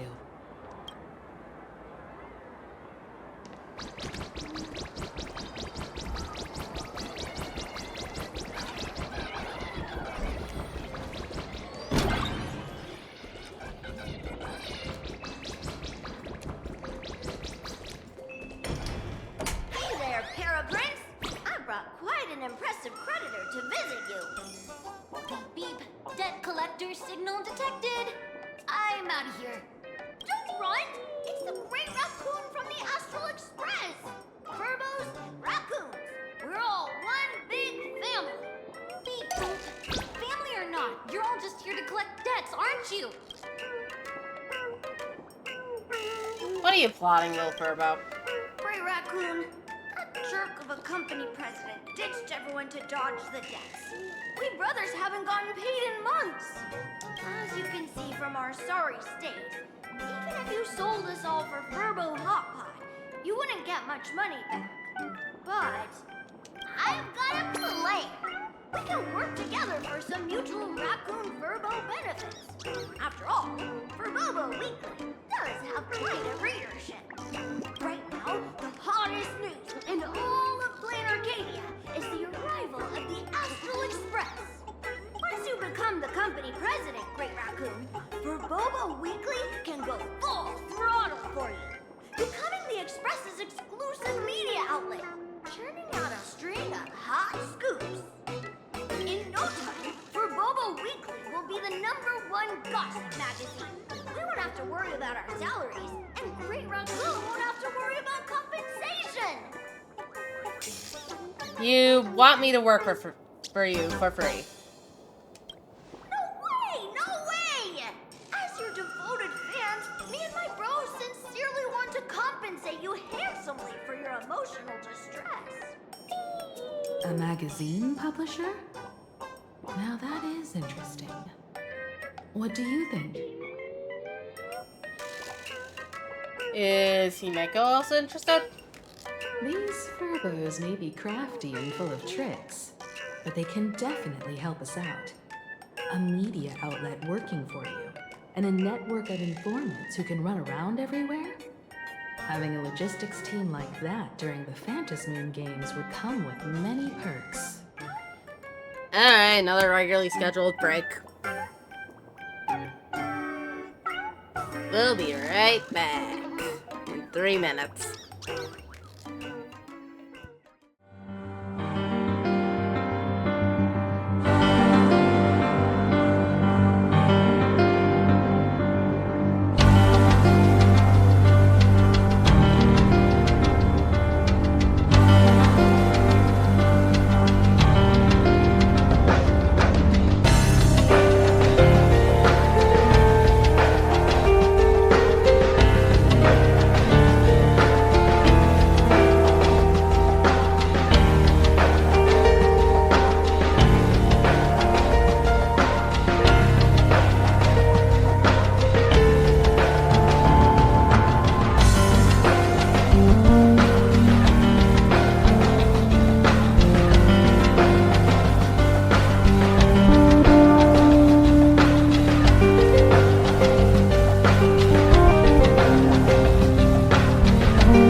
We should be coming back with that.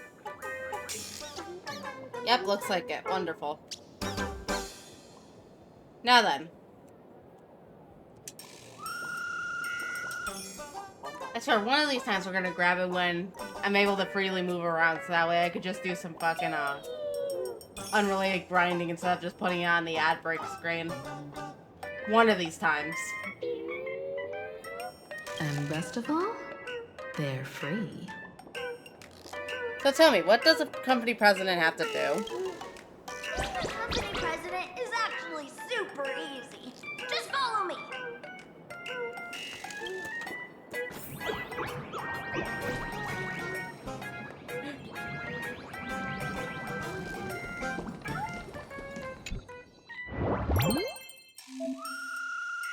Step 1 to becoming president. Read the president's handbook. Done reading? Let's keep going then.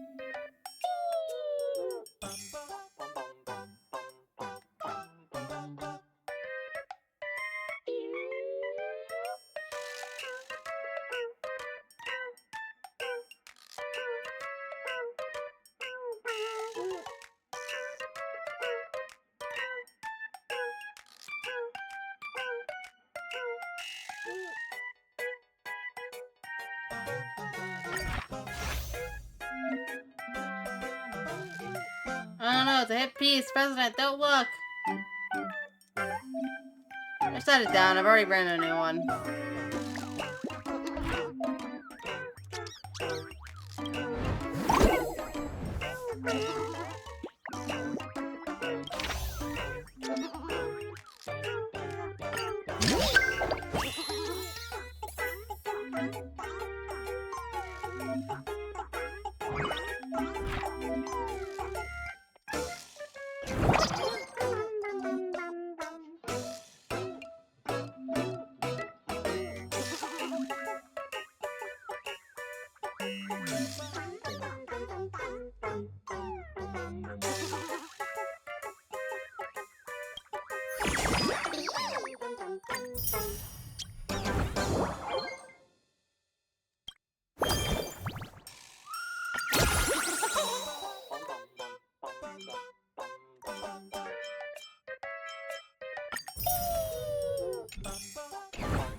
That's all it takes? Okay, from now on, I'm your new company president. Woohoo! Green Raccoon is our new company president! Ha! Whatever mission you assign, we brothers will get it done for you. Anything else you... Well, anything else you'd like us to do? That's all there is to it. In return, make sure you create some big news stories. Oh, and that journalist Furbo who wrote that slander about you? HR will fire him. We don't need an employee around here who's got beef with the company president. Wait, I'll sign to gather intel at the school. I heard a supplicant has appeared at Graphia Academy. Should we have him take some pictures there for you? No problem. I'll arrange it right away. This Furbo will issue the order. Stay tuned for his first-hand report.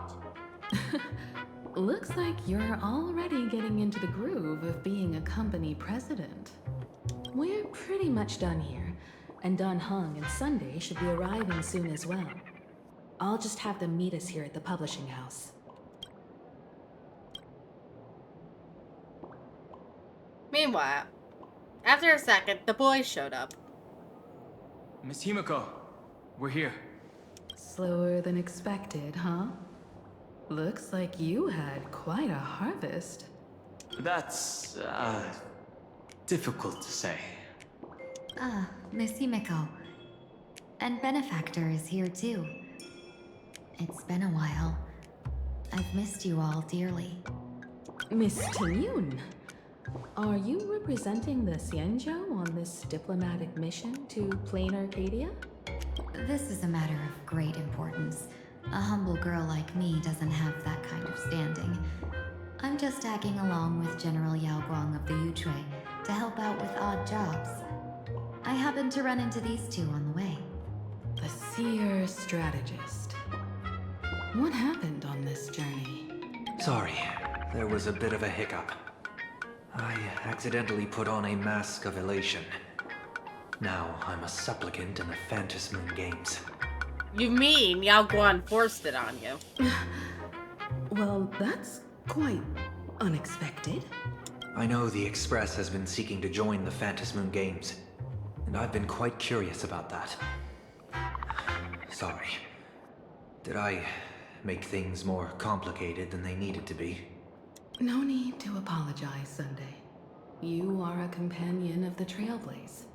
No Nameless would ever stop a companion from finding their own path. Many thanks. But wait, did you just say accidentally? It's a long story. I'm afraid we'll have to wait for General Yao Guang to explain it herself. She was with us just now, but somehow disappeared without a trace. Madame Yao is always like this. She probably disappeared suddenly to deal with something urgent. This seer strategist is just as elusive as the rumors say. Should we wait for her? No need. I wouldn't dare impose. The tides of fate shifted. I had to delay my steps to arrive at the proper time. I asked for your understanding. Oh my. Counting me, we make exactly 6. Let me do some calculations. Beep bop boop boop boop beep bop boop. Your fortune in the coming days looks grim. You'd better watch out.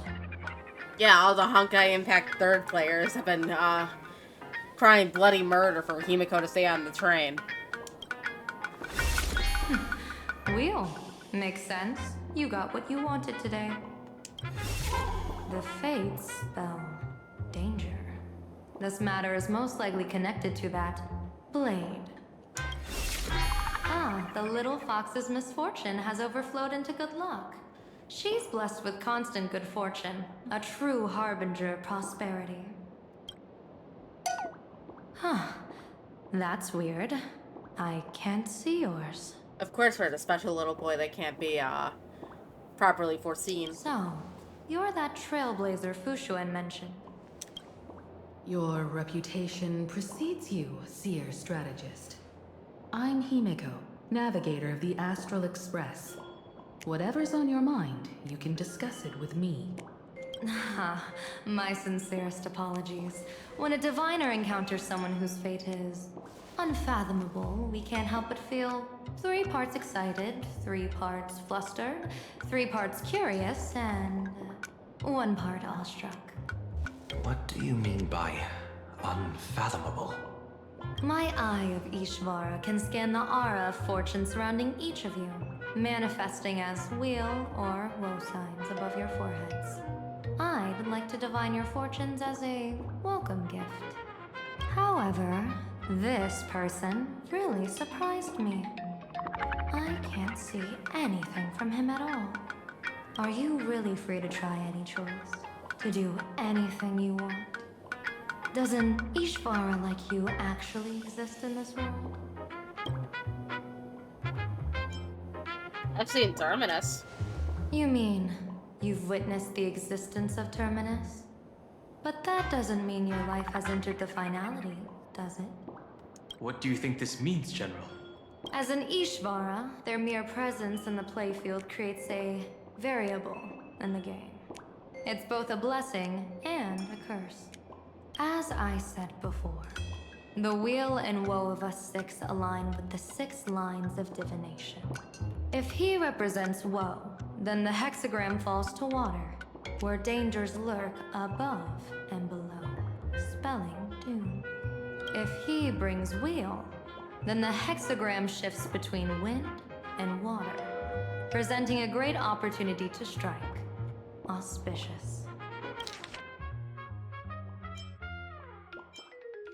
Are those markings like the things on the South Korean flag? Is that what they mean? So, the fate of our journey in plain Arcadia rests on his decision. Sounds pretty normal.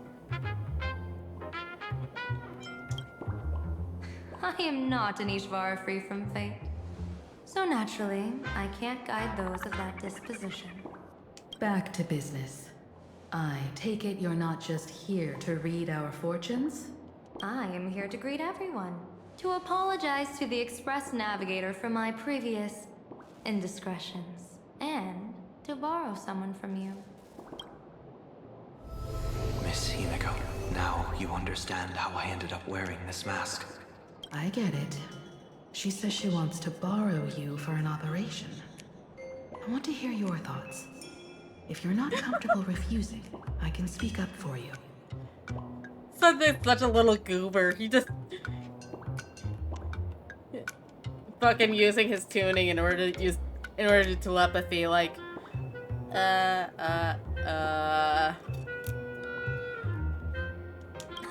Oh, you two. No need for whispers.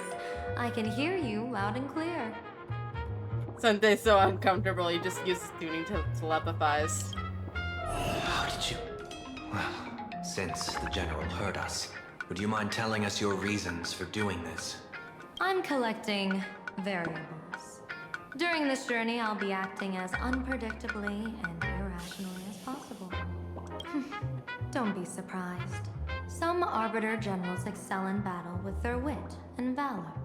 Others master the art of forging weapons. And some guard the Netherworld with their lives. I, however, fight for the Alliance by calculating and manipulating fate itself, peeking into the future. So you're manipulating RNG values. Can you manipulate the RNG values so that way I finally get Evernight off the banner? I'm here to discuss matters regarding the Anti-Destruction Alliance. And then I'll head to Astropolis for the vote. That's the real business. But according to the divination, this Arcadian world faces an extraordinary danger. When a bird's nest falls, no egg will remain unbroken. Are you saying we'll all perish along with plain Arcadia? What's going on here? Intel indicates that a serious Xianzhou criminal is attempting to join the Phantom Moon Games. This individual has been infected by the flesh of Shuhu, the emanator of the abundance, and is extremely dangerous. According to my interpretation, his long-suppressed violent nature will eventually become uncontrollable, bringing catastrophic disaster to everyone. There's no way he could do that. That's the divination's answer. Rather than asking whether he could, we should ask, how would he do it? My divination shows dragons clash in the wilderness, their ichor dark and yellow. While the term dragon clash could simply mean fierce battle, could it be foreshadowing a great calamity from your conflict with Blade? Perhaps this prophecy has other interpretations. But with my limited intel right now, I have to prioritize Blade, this most volatile and dangerous factor. I've heard that different interpretations of prophecies can lead to completely opposite outcomes. Until things become clearer, it's better to reserve judgment. Let's put that aside for now. In any case, I've brought along a creation forged by Blade himself. If things get out of hand, it might temporarily restore his sanity, giving us a brief chance at victory. What is it? I'm sorry, but fate has shifted once again. I must take my leave. To put everyone on the Express at ease, I solemnly swear that Mr. Sunday won't be obligated to do anything for the Xianzhou. On the contrary, our delegation will give him every ounce of aid within our power. What did you say, General? Aid within our power? She's gone. Whoa, that was quick. Madame Yao must be really busy. Has she vanished into thin air like this before? Yes. I don't know the details myself. With Madame Yao, it often happens and no one knows when she'll return. She doesn't do it on purpose. Allow me to apologize on her behalf. No worries. At least we know what the Xianzhou is up to. Right now, 2 companions from the Express are still trapped somewhere. He and I must head to the tavern to uncover some clues. If Miss Himeko needs my help, please don't hesitate to ask. Are March and Mr. Yang in trouble? I'll go with you. No, you and Sunday will act together with the Seer strategist. We're not at the point where we need to call in reinforcements yet. The situation with Blade is unusual. That Seer strategist's concerns aren't just baseless worries. I don't want to see the Phantom Moon Games bring catastrophe to my homeland. So this is also my request. To put it in the General's words, please do your best to introduce new variables.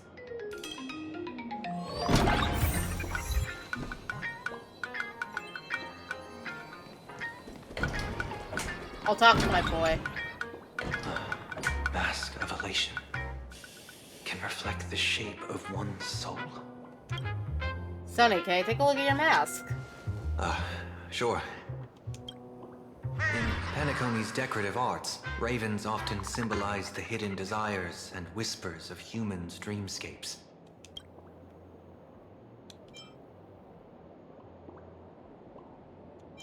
Don't get too carried away now. Don't worry. I once tried to ascend to godhood myself. I won't be dazzled by the honor of an audience with a deity. Taking part in this grand event is also about gaining a deeper understanding of this Arcadia. Just as one cannot miss the Charmony Festival when visiting Penacony. What's the deal with this mask anyway? After putting it on, I seem to hear curious voices. The mask whispers to me, urging me to show my elation to the god, to create miracles that will make the people of the Arcadia laugh with joy. Sunday will now embark on the path of elation. That's a good one. When that general, Yao Guang, shows up again, I should discuss our collaboration plans with her. Good luck. Okay, now we leave. The IPC, Masked Fools, a Cienjo General, the Stellaron Hunters, and the Nameless. Some came for the Alliance. Some for the Eon's game. Whatever their reasons, a storm is brewing in the skies over this world. But at least we got some good news. Sunday has joined the Phantasmoon Games. He can help us in our showdown against Sparksy. Let's rendezvous with Sparkle at the tavern. We must uncover why Sparksy entered the Phantasmoon Games, and what sort of Sparksicon she's got planned for Graphia Academy. How do we get to the When I cavern? was little, I heard a few urban legends. They say the entrance to the tavern exists behind every single door in this land. But those who aren't invited, or haven't found their destined path, can never step inside. This time, we already have the Fool's invitation in hand. As for the key to open the door, there's a silly rhyme on the back of the business card. For revelry and drinks galore, no need to search from door to door. Heed the Fool's riddle with care to find the key that leads you there. That rhyme's worse than what Rappa comes up with. So, about the Fool's riddle, got any leads? A long time ago, you scoffed to yourself. Who even remembers after all this time? But you do remember. When Sparkle first met you, she told you a riddle. Whether they look up or down, the moon that humanity gazes upon in the sky is always the same fantasy moon. Looking up makes sense, but looking down? How exactly do you gaze at the sky? A puddle of water? Oh, it seems fate ties you to the tavern. I get it now. The answer is Dovebrook.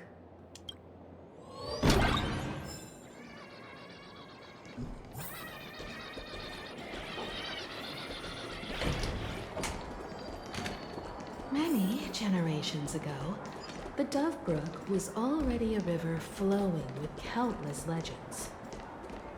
It's no surprise the door to the tavern lies hidden. Legend has it that the master painter Graphia once drew water from the Dovebrook to wash her paintbrushes.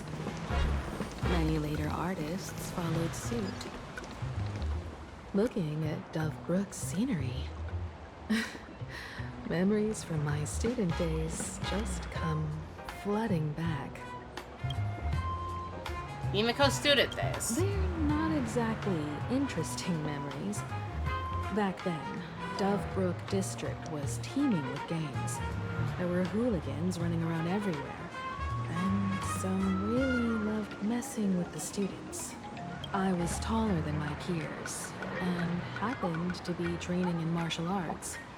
To stand up for my juniors, I would occasionally get into scraps with the thugs on the streets. The people who fell into the Dovebrook River would cover the surface like bean sprouts in noodle soup.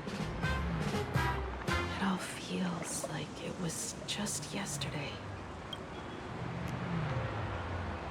Himiko, Noodle Master. Sometimes the thugs fell in. Other times, I took the plunge myself. Back then, I was a bundle of restless energy. The teachers always said I was like a wind-up toy that never stopped banging its drums and cymbals, stirring up a commotion wherever I went. In the blink of an eye, 15 years have passed.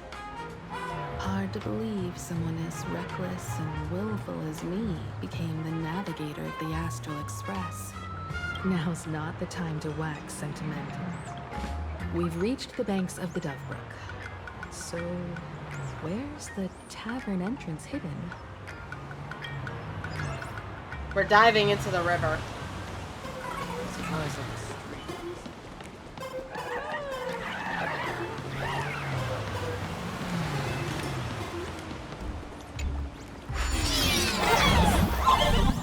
According to the business card,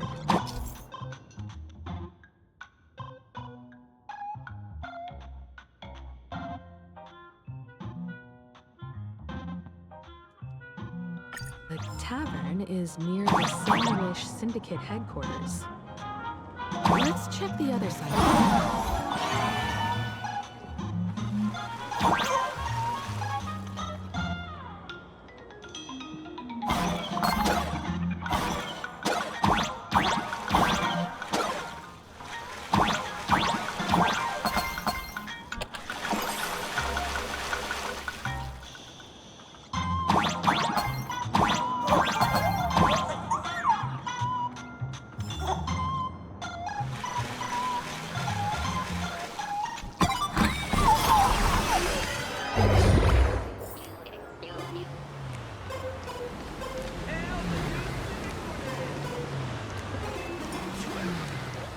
Hey, folks! Have y'all heard the joke about the Dovebrook? Come on, tell us. Yeah, one day, a criminal escaped from prison. He ran for his life, but just when freedom seemed within reach, the Dovebrook blocked his path. With his pursuers closing in, the man prayed to the river. I am hammered by the law, stained with filth. Oh, pure flowing waters, please do not swallow me.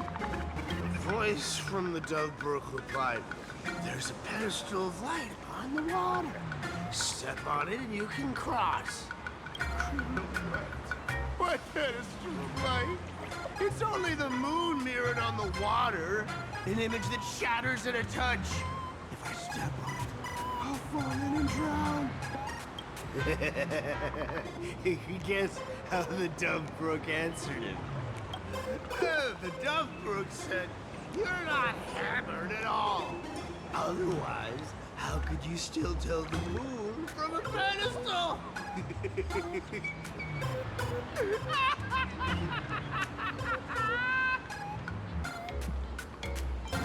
That's such a dry joke. It's fine. You don't have to buy me a drink as long as I can make you laugh. That joke sounds like a hint. Could he be a fool from the tavern? Maybe if we find the fragile moon he mentioned, we'll find the way into the tavern.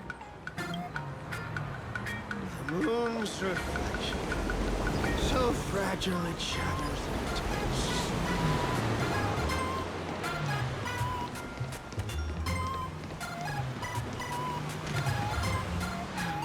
Sparkle's riddle says this. Whether looking up or down, they all see the same phantasm moon when gazing at the sky.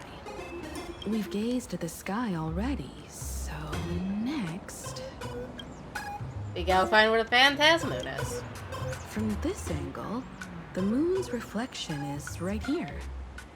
It does look strange in the water. If what the card says is true, and the Fool's Riddle is the key to entering the tavern, then this moon must be the door lock. Come on, let's take a closer look at this strange moon.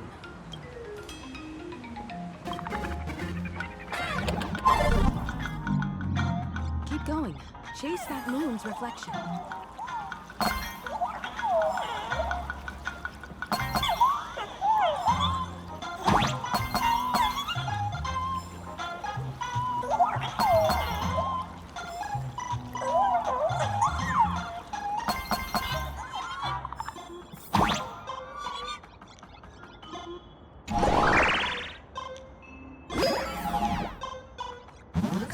Fools are guarding the moon's shadow tight.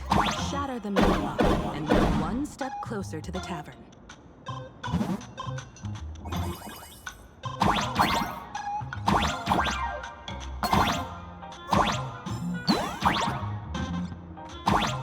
Let's try again.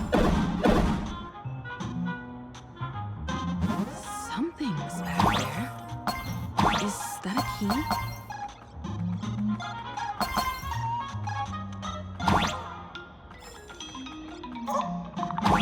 About to break. Let's try it again. The key has dissolved into the water. The water's surface is about to change. Look, the tavern's shadow has appeared.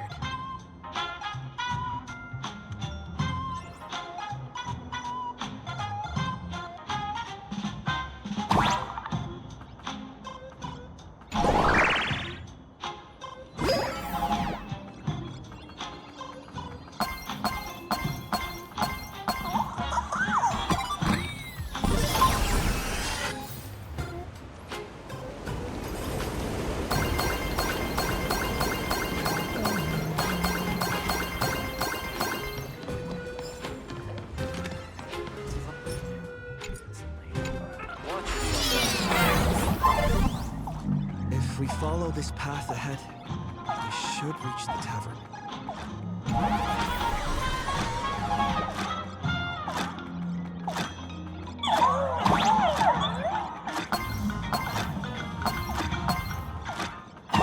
Watch out! I almost forgot. You're a full-fledged trailblazer now.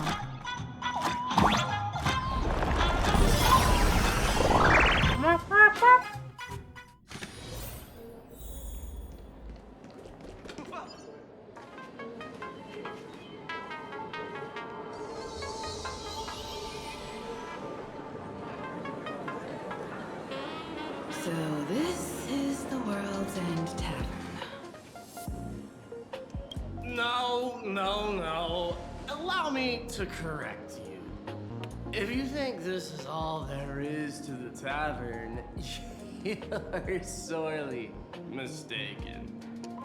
Like a single grape on a great bunch, this is just the part where the tavern connects to this world. Sorry, but this looks like a regular lounge. The so-called plain Arcadia isn't really an Arcadia either, but who's complaining? Oh, Life there's Ashvale in the goes background. on, doesn't it? If you're looking for something that's true to its name, take a ride on the Astral Express. Funny thing is, it's literally a train. You know, can't find a single trace of astronautical engineering on it. Wait, you two are navigator of the Astral Express and the raccoon on board, right? I've seen you in the news. I like how everyone literally assumes the Trailblazers is literally a raccoon. Like they just adopted a rabbit animal.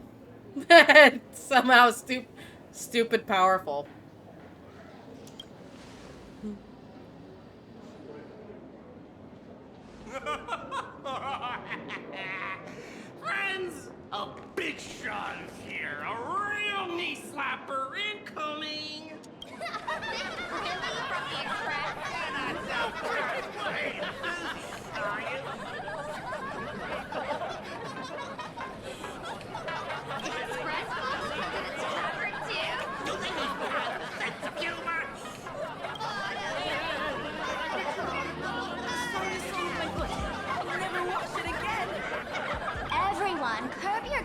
curiosity.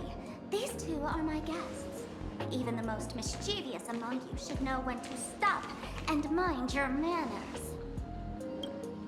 Well, if it isn't Little Sparkle. We've all heard your joke. Take the mask from a masked fool, and what's left but a fool?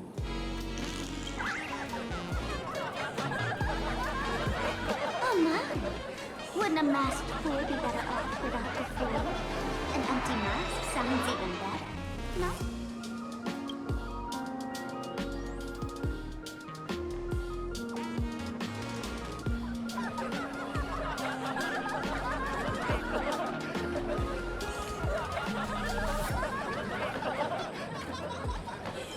Is he still alive? Alive-ish. Depends on how you define alive. Most fools won't even admit it. So he isn't exactly dead either.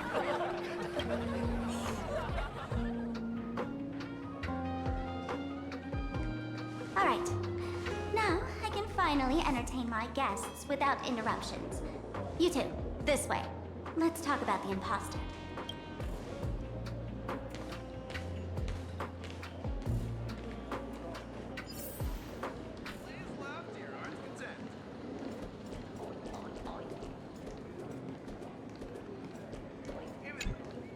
Alright, you two.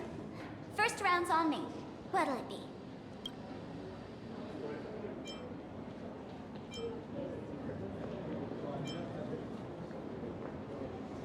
Fuck me up. We're not here to drink. Time's ticking. Did you find anything on Sparksy? Don't pull a long face. You'll sour the vintage in the cask. While you were gone, diligent little Sparkle was gathering intel non-stop and didn't waste a single minute. Sparksy. She did come here disguised as me. I called Giovanni. You might not remember him. He's the poor sap who drew the short straw to manage the storage area recently. All Gio told me that a week ago, I came here and took a few things. Giovanni's the bloke that runs Aether Wars. I remember him because people always mention him with the bad schools. Among them was a vial of mimetic virus. A mimetic virus. No wonder she could take over Graphia Academy and distort Marge and Weld's cognition, making them believe they're a student and teacher. He wants to undercut Dr. Primitive's business? Close enough. This so-called Sparksicon is a front for spreading a mimetic virus. Knowing that isn't enough, what type of mimetic virus is she spreading? What are the symptoms? We need more on her plans and actions before we can counter it. Thought of that already. So I visited a few friends and learned where the imposter's been haunting. To dig up details, we'll have to get hands on. Lead the way, then. Let's move. Stay close.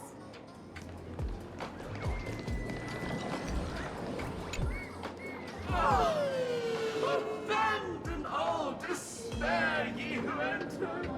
If you want to pass, then amuse me. By the way, hate to ask, you aren't a Harlem Spellboy. No. That's a relief. Not like I could tell if you were a top you, right? Isn't this the Tavern of the Elation?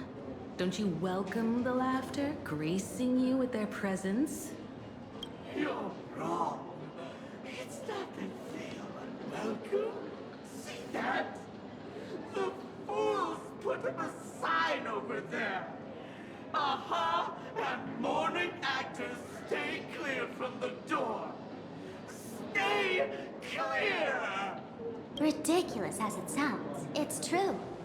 After 666 invitations to AHA went unanswered, the younger fools voted to expel the laughter from the path of elation. Oh, I get it. It's like students expelling a teacher from a classroom. The action is meaningless. The message is loud and clear, though. All right, Mr. Doorway. I assure you that none of us three is Aha, and none is a morning actor. Oh, it's Sparkle. Is it really Sparkle? It's not someone else pretending to be Sparkle. I can't tell, and I don't care. Listen up, gray-haired lad. If you want me to pay the toll with saying a joke. I've been waiting for the one joke that can cure my melancholy. Now,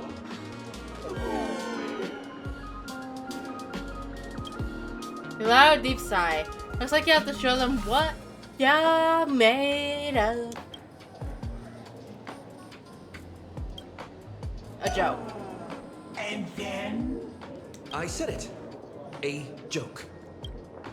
The door fell silent for a moment. Oh, poor child. A bad joke is more pitiful than melancholy.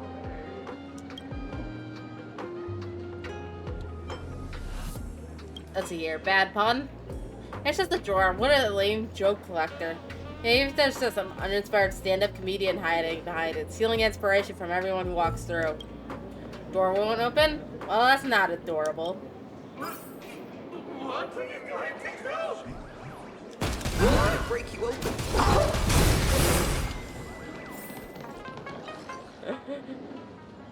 Didn't expect you to have the pull to get me into the tavern.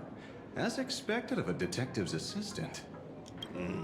Back when I still had a sense of humor, the fool gave me an invitation. You can thank him for that. You're really going to see the Stellaron Hunter case through? They can only pay you in dirty money, you know. What else can I do? The boys need the money. Credits aren't black or white, they're ones and zeros. All right. I reached out to Costide. He said that one of the 3 people who stole the mask looked familiar. He might have seen them in the news. Based on his description, I spent ages sketching the suspect's portrait. And I suspect it might be Don Hung, the nameless from the Astral Express. Costide. Do him another favor. No paying this one back, huh? Speaking of which, Don Hung. That's a Xianzhou name, isn't it? Where have I heard that name before? It sounds so familiar. So, which of these 3 is Don Hung? The one with gray hair? The redhead? Or that black-haired girl who looks like she's ready to stir up trouble at any moment? No, don't tell me yet. Let me guess. I know a bit of the Xianzhou language. The word Don can mean red. So Don Hung is the lady with red hair, right?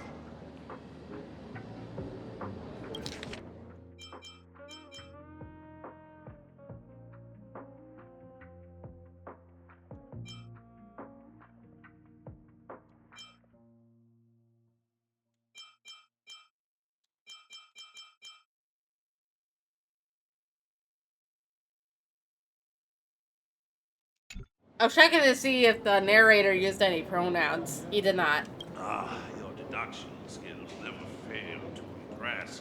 Fine, I'll just give you the answer. None of these 3 is Don Hung. Do you even watch the news? TV, newspapers, the internet, it's all fake news. What do you expect me to look at?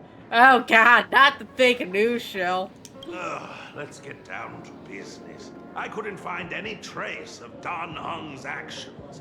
It's like someone wiped them clean. So I decided to try a different approach. Keep tabs on the other members of the Express crew. Maybe following their trail will lead to clues about the mask. Nice work, Mr. Wren. They're heading deeper into the tavern. Follow me. I see, gray hair. The tavern not inviting you sooner was their loss. Come on in. Is the drink in these barrels really brewed from jokes? Yep. You know your stuff, man. Where's this? Oh, there's that first preview image we ever got. Ta-da! Welcome to the dazzling lights of the Bliss Star, the heart of the tavern, Plain Arcadia's dazzling dance floor. There are some tasteless masked fools who consider this place the secret to keeping the laughter going. If life's cruel, don't beg for fairness. Dance! Shake away that sadness until it's all well mixed with the joy in your body. Bliss Star. That huge light orb up there. For a tavern, it's as essential as the Phantom Moon in the sky. If we get the chance, I can take you inside for a real eye-opener. Speaking of which, 2 months ago, some idiot, after downing hundreds of drinks, had the bright idea to knock it down with a Super Overlord spinning top. So, we had to reinforce the Bliss Star with a steel frame around it, and seal it inside the world in canvas. Oh. You know how the masked fools are. Doesn't the Drinksmith care about this nonsense? Spiking drinks with hot sauce and tossing firecrackers down the toilet. Being a drinksmith is a tough gig. No one volunteers. Since Braji vanished, the fools have been drawing lots to take turns as temporary drinksmiths. This fool you're talking about. It wouldn't happen to be Sparksy, would it? If it were, I'd already be tied to that light orb as the scapegoat. Anyway, the next stop is the Golden Confessional. The eyewitness says Sparksy was there. The Golden Confessional? What kind of place is that? A place where you can let go of all your worries. Well, words won't do it justice. Let's go see it for yourself.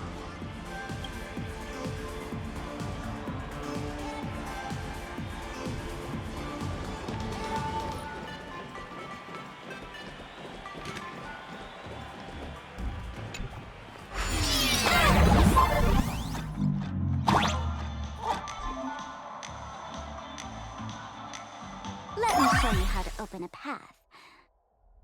Play according to the sheet music, and the path will naturally open up.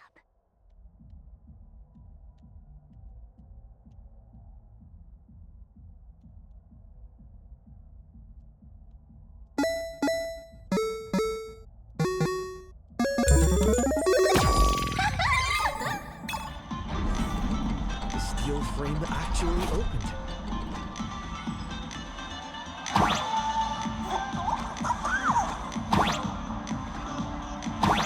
This bay here actually changed color with the lights. Just another night at the tavern. Fun, right?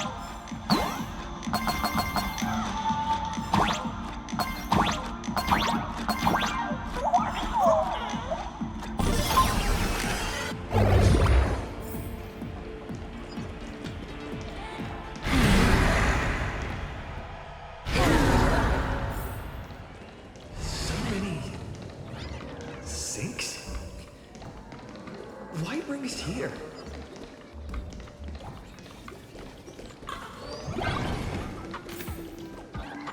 Witnesses say a week ago, I came to the bar, knocked back a few shots of Bomb's first drop, then headed here. The Golden Confessional is an emergency shelter for fools who've had one drink too many. Here, we shed our excess baggage before marching light-footed into the next second.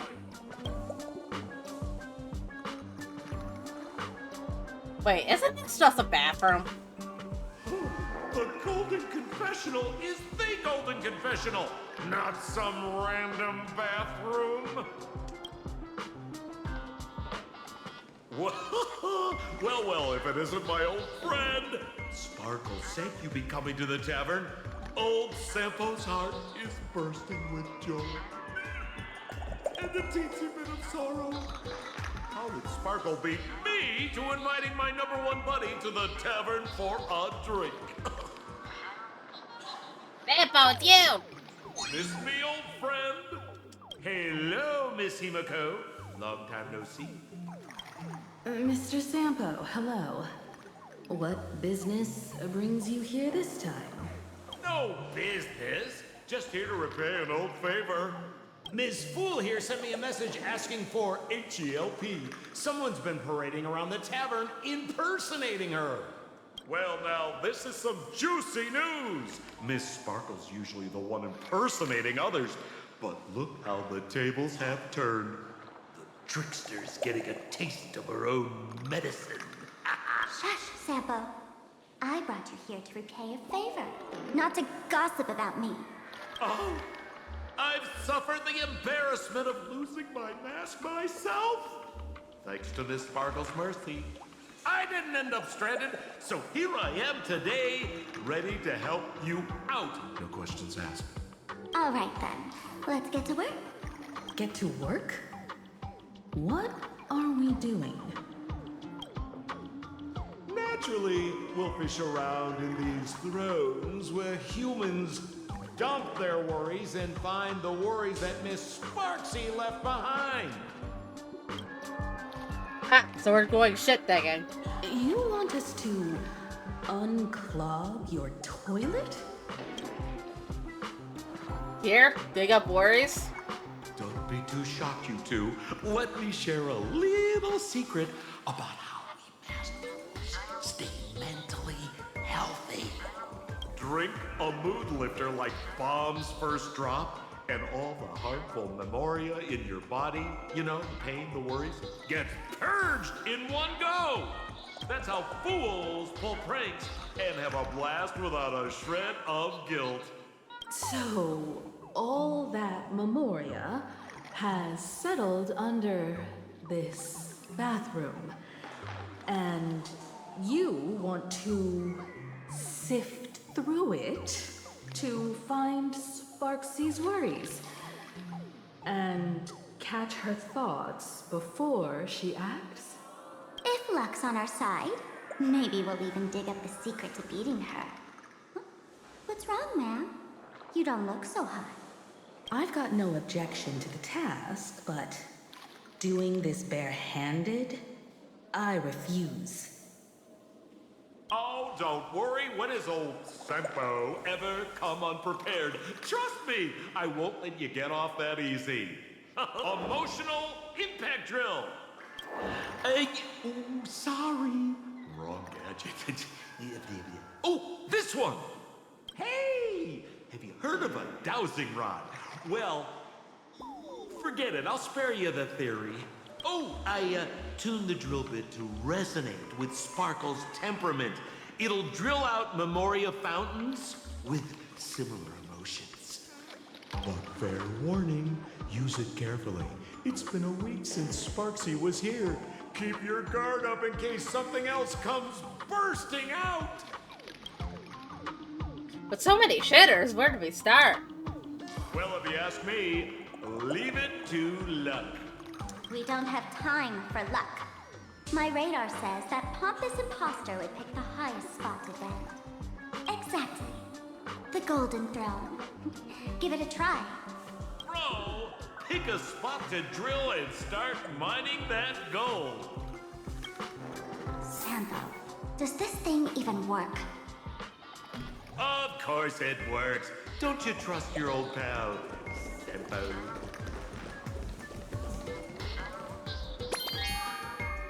You draw near the throne that is radiating with the aura of supreme power. It's unquestionably made of gold. Every atom that makes it up comes from a neutron star collisions and supernova bursts. Yet the mass flows forge these precious tears of stars and divest us to hold human worries. Cross on their eyes, this is their way of playing a cosmic joke. You notice the problem. Compared to the towering throne, you're way too small to reach and dip the drill bit into the water. Sampo?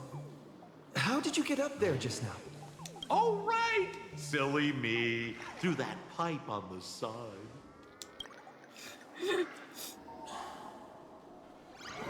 My God.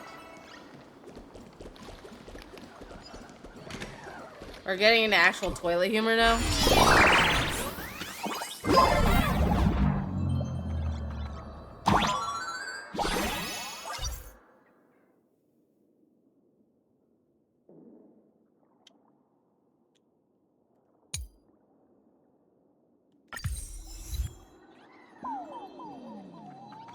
What's this? A plunger?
The golden throne emanates a dazzling aura of authority. You're genuinely afraid you might slip and fall right into it. You're forcefully forced to drill bit into the toilet. Suddenly, the toilet starts gushing water violently, and Stephanie emerges from the drain. Come on out, Sparksy's worries. See, what did I tell you? The imposter's worries have appeared.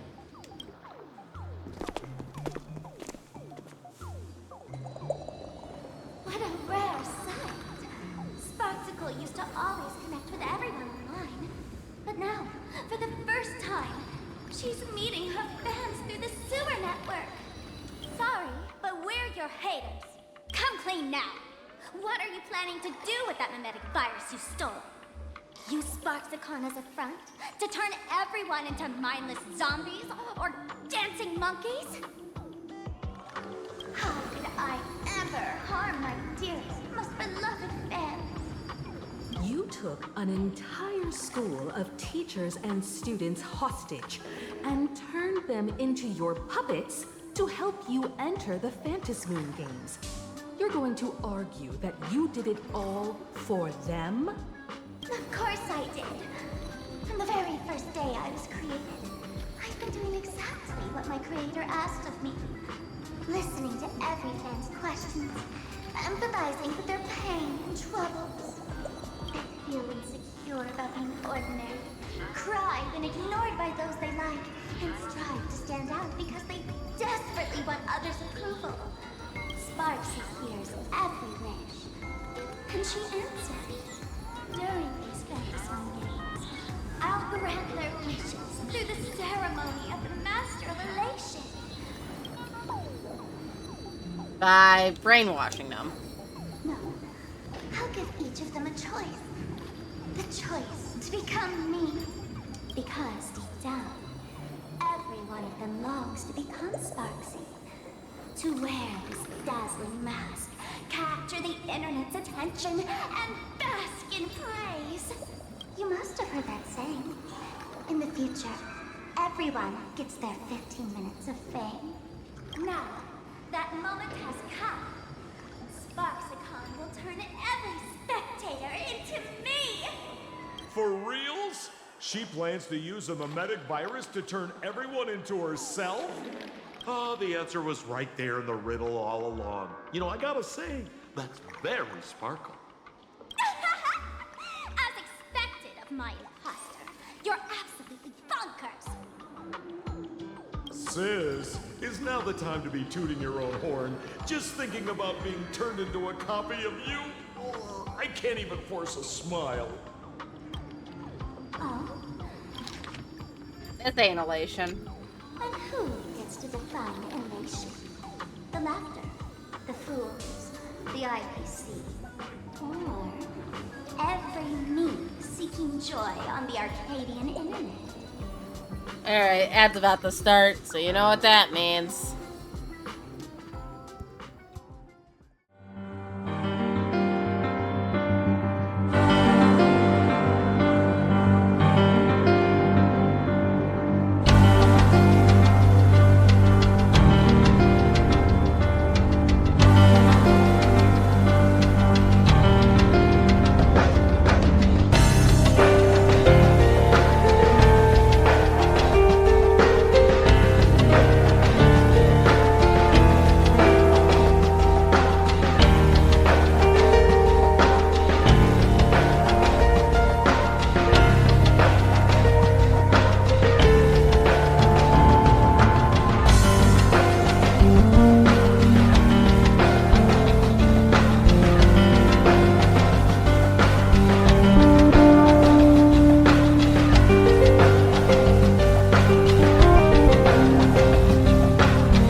we should be back.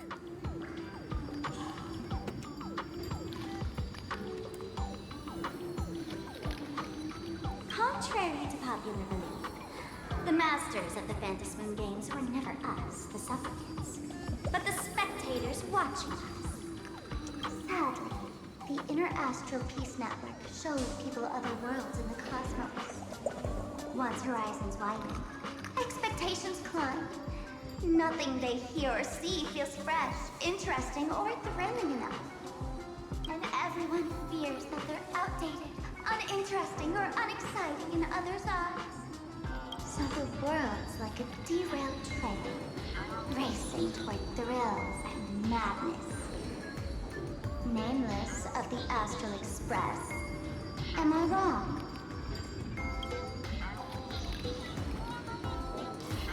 Would a bundle of worries even recognize us? Bingo! You got it. I'm a part of her. Wherever there's a screen, wherever my audience is, my eyes and ears will be there too. I think that's the most eye change I've seen in these characters. I want to see how far you in this outdated model can go. The harder you struggle, the more spectacular it'll be when I live stream the Astral Express cruise derailment at Sparksicon! I'm looking forward to your resistance, Nameless.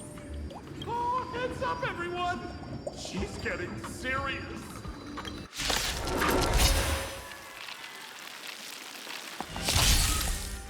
Oh man, the other day I ran into this fan. They insisted on showing me some gallows humor, jokes they found online, saying they were absolutely hilarious. But all they did was show me a video of someone being killed by the Antimatter Legion, then burst out laughing. Come, let's all enjoy this gallows humor together! I think that's just called snop. With this divine power, I will forge all things. This mortal watch over you, guide you on your path. Insanity to the soul. Ready yourself. Step onto the board.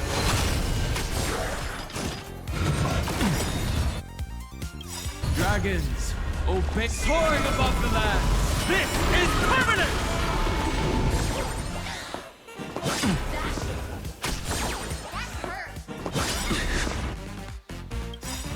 Look, with this divine power, I will forge all things. We have the edge.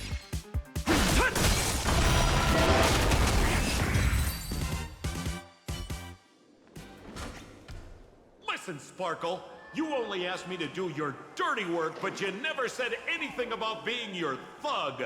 You owe me compensation for emotional damage. Everyone's going to become me soon. Sampo, crawl out of your money pit for a moment, will you? To think, plain Arcadia's elation would end up like this. Back when I still lived in this place, the internet was just for sharing information. Live streaming and virtual idols, we'd never even heard of them. Ain't this supposed to be like the far distant future? Live streaming should have long since been a thing by the time space travel is well established like it is. Coming back now feels like stepping into a foreign land. Like returning home. Only to find home isn't where it used to be. Either way, it's definitely not elation. It's just madness wrapped in a cheerful shell. She's convinced that we'll be powerless to stop her plan, even if we know what it is. But I'm not ready to roll over just yet. I know. Even I don't want to turn into that phony's lookalike. Though, we're not that different. Since the fools stashed dangerous things like mimetic viruses in the tavern, I assume they must have also prepared some countermeasures? Dangerous things like mimetic viruses. give us fools too much credit. This is the tavern, not the well-ordered herd of space stations. But I do know a place. With some luck, we might find a memetic virus cleanup expert. All right, all right. Now that you folks have a lead and no shortage of fighting spirit, old Sempo's calling it a day. You ain't coming with us? The Astral Express always has a way of handling crises, doesn't it? With big shots here, a sidekick like me doesn't need to steal the spotlight. Oh, if you run into trouble, you can always ring old Sempo then. I'll even give you folks a special discount, sort of. Well then, farewell, everyone. So, where are we heading next? Let's check out Fatal Joke. Fatal joke?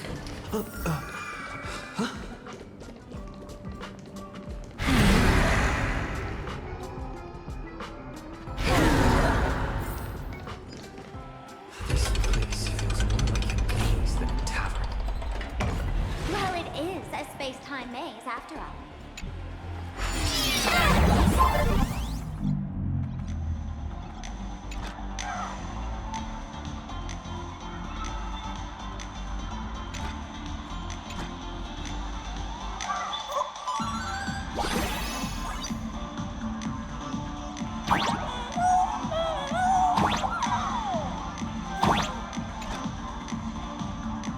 Man, I really wish we had one of these light orbs on the Express.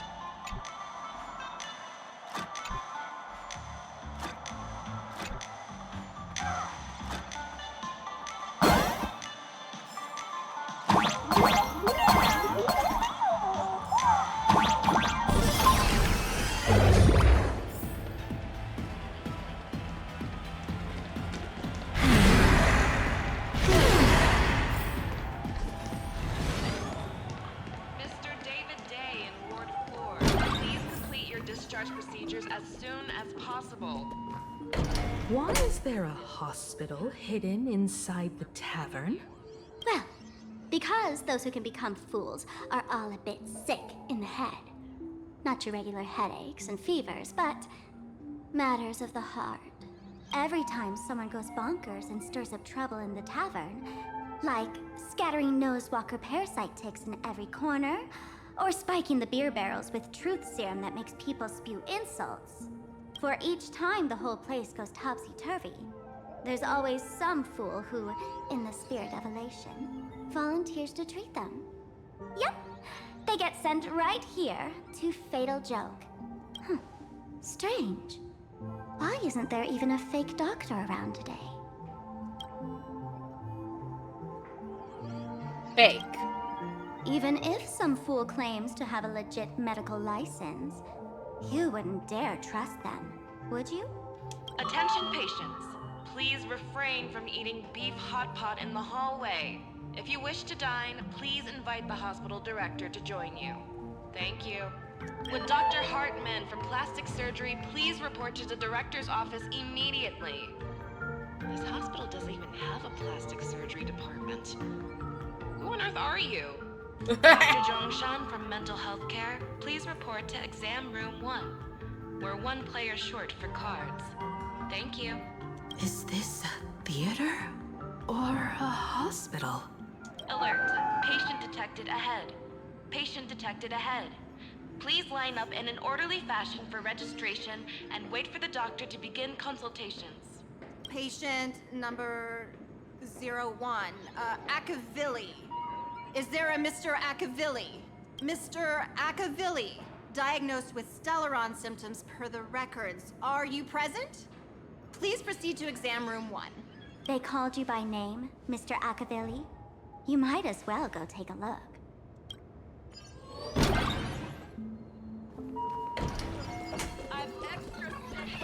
So funny if you were not. Attention, Professor Skaven from the Department of Psychiatry. Please proceed to consultation room 7 immediately. We're one player short for a card game. You're finally back, Akivilli. I've reviewed your clinical records. Your Stellaron symptoms are stable. Continued observation will suffice. I like her hair. Oh, Zongchan, it's you. Talk about fate. Ever since our little escapade with the Unshackled on the Xianzhou, I've been wondering when someone as interesting as you would grace our tavern. Next time you come to the bar, I'll treat you to a drink with topology olives and Barnsley fractal pepper. Good news for you. You don't need to rush into treatment just yet. Though, I can't say the same for Miss Sparkle over there. Patient number 02, Miss Sparkle, please come in. Hello there, Miss Sparkle. You're one of the few who didn't mistake me for that imposter, Doctor. But just a reminder, yours truly isn't sick. I'm perfectly healthy.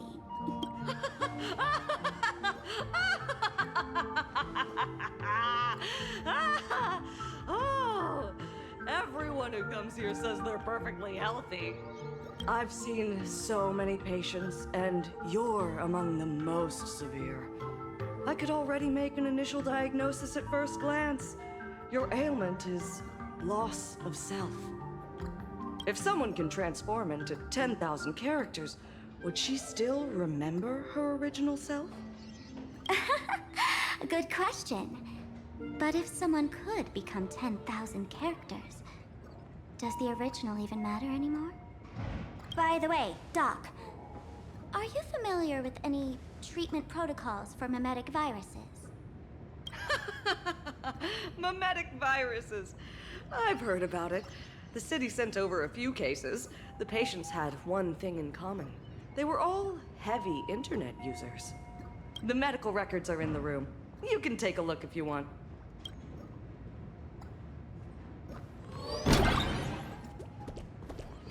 Is this Dimension City? How is that possible? The tavern's spatial structure is bizarre to begin with. It's not that strange to see Dimension City here. The medical records are on the bookshelf. First file on the left.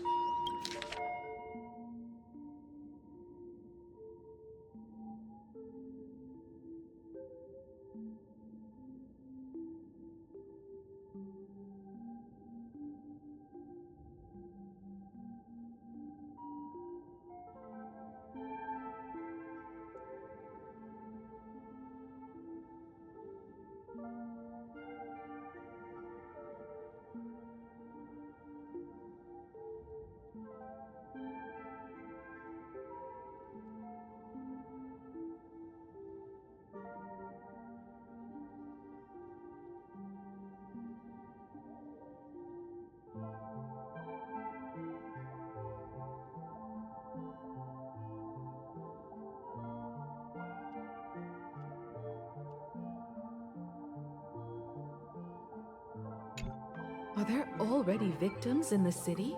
To eliminate the mimetic virus, helping Patient Zero face reality is a crucial phase of the treatment.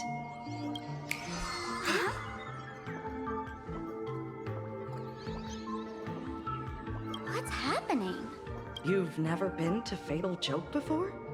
That's not surprising. I don't spend much time at the tavern. And to reiterate, I'm perfectly healthy. I love patients who deny their illness. I'll personally shatter their self-confidence. Miss Sparkle, I'm going to write up a detailed diagnosis report for you. In the meantime, why don't you chat with your fellow patients who share your affliction? Gray hair, let's go. I don't want to waste any more time with this quack. Miss Sparkle, please wait in this room until the consultation is complete. Hey, Beck. Are you also troubled by the same illness as me? What illness do you have? I once suffered from a disease called Fool. What kind of disease is Fool? A masked fool named Sparkle grew out of me, slowly becoming one with me. She used me to bear all the pain caused by her performances, left me battered and bruised, while she slipped away from everything. But I was lucky enough to find this tumor called Sparkle. And I expelled this malignant growth from my body. You're just a tool I discarded.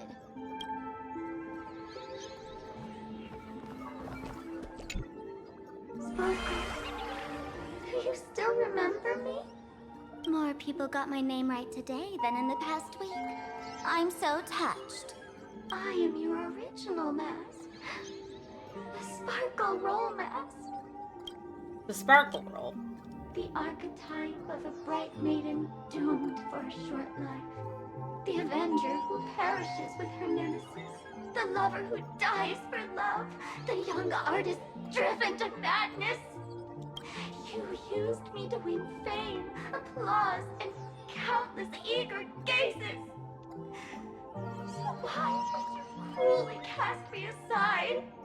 Please, wear me once more.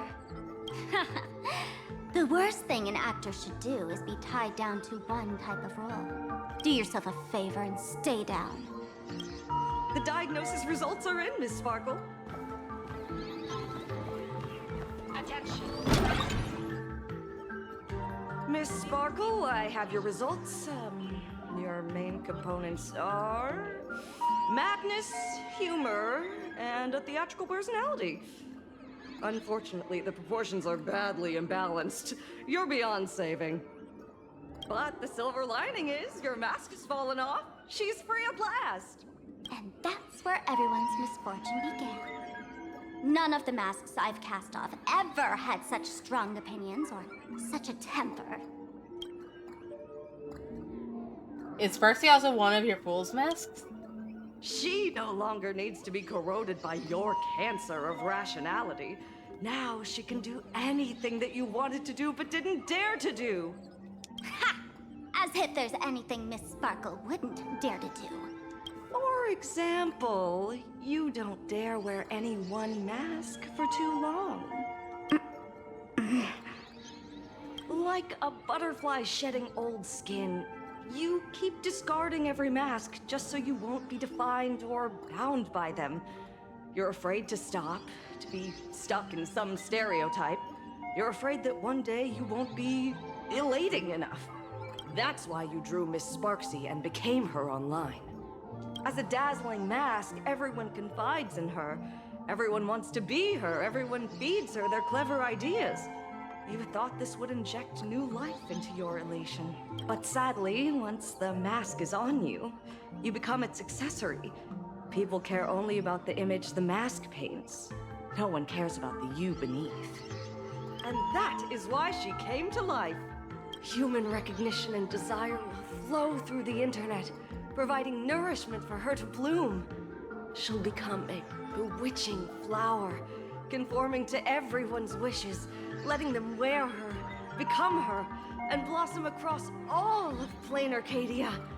What a beautiful sight. Doctor, do we have a way to stop her? Stop? You mean treat? Yes? Cremate Sparkle. That's the best treatment I can prescribe. And here I thought you had something clever. After all, there's only one radical cure for all suffering.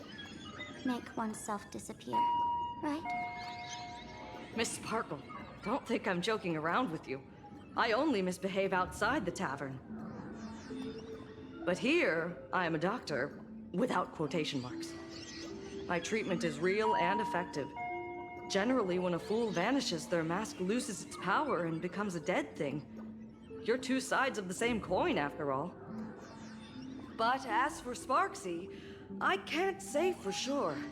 During SparksyCon, she'll be worn by millions of ordinary people in plain Arcadia, feeding her with sustenance and strength. Your window of opportunity is therefore fleeting. Go on, lie down on that bed and say goodbye to your friends. Press that button and the nurse will come wheel you away.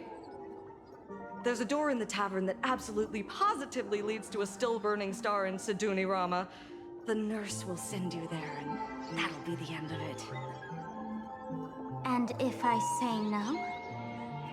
Then I'll have to be impolite.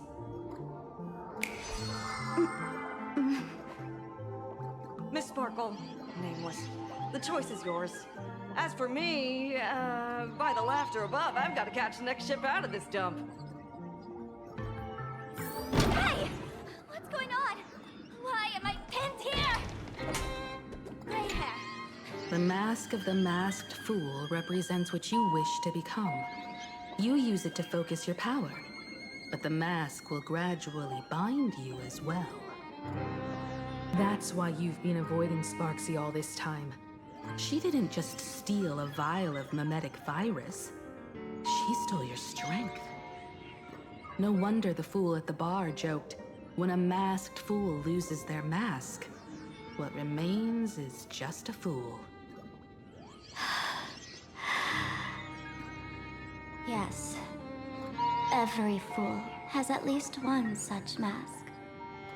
Not mere decoration, but a part of our destiny crafted by our own hands. It might be a morning actor mask. They couldn't at least animate her body to be like Stole from breathing. It might be a head accessory you personally sketched in a moment Looks of unfinished. inspiration. Or it might be something that one day fell from the sky and latched onto your face. To become a fool, one must experience at least one such instance of destiny. The moment of masking one's face. Through the mask's eye holes, we gain a different perspective. Finally seeing how the universe is simply churning with endless jokes and the absurd nature of our existence as living beings. The mask is who we want to be. And now, this imposter is more me than I am. Do it! Press the button. Call the nurse and cremate Miss Sparkle. At least then, the imposter will lose her power for a little while. You should be able to take her down easily, right? You're not actually going to press it, right? Give us a moment to hesitate, to think. Waiting is torture, you know. You're not doing this on purpose to punish me, are you? Hey, gray hair! Say something!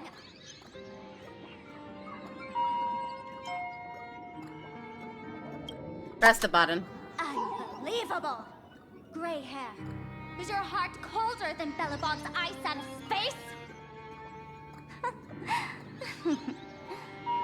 I took the battery out of the button earlier while no one watched. It was a test, and you failed. Okay. Since the fool made her choice, she must have a plan to reclaim the mask, right? If you dare say no, I'll press this button and let the orbital cannon cremate you for real. Your sticky little fingers aren't fast enough to steal this battery, are they? There's a way. There's always a way. Miss Sparkle will definitely take responsibility and work together with everyone to stop Sparksicon. What's with this applause?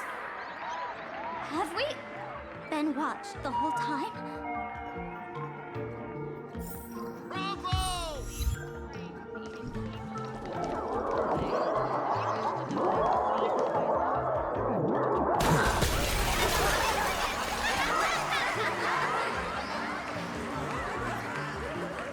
So the audience watched our every move in that treatment?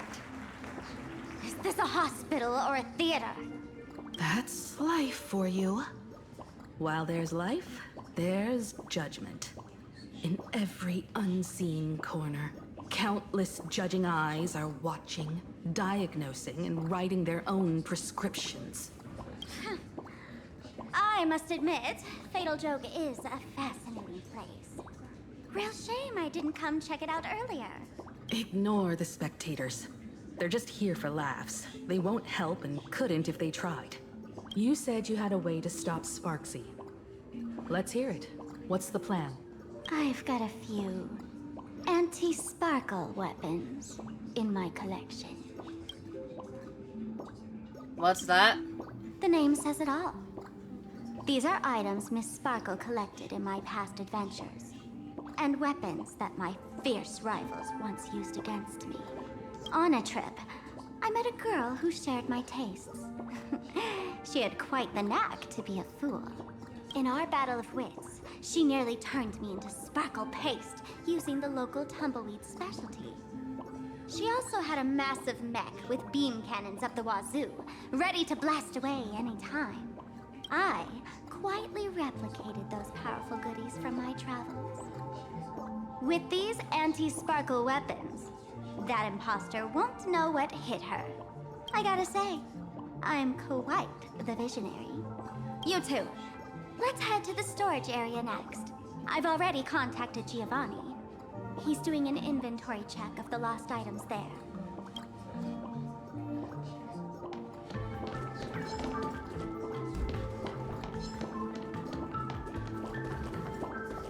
When will I be able to see this end on? This is a stage where no one can predict the show. It really is you. I heard the Astral Express made its way to Planet Arcadia. I was traveling to find you and March 7 to hang out. They expect to run you to you here at the tavern. Yeah, I'm like, what are you doing here? Isn't it obvious? I came along with Madame Yao's Yuche delegation. Master always says that 10,000 miles of travel beats 10,000 swings of the sword. So I figured since I'm here, I might as well see new places and see a few new places and experience something fresh. You know, the special fur dishes here in Planet Arcadia are amazing. I've tried Dreamless Coffee and Meatball these past few times. Folks at the Gold Confessional are all hilarious. They're so bow-light. They talk so smoothly. So bow-light. Oops, flip of the fun. Yeah, looks like you got me, boss. Guess I'll have to reveal my true name. Versio Nabo. I think vacation come have fun. Even cast a transformation style will make it more interesting. But you wouldn't interrupt me, boss. If you interrupted my act, I'll just have to be part of the show. My strength isn't what it was. Mountain bull, run! Heard the call. Trinity is before me. To the sword.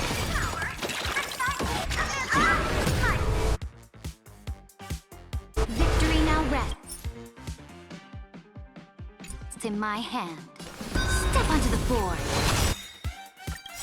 To the defeated, your downfall is absolute. My purpose is to protect. Dragons soaring above the land. This is permanent!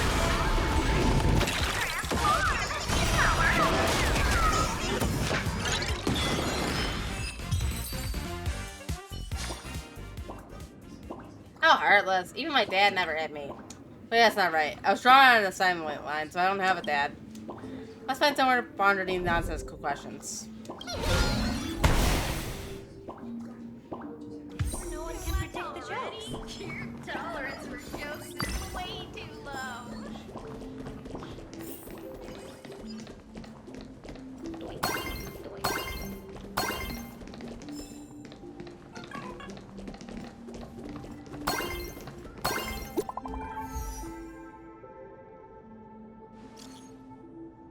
Beep boop, frontline reporter bringing in fresh intel.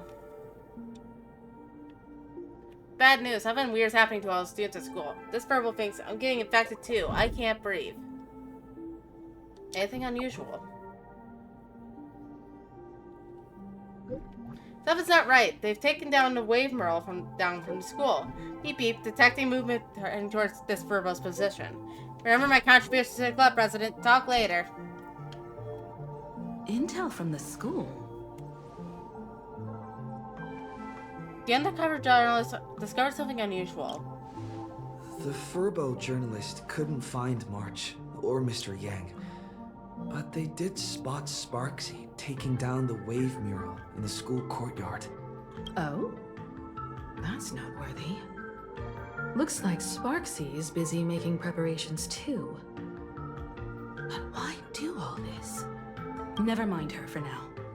Let's check out the Fool's storage area.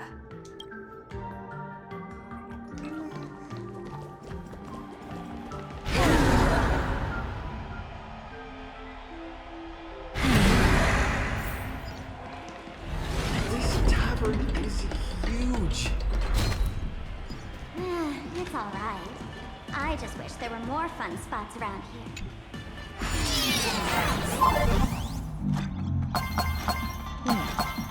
There are that many people under the dance floor?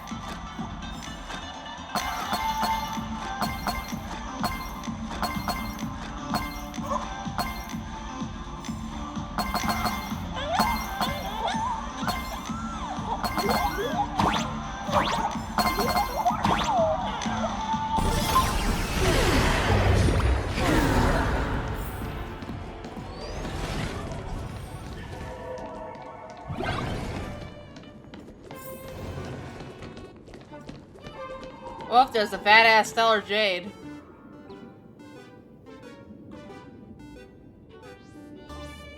Hey, Gio! What are you doing up there? Working my tail off for you, tallying the losses. Wait, who'd you bring with you? Oh, it's Mr. Trailblazer. I knew you'd step into the tavern and become one of us someday. Those with the makings of masked fools are naturally drawn to one another. You sure know quite a few fools. Ah, and the lovely lady behind you. You must be Miss Himiko, navigator of the Express. A pleasure to meet you. Mr. Giovanni, just call me Himeko. Normally only fools may enter, but since Sparkle brought you, and you are practically an old friend, I can make an exception as the caretaker. Let me show you around. Gio, cut the spiel. Sampo says you recite that intro so often he's grown calluses on his ears. Want the fool's treasures, souvenirs, and prank gear? Come to the Grand Treasury Storage. They've stashed everything here. You stole my line again. Are they trying to advertise the fees or what? With our theft rate, that tagline's probably to blame. I'll admit it's catchy. That's why I used it as a slogan. Storage area visits went up by 26% after that. Business first. Did you see my pickup message I sent? Where's my stored anti-sparkle weapons? Your storage list is a total mess. You never leave any notes. If I hadn't been called to audit, who'd know how many surprises you got stashed away? As for the anti-sparkle weapons, oh, I'd love to know what on earth that's supposed to be. Why don't you go in and look for yourself? As requested, I've linked the vault entrance to your collection room. Gio, did the imposter leave this behind? How should I know? I've been doing inventory all this time. I only just now noticed something fishy about this thing. Huh? What's this? Stellar Jade, there are so many fears about where these gems came from. Some say they're light that cooled off and crystallized after the primordial universe took shape. Others claim that they're the crystallized essence of ancient leviathans, formed over billions of years. Without a doubt, its mesmerizing beauty can be traded for everything in this universe. Material pleasures like tones of the garden, ancient relics, the devotion of others. There's such a huge one right in front of you. It's big enough to drive you crazy. That's right, you want it. You really want it. You're about to go into a frenzy. My precious. Kid, wake up. This rock is dangerous. Dangerous? I'll smash it with one swing. You got it. Smash every last one and bring them all back.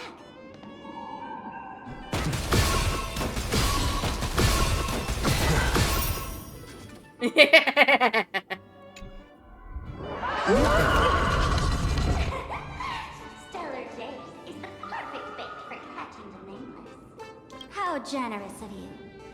First time I've seen a thief steal something and leave something even more valuable in the vault.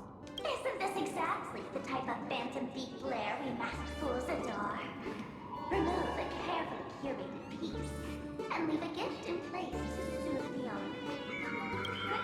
A jumbo-sized Stellar Jade is surely worth a jar of mimetic virus and a few anti-sparkle letters, wouldn't you say? And you stole my other prized pieces too? That worthless junk? Consider it a complimentary vault cleaning before sparkling. I'd like a little warm-up entertainment. Old model and the nameless. You should be able to break out of this room, right? Don't disappoint me now.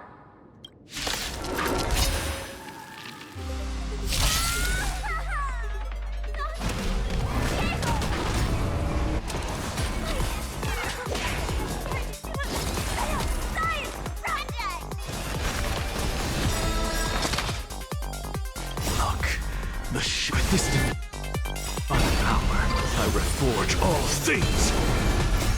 Mortals, watch over you. Guide you on your path. Tomb soul, insanity. Look, with this divine power, I reforge all things. Step onto the board. Thousand dragons, soaring above the land. This is permanent!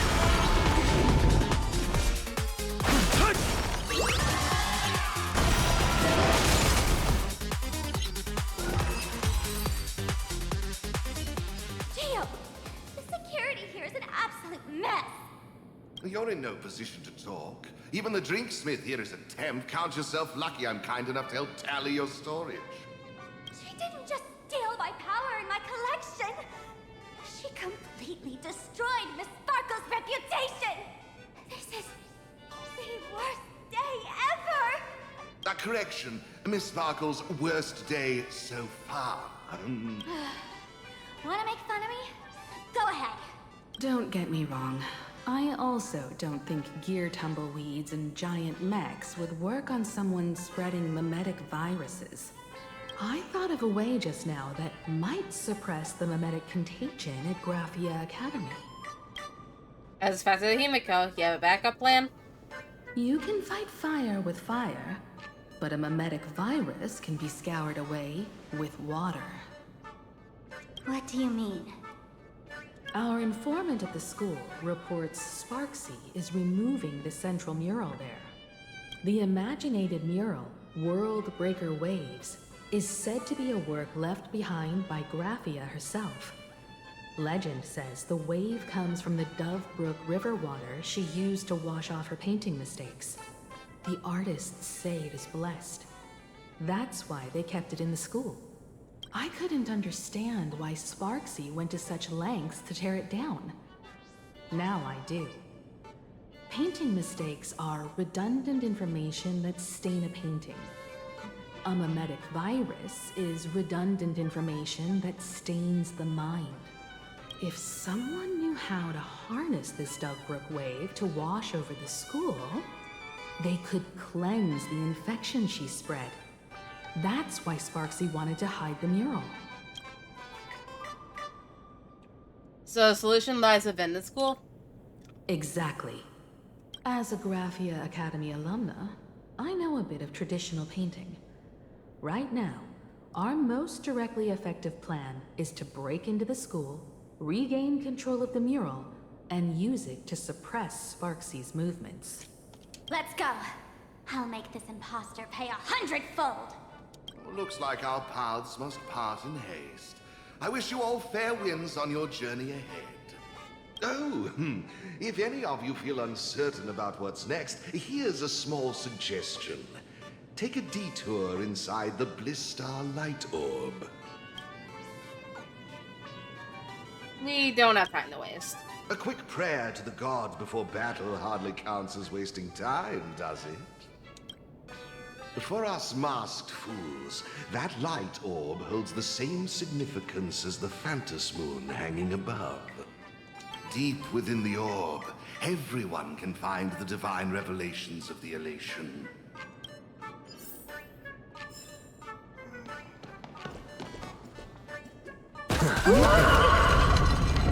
But this doesn't look like where we came in. Don't worry. I had a...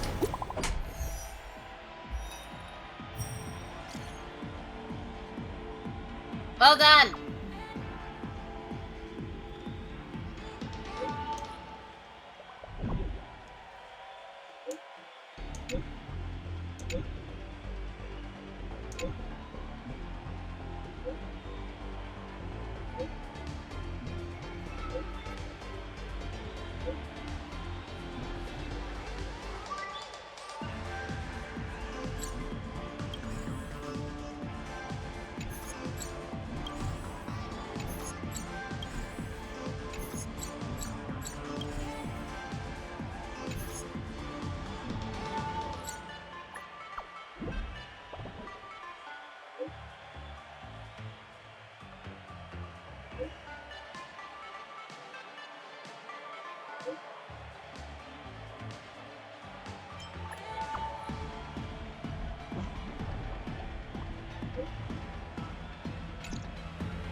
darn it.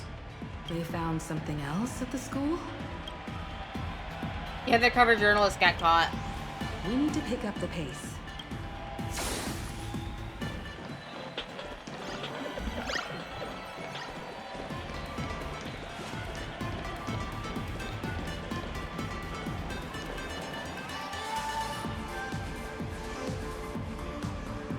Giovanni said we could find the divine revelations of the elation inside the light orb. Don't tell me this orb is another tavern room. Bingo, your intuition's spot on. It isn't just a light-polluting orb. Think of it as a shrine for fools. Wasn't Aha banned from entering? The youngsters only revoked the Laughter's right to enter the tavern. They don't reject things associated with them. Inside this light orb is a miracle tied to Aha. It responds to any fool who approaches.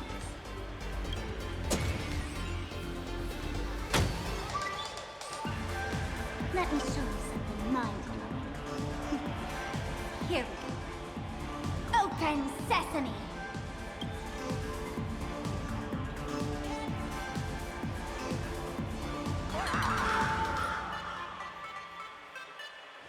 I said, open sesame!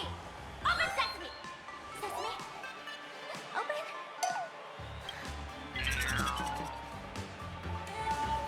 Hooray! So in their eyes, I don't even count as a masked fool anymore!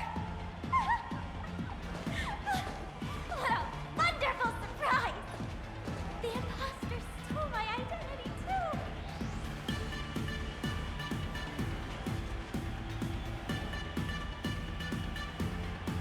Well, that's lost her mask.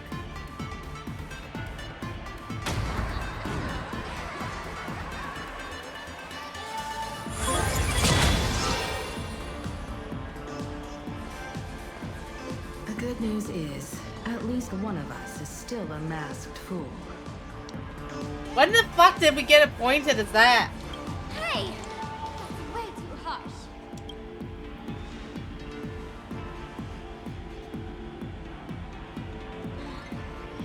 I hate to admit it, but gray hair, it's opened for you. The light orb has acknowledged you.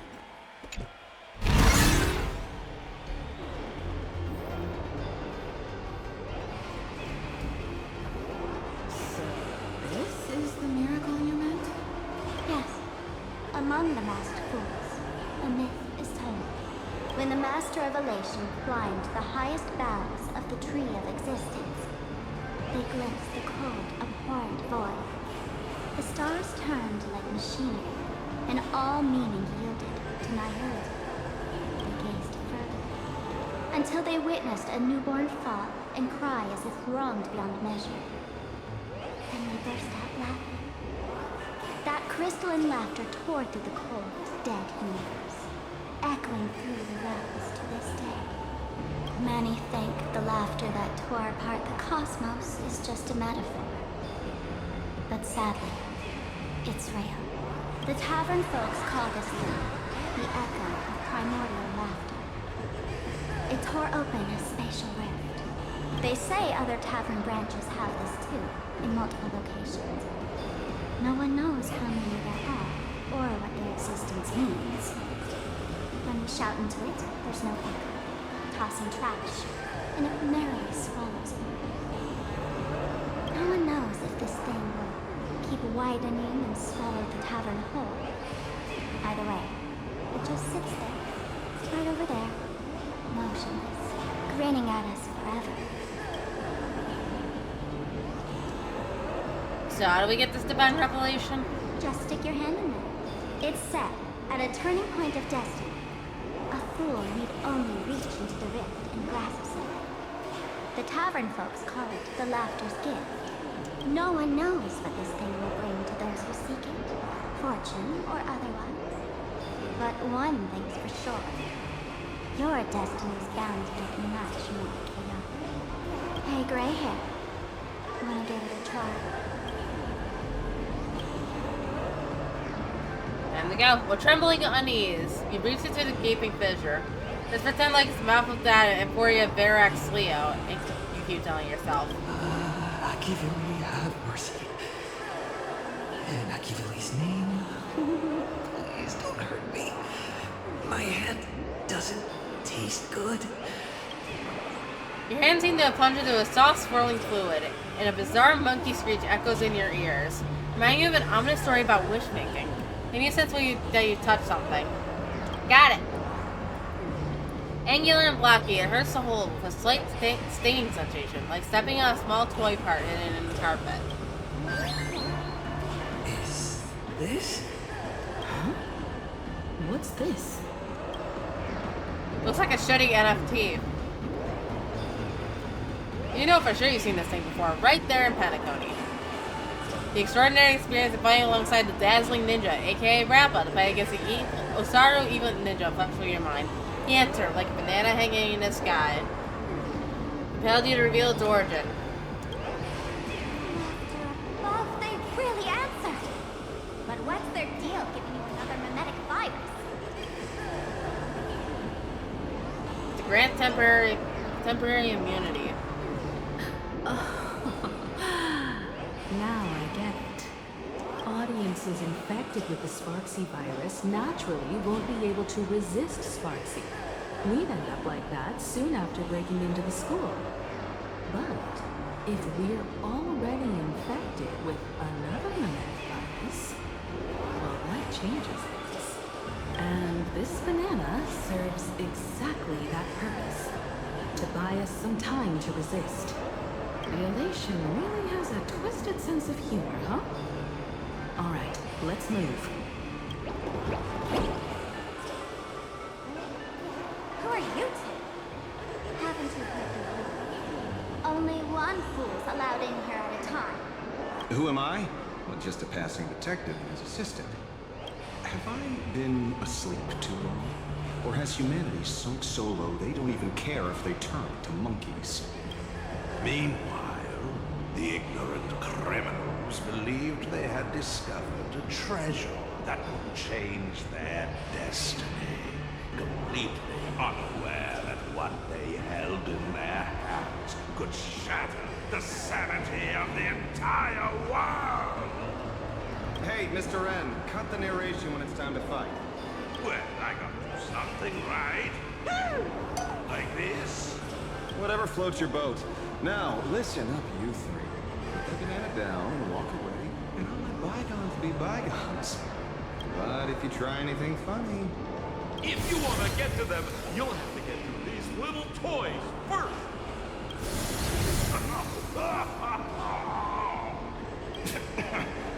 These folks really the names? In all my years, I've never seen the names dealing with mimetic viruses. The real deal. Just some nameless.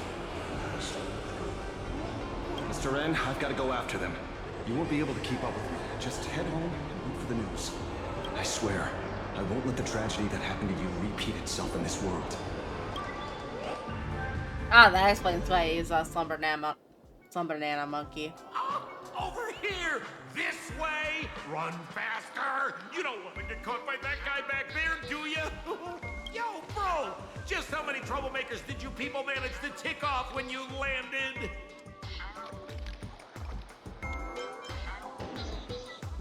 When push comes to shove, Sampo's the one we can count on. Good old Sampo came through with top-notch service, saving your lives in the nick of time. Thank you, Mr. Sampo. Now that we're all set, it's time to head to Graphia Academy for the rescue mission. Mr. Sampo, do you know which door in the tavern can get us back to the city the quickest? You don't even need to ask. When it comes to knowing all the secret passages and shortcuts in this tavern, you won't find anyone who can match old Sampo. Then lead the way.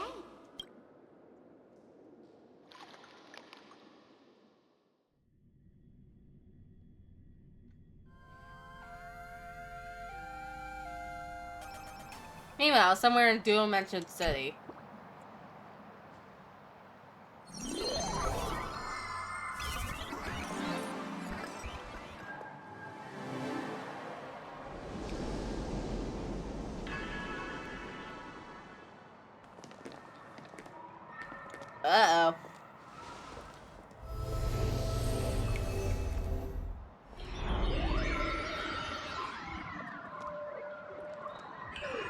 Your thoughts tell me that you still have doubts about me. Did you ask to meet here so I could clear up some of your doubts? Greetings, Lady Yao Guang.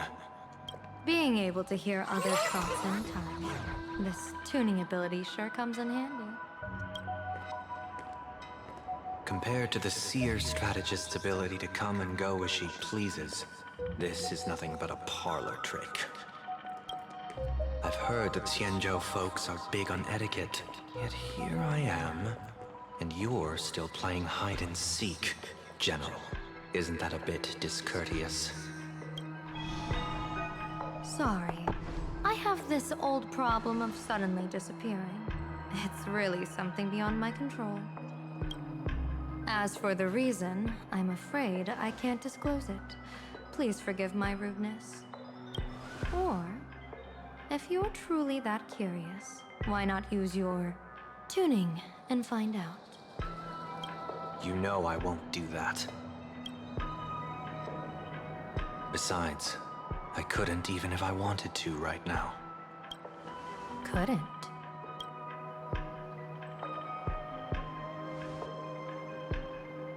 At this moment, the crowd's thoughts are crashing over me like a tidal wave. I can't block out all this mental noise. Just keeping my own thoughts from getting tangled up in everyone else's is hard enough. I see. So that's why. When you were speaking with Miss Himiko earlier, I accidentally intruded on your private conversation. My tuning is spiraling out of control. This mask is distorting my abilities. I see it differently. The loss of control is temporary. That mask is amplifying your power. How is this possible? This tuning power is bestowed by the Harmony. How could the Elation meddle with their authority? Perhaps the Elation simply poured more fuel into this divine authority? In my humble opinion, this mask binds the supplicant to all beings of plain Arcadia, drawing strength from those who share the same path here for your use. That's why you're hearing others' thoughts surge toward you like a tide. Your tuning is steadily expanding, and you've become the center of this melody.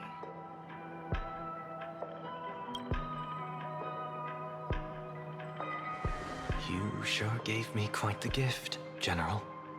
But why would such a precious gift be placed on my face? I need an honest answer. You want to know the reason? Didn't I explain it already? Your reasons about me make sense, but what I really want is your answer about yourself, General of the Yuchue, who sees into the future.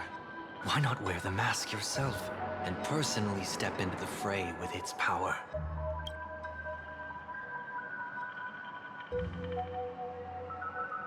Words can deceive, but only tuning lays the truth bare. Mr. Sunday, why not use your enhanced tuning to feel the weight of that answer for yourself? Well then, pardon my intrusion, Lady Yao Guang.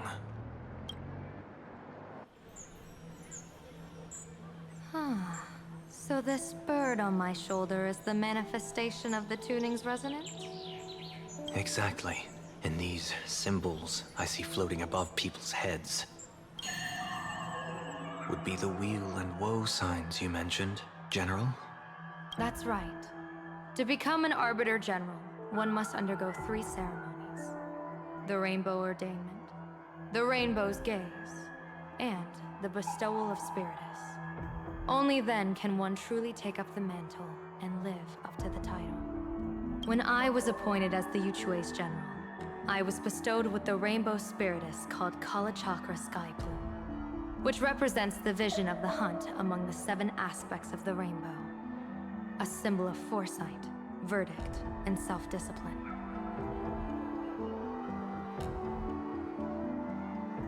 It's gonna start in a second, so we swap to our be right back screen.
that, we should be back to the content.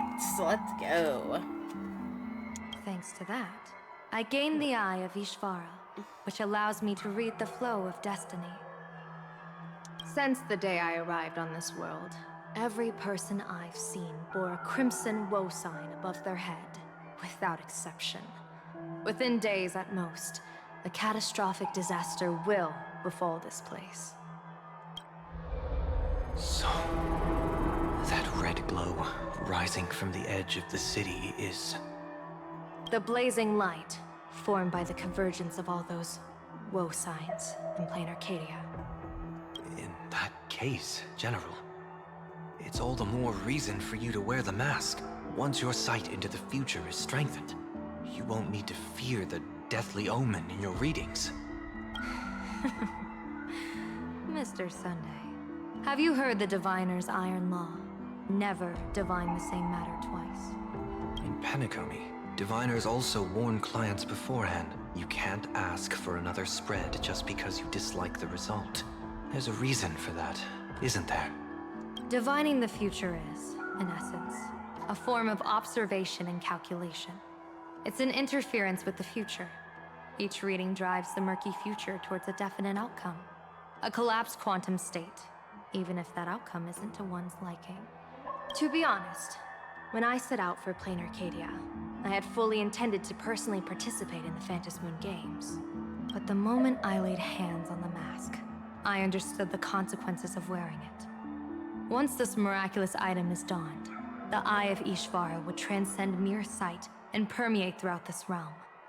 The Kalachakra sky plume would predict the future of all beings at tens of billions of instances per second. You're saying that simply by your observation, our future would become fixed. Indeed, just like how the Wisdom Walker expounded the way of destiny, anchoring the fated moments. If I wore the mask, I would become the noose of plain Arcadia, and I would personally anchor a destiny that drives us all into a bottomless darkness.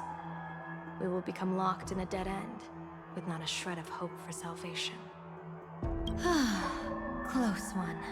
I passed the trial. There's still a sliver of hope in this round. Now that makes me even more curious. Pardon my bluntness, but the fate of billions in plain Arcadia never had much to do with you, General. Your encounter with the Express and the IPC was merely a chance meeting. You are a messenger of the Xianzhou. Since you foresaw the omen, that an Arbiter General will fall here, you could have boarded your ship and left at any time. Why choose to stay and help us? To help this world break free of this death trap? Because I am guided by great compassion. Every life is precious beyond measure. Such diplomatic pleasantries won't fool the former master of Penacony like yourself, would they?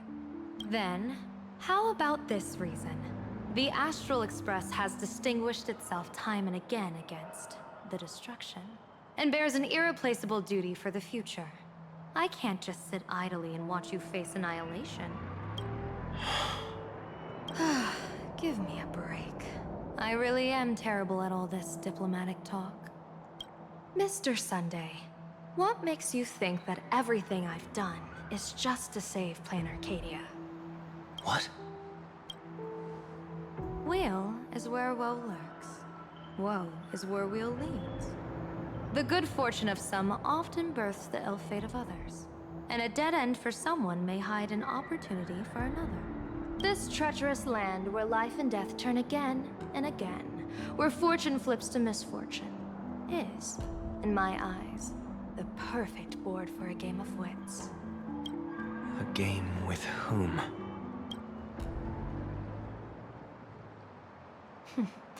With the gods.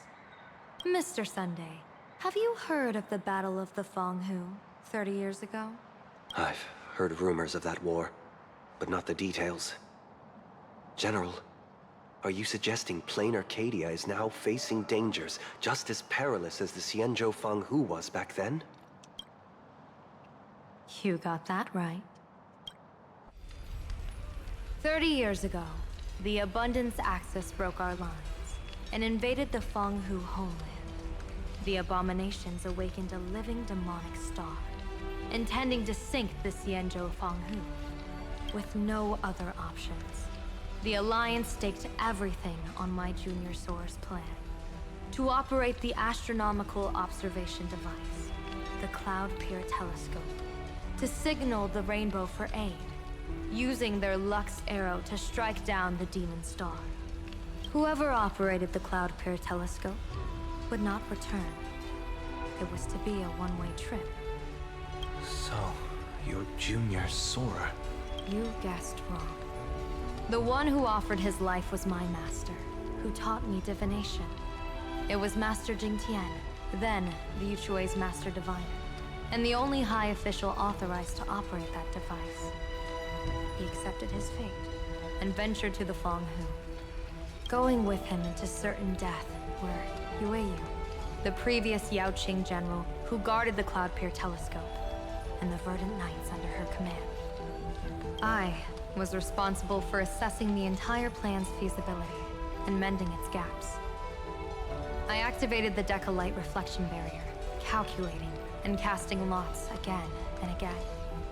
I watched as the starlight, representing countless possibilities, flickered within the reflections, faint, wavering, until the vast shadow of a pondering god swallowed them whole. And they vanished into the abyssal dark at the edges of the universe. And in that moment, I understood that I had cemented my master and countless soldiers into an inescapable doom. When the Lux arrow fell, they would perish along with the enemy and that demonic star. All reduced to ashes.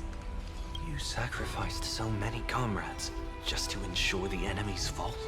To Penaconians, that must seem incredibly cruel, right? As someone born in an era of peace, I have no right to judge. Perhaps the founders of Penacony could understand the necessity. Fool or not, it was my duty. And so I had to witness and remember their sacrifice. When I saw the Lux arrow descend, I realized the Xianzhou Alliance had actually directed an Eon's actions. This realization illuminated the mission of my remaining years. In this cold, merciless cosmos, when you're trapped in despair, an Eon's intervention is often the only hope. We are not ants, helpless beneath the celestial spheres as we simply watch the stars turn. Instead, their trails were forged by us, who offered up a portion of our insignificant destiny. Even beings as mighty as the Eons can be pulled by our will. Is this what you want to do in plain Arcadia? Indeed. I will seize those starlights of possibility I once buried with my own hands. Just like the Battle of the Fenghu 30 years ago. An Arbiter General will fall, and an Eon will descend. I will forge the destined death into wagers and game pieces, and invite the god who delights in meddling with destiny to sit at my table. This time, I will invite them into my calculations, to draw a great wheel for the cosmos' future.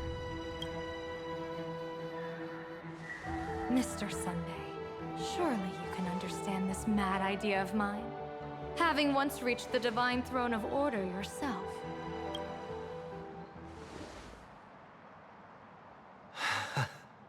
Our common ground goes far beyond mad ideas. But I was reviving a god who already lay dead and buried in the infinite dark. General, how can you be sure that the most capricious Eon would be led by your fancy?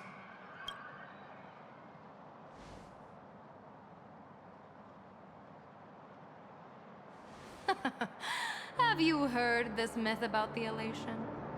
They say Aha once climbed to the highest bough of the Tree of Existence. Gazing out, they saw stars turning coldly like machines. and the meaning of everything yielded to nihility. Only the cry of a newborn made them burst into laughter. Mr. Sunday, answer me. Why did Aha laugh?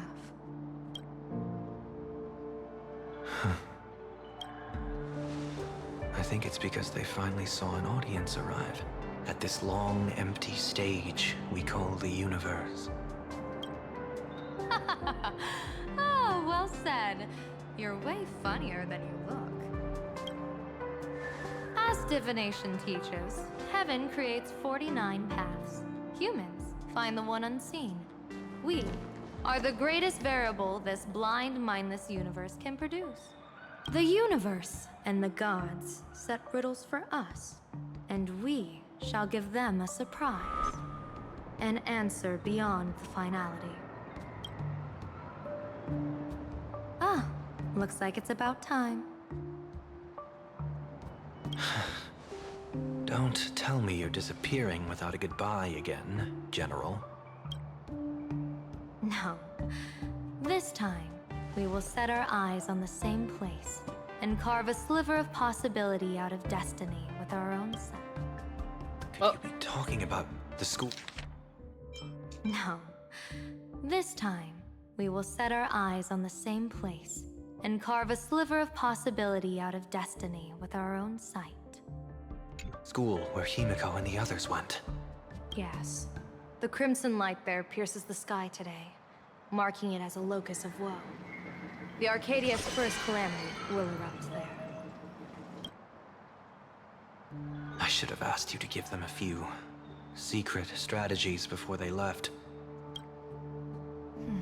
Forget it. The stuff in those pouches is all harmless banter anyway. We should let them off the hook.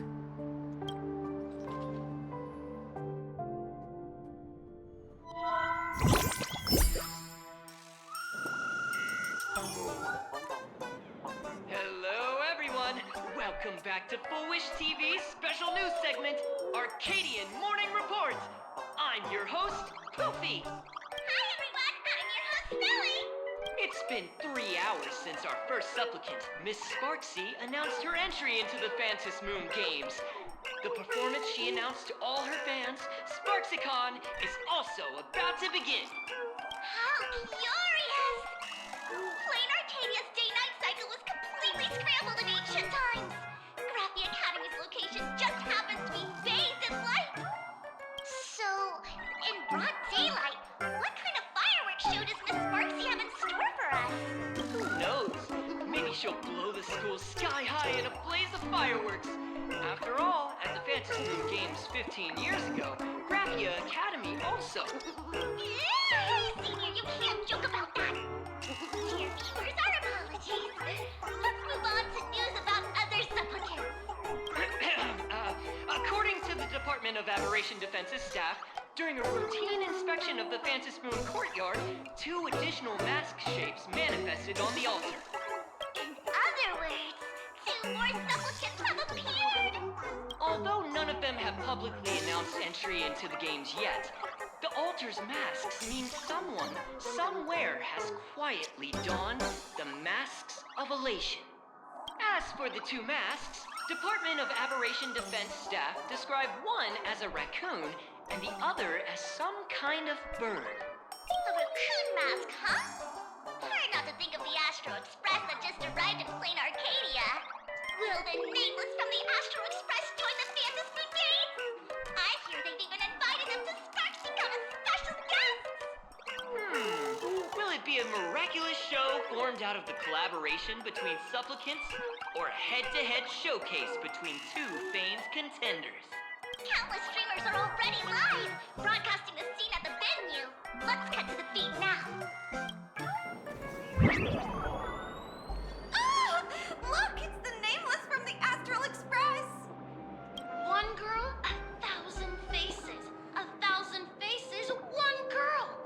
Welcome to the SparksyCon live broadcast.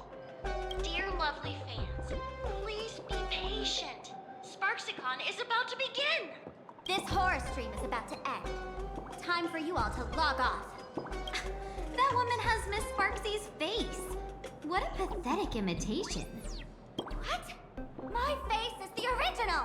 Miss Sparksy's face alone is the greatest masterpiece in the world! Everyone should listen to her sweet voice and gaze upon her adorable face!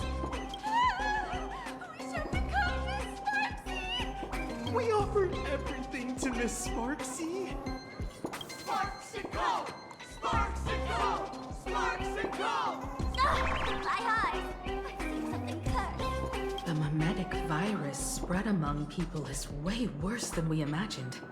There are walking Sparksy shrooms growing on the ground. I bet we'll all end up with Sparksy, or rather Sparkle faces before we can get very far. And they got the mimetic banana. Using that? If we don't take down that imposter before the virus hits, we'll all be monkeys in the jungle. Become a fake of a fake or a carefree monkey. Your call. On second thought, being assimilated by an imposter doesn't sound that bad. Enough talk. Eyes on the banana. Ow! Ma'am, a little warning before you stab someone with a banana, please? Come on, banana. Remember the plan we made at the tavern? Yes, we dig out the imaginated painting Sparksy hid, then use waves to give Garafia Academy a good banana wash over. But what if that imposter figures it out? Just try to keep her busy and buy us some time. Let's do it.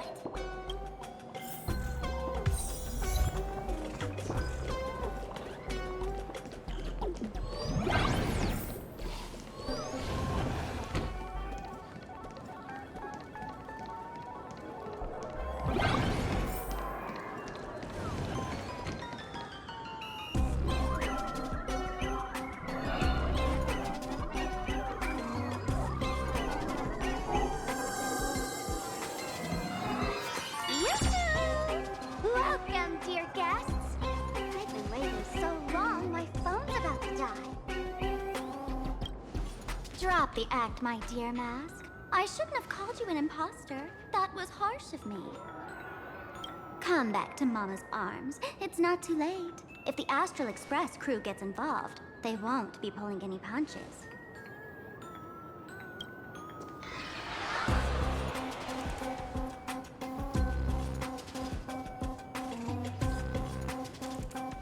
Of course I get it. Surrendering now would ruin the stage you so carefully set. Total buzzkill, right?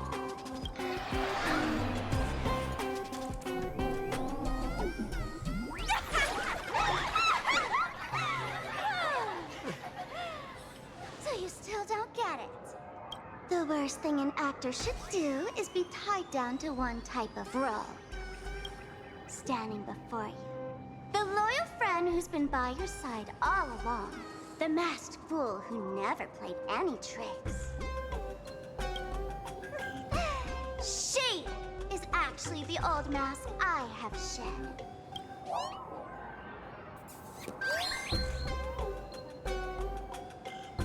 What did you just say? Haven't I been telling you all this time? She's just an old model. No wonder the light orb in the tavern didn't react to Sparkle. For real? That explanation is kinda awesome.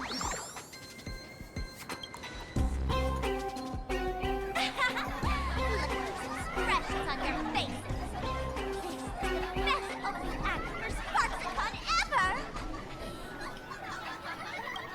I shed that old mask, and with it, the weak, timid, all too human me. This new me will break free from all shackles, gather my fans' wish power, and stride onto the stage of the Fantasmoon Games! In return for the wish power offered by everyone in the Arcadia, every supplicant must show them what elation truly means. We will demonstrate the elation we desire! Oh, hey, Dark Knight. Sorry, I got distracted by the game. Happy Valentine's Day. By turning everyone into you. There's no coercion involved anywhere in this. It's a simple yes or no. Like scrolling to the bottom of the terms of service. One attention, talent, quick cash, universal praise. Download the Sparksy virus. Ta-da! Click confirm, and you're set. Isn't that exactly what they crave? Elation in 3 minutes flat? A bit sleepy, but that's kind of to be expected. I went from work, had like 2 minutes to collect myself, and then I started streaming. So I've been up for, I want to say like 15, 16 hours. Nameless, you're doomed to lose. You can't stop what people desire. We can't stop their desire. But in this stream, we'll show this Arcadia world another possibility. What did you just say? We'll show everyone watching the live stream the elation of the Astral Express. I'm not a guest. I'm a supplicant.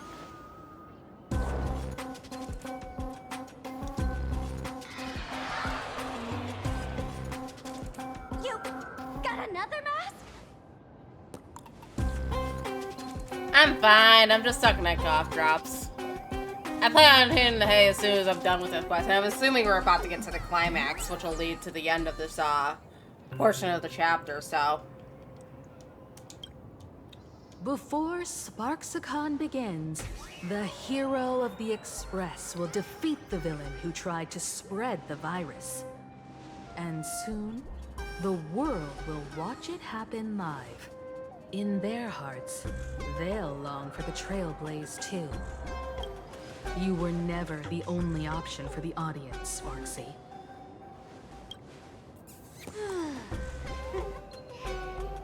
You know why I can't stand heroic stories? You lot always wave the flag of justice, then stomp all over the fun with brute force.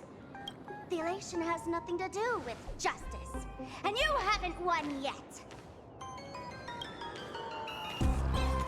Man, gray hair, don't tell me you forgot the plan. I'll stall her. Always gotta steal the spotlight, huh? We don't have much time left, do we?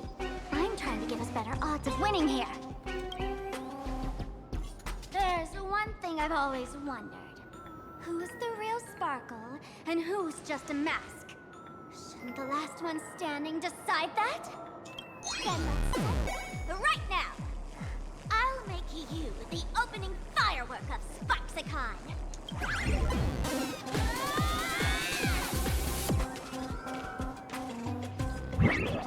Unbelievable!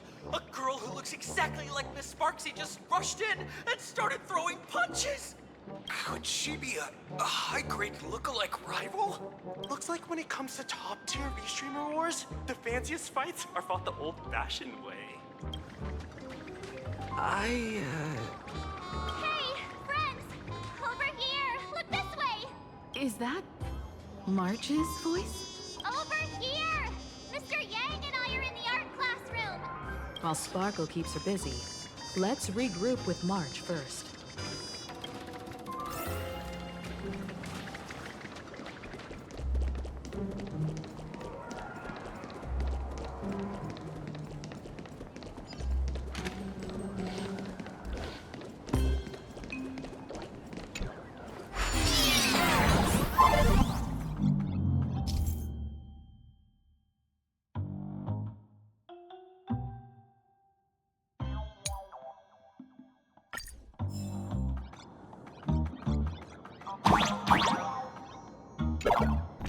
Move this platform, and you should be able to get up there.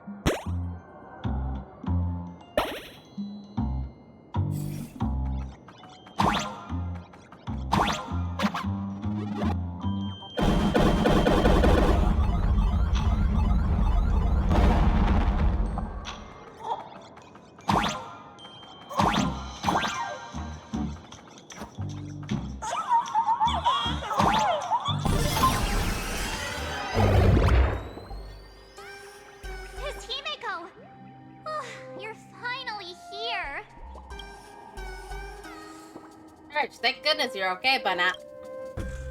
March, I'm just so happy you're safe, Bana.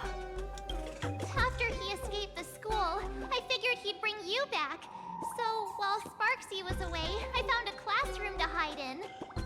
The students around here have been acting weirder and weirder. Good thing my heart is pure and untouched, so her tricks don't work on me. Hold up.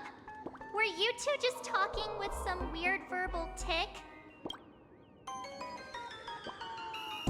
We chose to fight poison with banana. What? You actually used that Penaconian mimetic virus to counter Sparksy's influence? I don't care if the Express turns into a Sparksy train or a monkey train. I want no part of either. What about Welt? Is he all right? Mr. Yang, it's our friends. Come on out. You look perfectly normal, though. So that Professor Welt he saw on the news... Just a bit of acting on my part. Let's not dwell on that right now. Like March, I realized something was corrupting our cognition when I arrived at school. She even pulled from one of my past memories to strengthen the effect. It was pretty frustrating. Luckily, I've dealt with something similar before. I snapped out of our cognition corruption very fast this time, so I was decided to keep playing the teacher and hide some students away in secret. So, any ideas on how to dispel Sparksy's influence?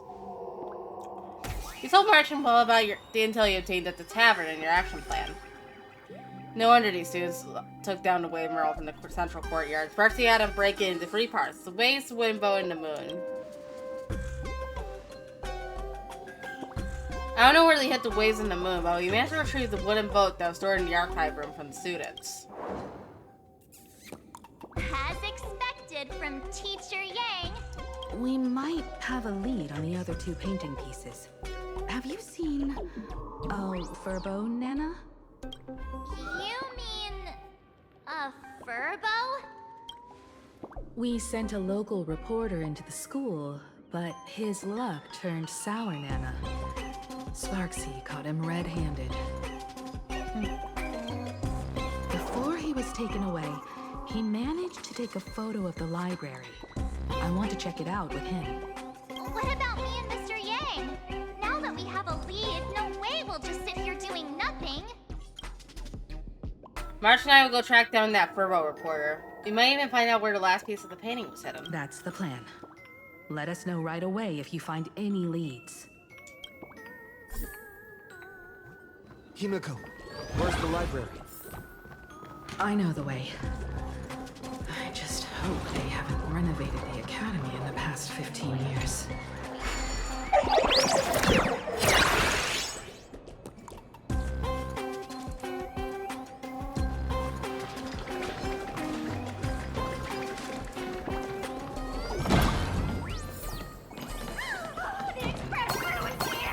Please follow my live stream channel.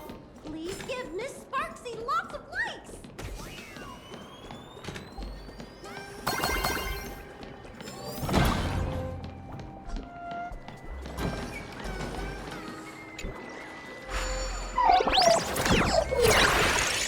The library's just up ahead. Finally, I can get away from all these We're here, Bana. But I don't see any waves or a moon. Where could it be? Like I'd ever tell you. Miss Sparksy herself ordered us to guard this place with our lives. Hey, get that stream running. Ugh, kids these days. They ignore their studies just to focus on the internet. As an alum of Graphia Academy, it's my duty, as tradition dictates, to give you all a proper extracurricular lesson. Hey, juniors, ready to roll? Himiko's such a fucking boomer.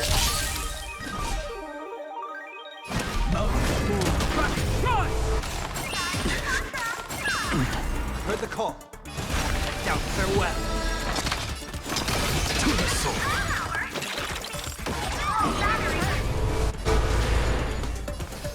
Step onto the board.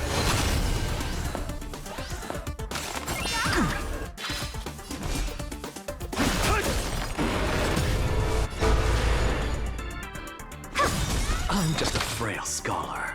Look, with this divine power, I reforge all things! Insanity!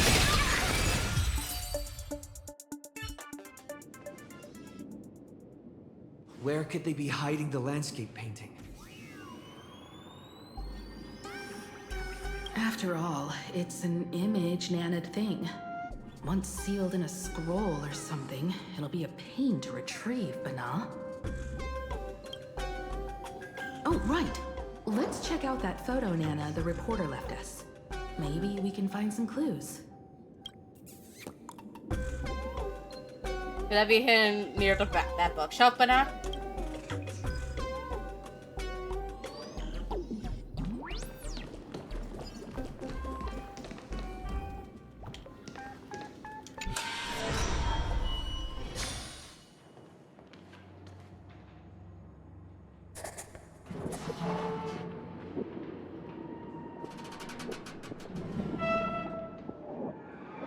Where are we now? This place looks just like any other classroom. But something's off. Let's look around.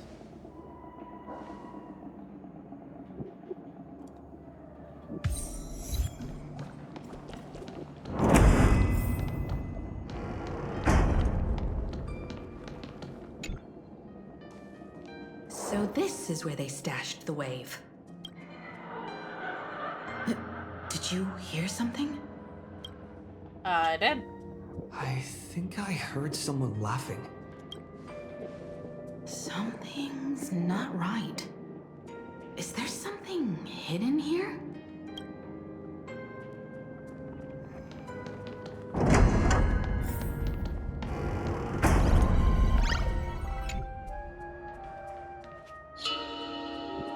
Bookmarks gleam fresh on one side of the blackboard, as if written just today. 1984. Acadian calendar, July 22nd, 1984.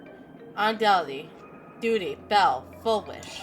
July 22nd, 1984? Belle?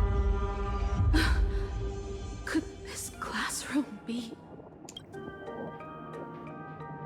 Did we just time travel? You're back!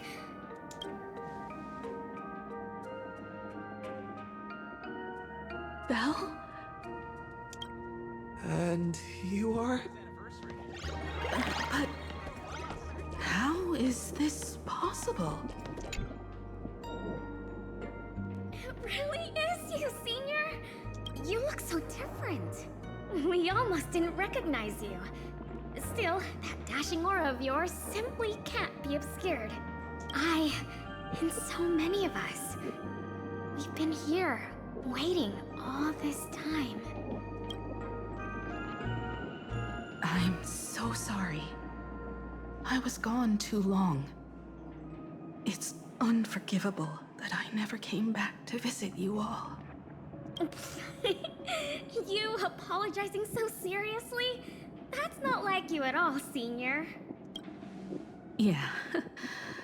After all this time, the least I can do is smile.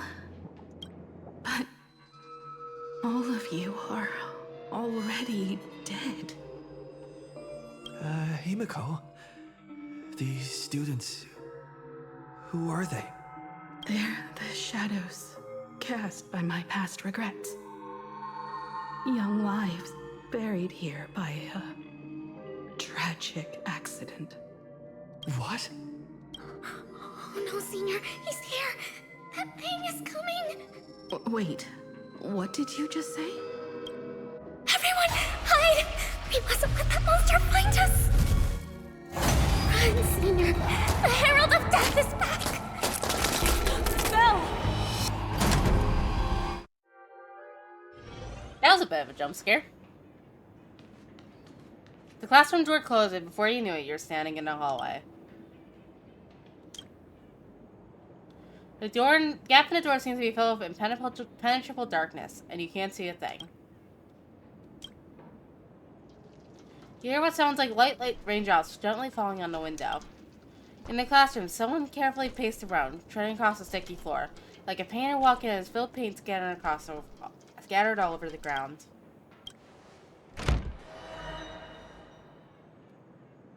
The classroom door won't budge an inch, no matter how much force you apply to it. We've got the wave now. Time to regroup with Welt and the others. But these students... You can't save them. They're already ghosts. It wasn't Sparksy who attacked them, but something far more cruel.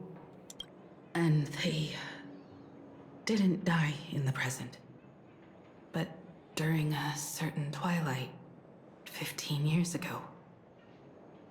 We can't change their fates. However, this definitely isn't some kind of time travel to the past. Someone created this space for unknown reasons, only to reenact before an eyewitness the bloodbath at Graphia Academy from the Phantasmoon games 15 years ago. The Phantasmoon games 15 years ago. That's right. But that has nothing to do with the enemy we're facing right now.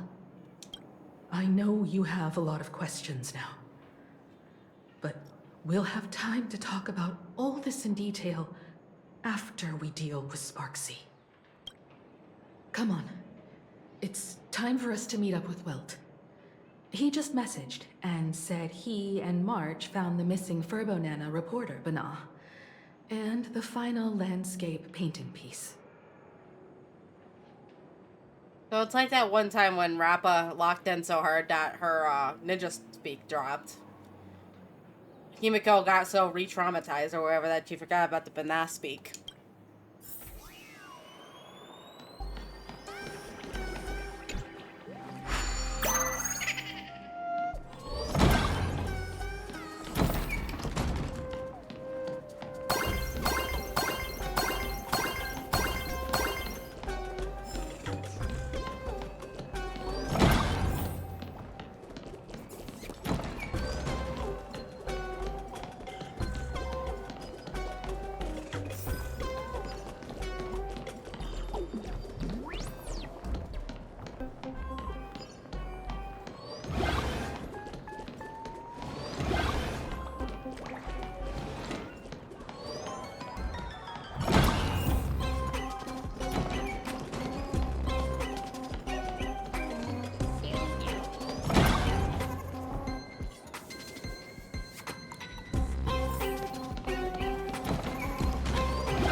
You okay, Mr. Furbo? Good thing we got here in time, or you would have ended up as a target practice dummy. Beep boop. This Furbo nearly bit the dust. President, you're here! You're gonna give this Furbo some hazard pay, right? So where's the third landscape painting piece? Furbo said here the students put the moon inside the gymnasium.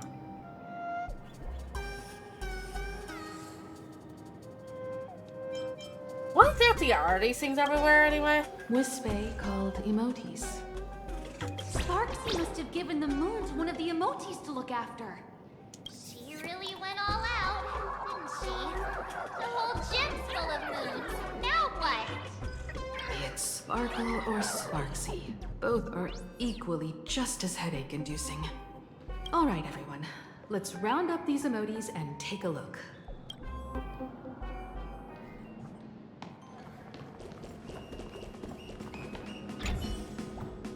The texture of this ball, it seems different from the others. Okay, don't cry. No one's gonna hurt you.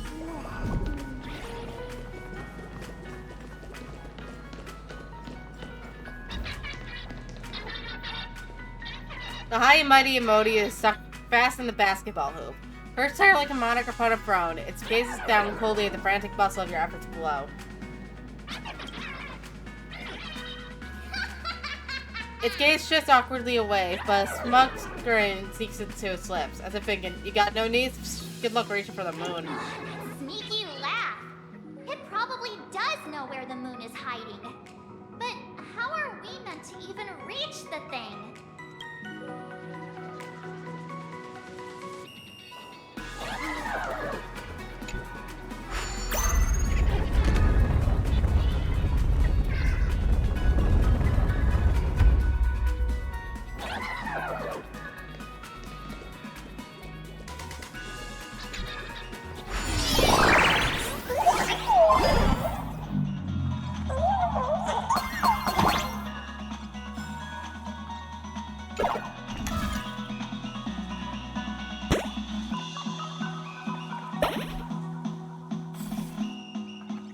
The gym. I've missed this. There was a time when I really envied those classmates who could sprint across the field, giving it their all.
Graduated by the time I started feeling this way. Due to some circumstances, I went back to my father's school to work.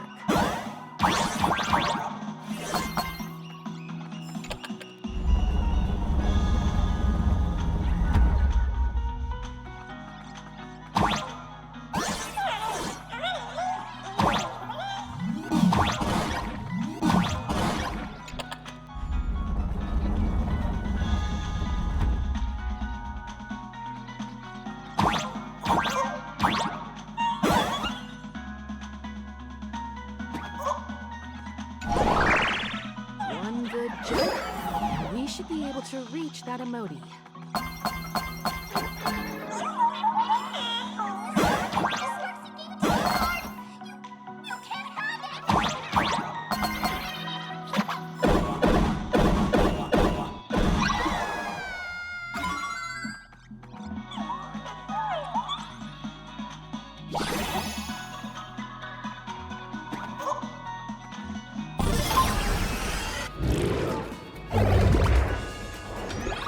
And with that, we got our hands on the third part of the scenery, the moon. Alright, time to settle the score with Sparksy.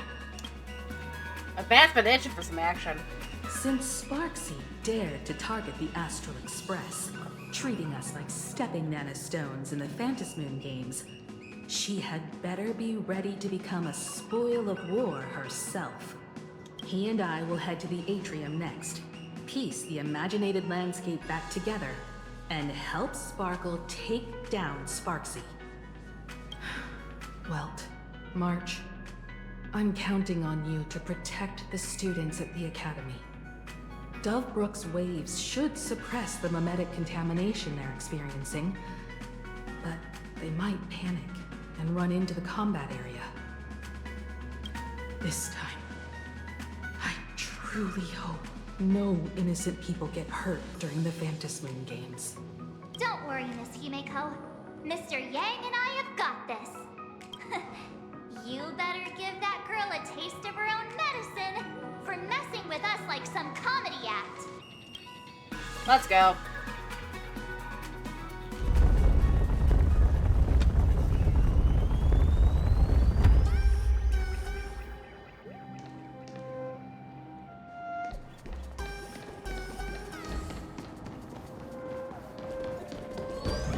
What does everyone think?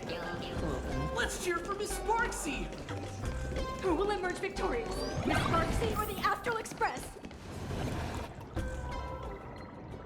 Sparkle and Sparksy are gone.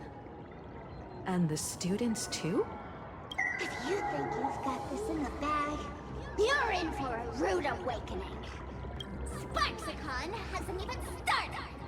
Da-da-da-da. Time for your SparksyCon grand finale! Because I, the Nameless of the Astral Express, will challenge you as a fellow supplicant and crush your elation. Challenge me? I'd love to fight you. Hurry up and put the scenery pieces together.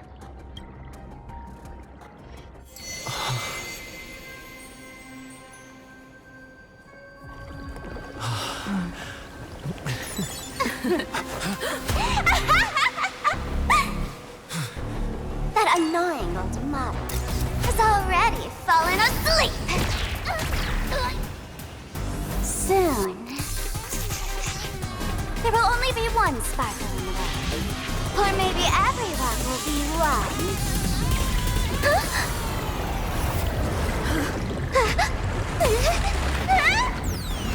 Don't attack during my transformation!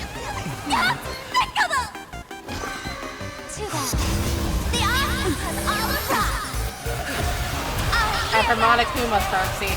The first battle of the Fantasy Supplicants has commenced!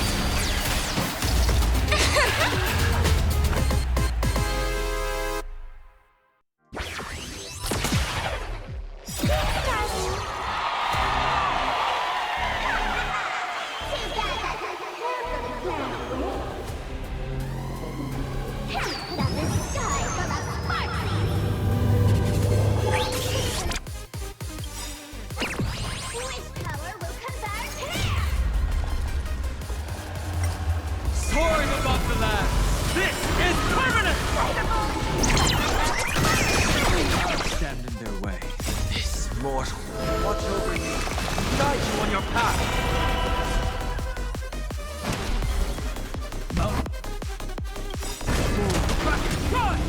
Look, with this divine power, I reforge all things!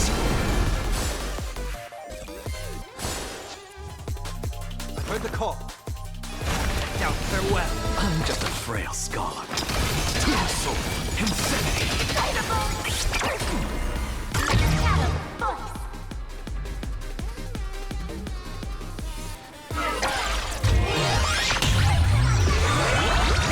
Where the heck did she drag me to? Look, with this divine power, I reforge all things!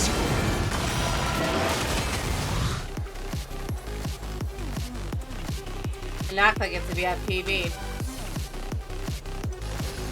Step onto the board. I have it under control. To the defeated, Oblivion, your downfall is absolute. My strength isn't what it was.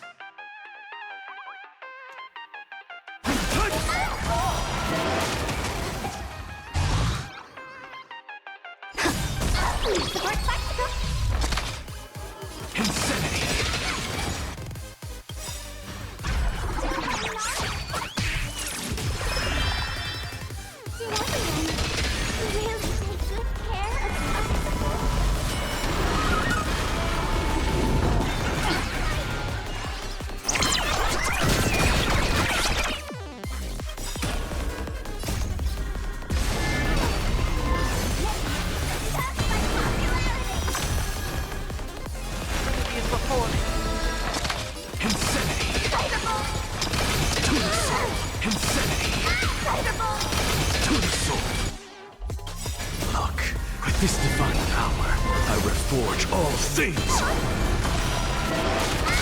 Mortal,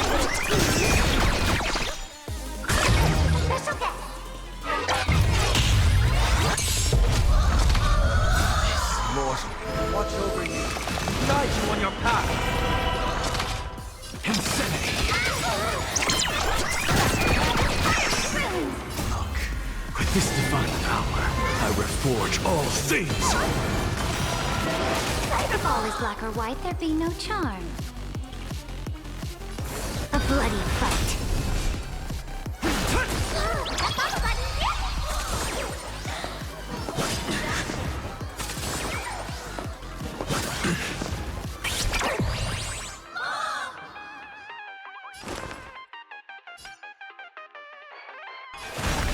Farewell. What's the matter?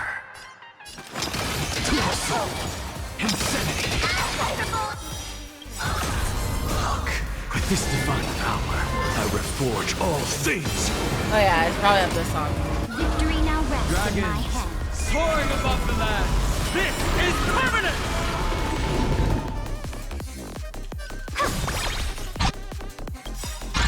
To the defeated, your downfall is absolute.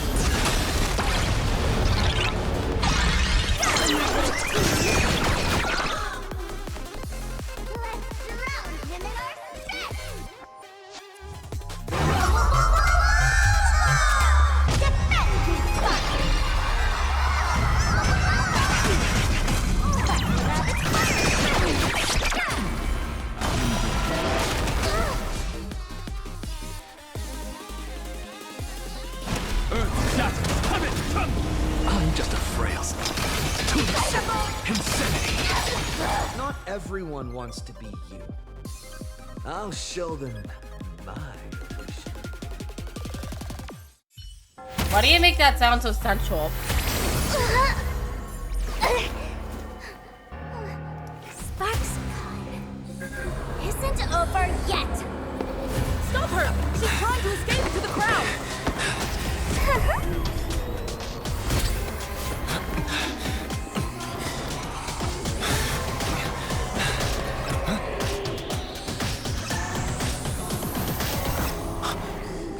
No need to panic, you two. Sunday will share my vision with you.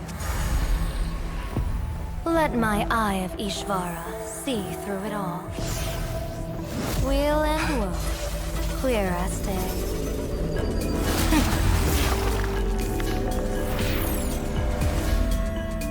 I see where the culprit is. Fought you.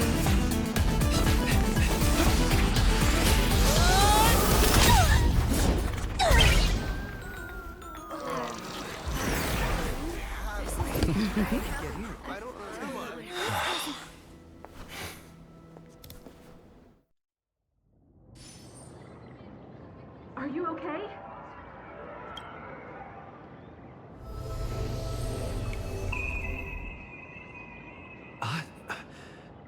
Where did everyone go?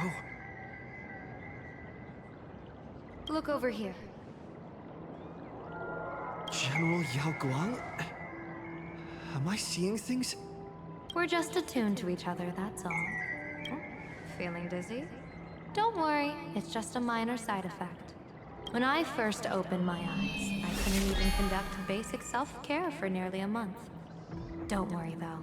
With my reinforcement, you'll be back to normal in a moment. Thank you, General. By the way, above your head. Can you see the sign above my head? So, whether it brings weal or woe, whether it changes or not, please keep this secret safe from me. Don't let me know, and don't let anyone else, okay? What are you afraid of? In that fleeting moment, your eyes gained insight into my destiny. For those who wish to defy their own destiny, the best approach is to avoid gazing too long into fate, especially not letting powerful observers do so.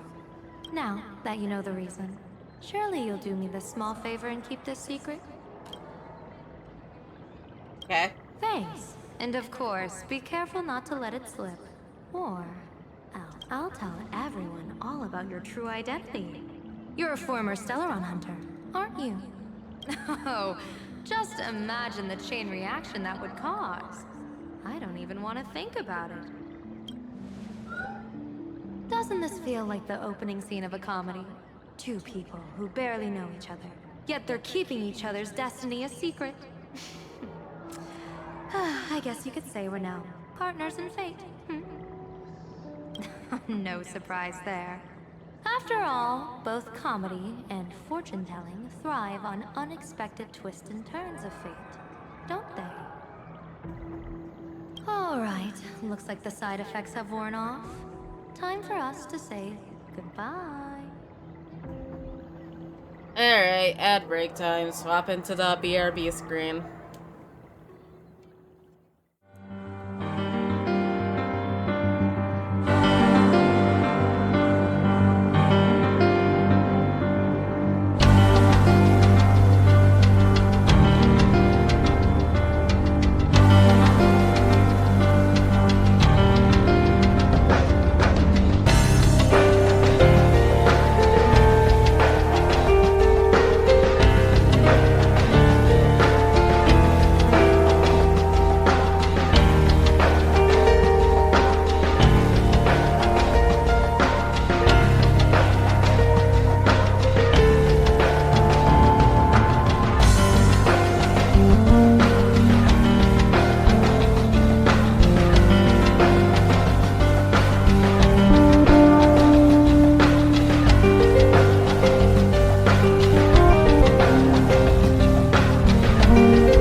And with that, we should be back.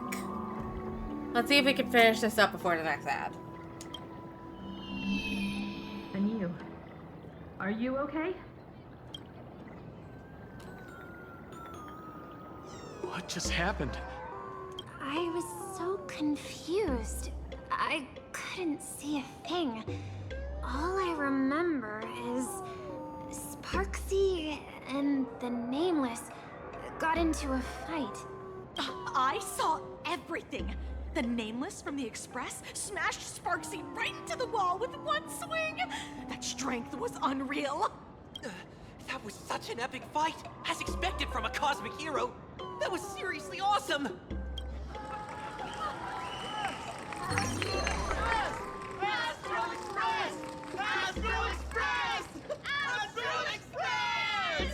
Looks like the students have all recovered from the contamination. Did they recover?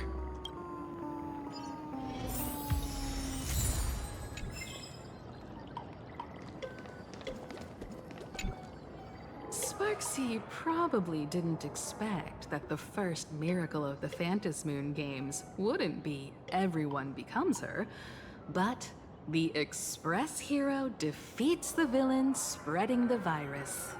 Compared to a streamer reflecting people's desires, the fearless trailblazer of the Astral Express is more of an attention grabber.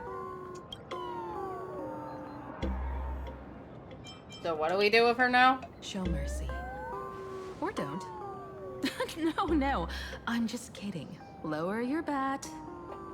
The audience in this Arcadia doesn't go easy on losers at the games. She'll lose her wish power soon enough, and the Sparksy virus will fizzle out. You can hand her over to the Department of Aberration Defense for imprisonment, or set her free. As a supplicant who's become the focus of all, I'm sure you've already made your decision, right?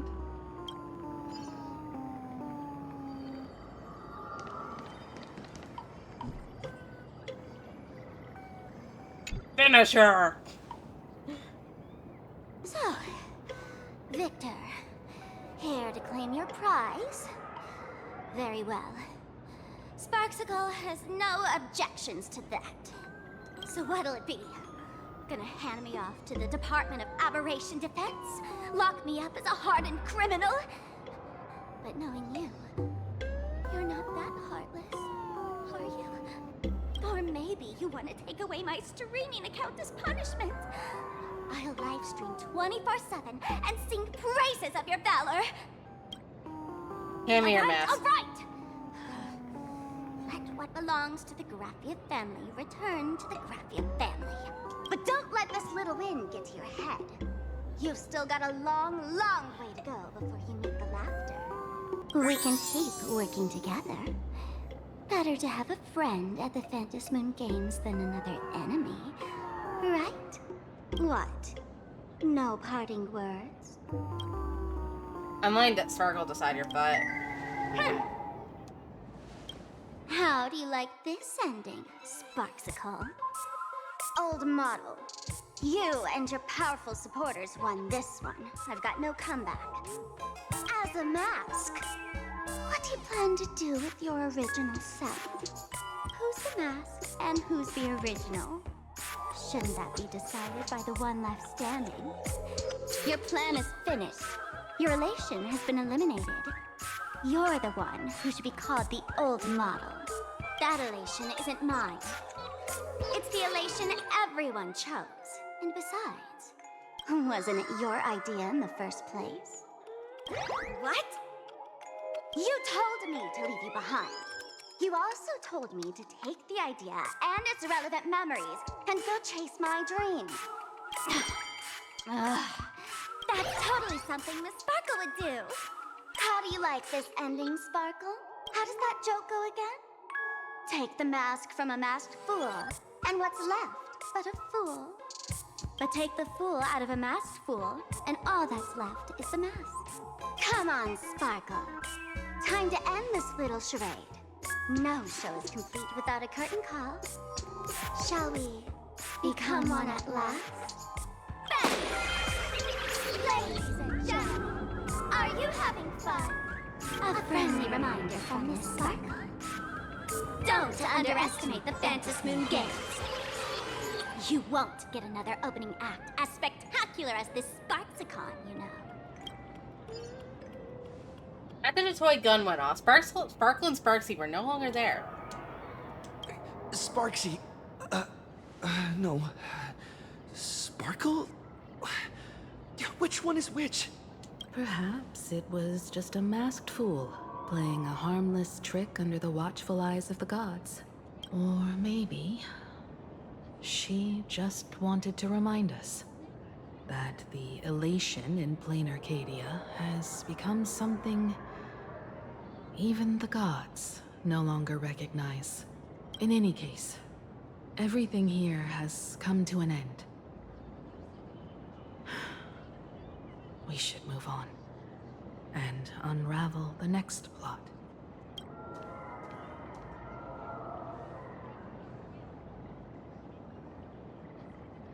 That great big classroom? Indeed. I want to investigate and find out who exactly created that place and why. Let me know when you're ready to head out. Let's go. You retrace her steps back to that eerie twilight classroom. This place. It's like nothing ever happened. The ghosts are gone. What exactly happened back there? 15 years ago, during the last Phantasmoon Games, I participated as a supplicant. I once believed that all it took for a supplicant to win was to show the people a magnificent miracle. And then I'd have an audience with the Eon of Elation. How foolish. How naive I was. Not everyone wants to obtain everyone's wish power in a positive way. On July 22nd, year 1984 of the Arcadian calendar, a supplicant harboring immense malice stepped into Graphia Academy. He slaughtered 22 students who had stayed behind after school. Then went on to Dovebrook District, where 146 innocent civilians were either killed or wounded. That spirit moved like a deranged artist, leaving corpses, imprinting his signature mark. The Bloody Bloom. The media dubbed him the Herald of Death.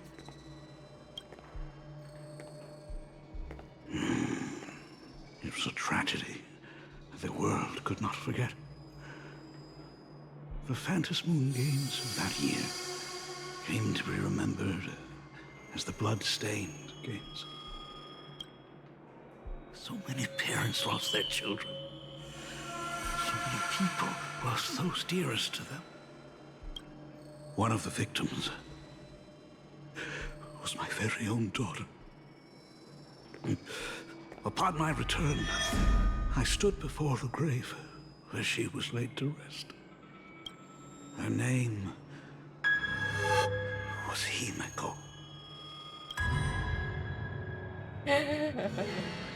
The faith on the Trailblazer. So who's that make you, Murata? Forgive me. Allow me to introduce myself. I am Ryusuke, the current dean of Graphia Academy. So, this lady who bears her name, who exactly are you?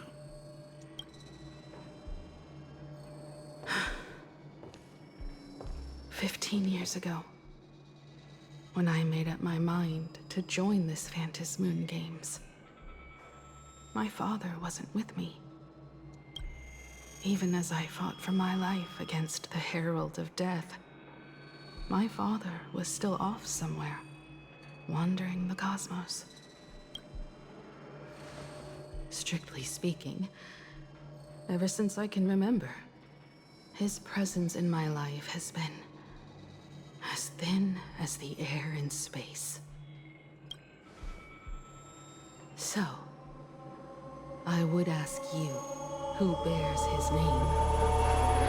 Who exactly are you?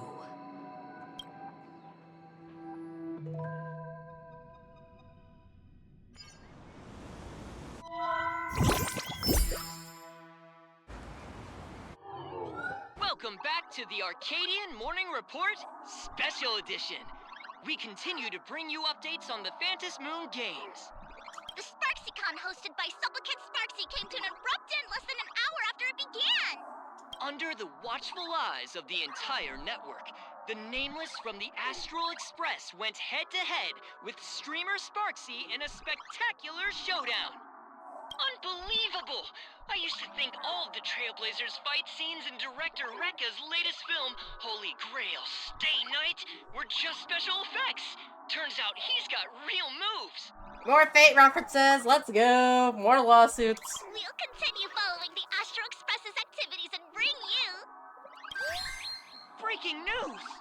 Around 4 p.m. today, the Security Bureau uncovered multiple corpses at the Sinwish Syndicate's headquarters in Dovebrook District. Initial reports suggest violent infighting among gang members as the cause. Even more shocking, an IPC employee was found dead at the scene. According to the investigation, the victim was identified as Lyndon Scott. Lyndon Scott, age 34. Field operative in the Strategic Investment Department. Ring any bells, Mr. Ashvale? Never heard of him. What was someone from the IPC doing here? Danganronpa blood. Let's go. Word is, the Sinwish Syndicate recently got hold of a mask. Maybe Mr. Scott came to negotiate for the Phantasmoon games and got caught in the fallout. Apologies for interrupting your work, Mr. Ashvale. Wouldn't call it an interruption. The mess at Graphia Academy cleared itself up. But this... Initial assessment. 33 Sinwish Syndicate members. Leader Polwave included, along with second-in-command Costide, were murdered in the same time frame. Costide. The victims show clear signs of trauma and fractures, along with massive blood loss.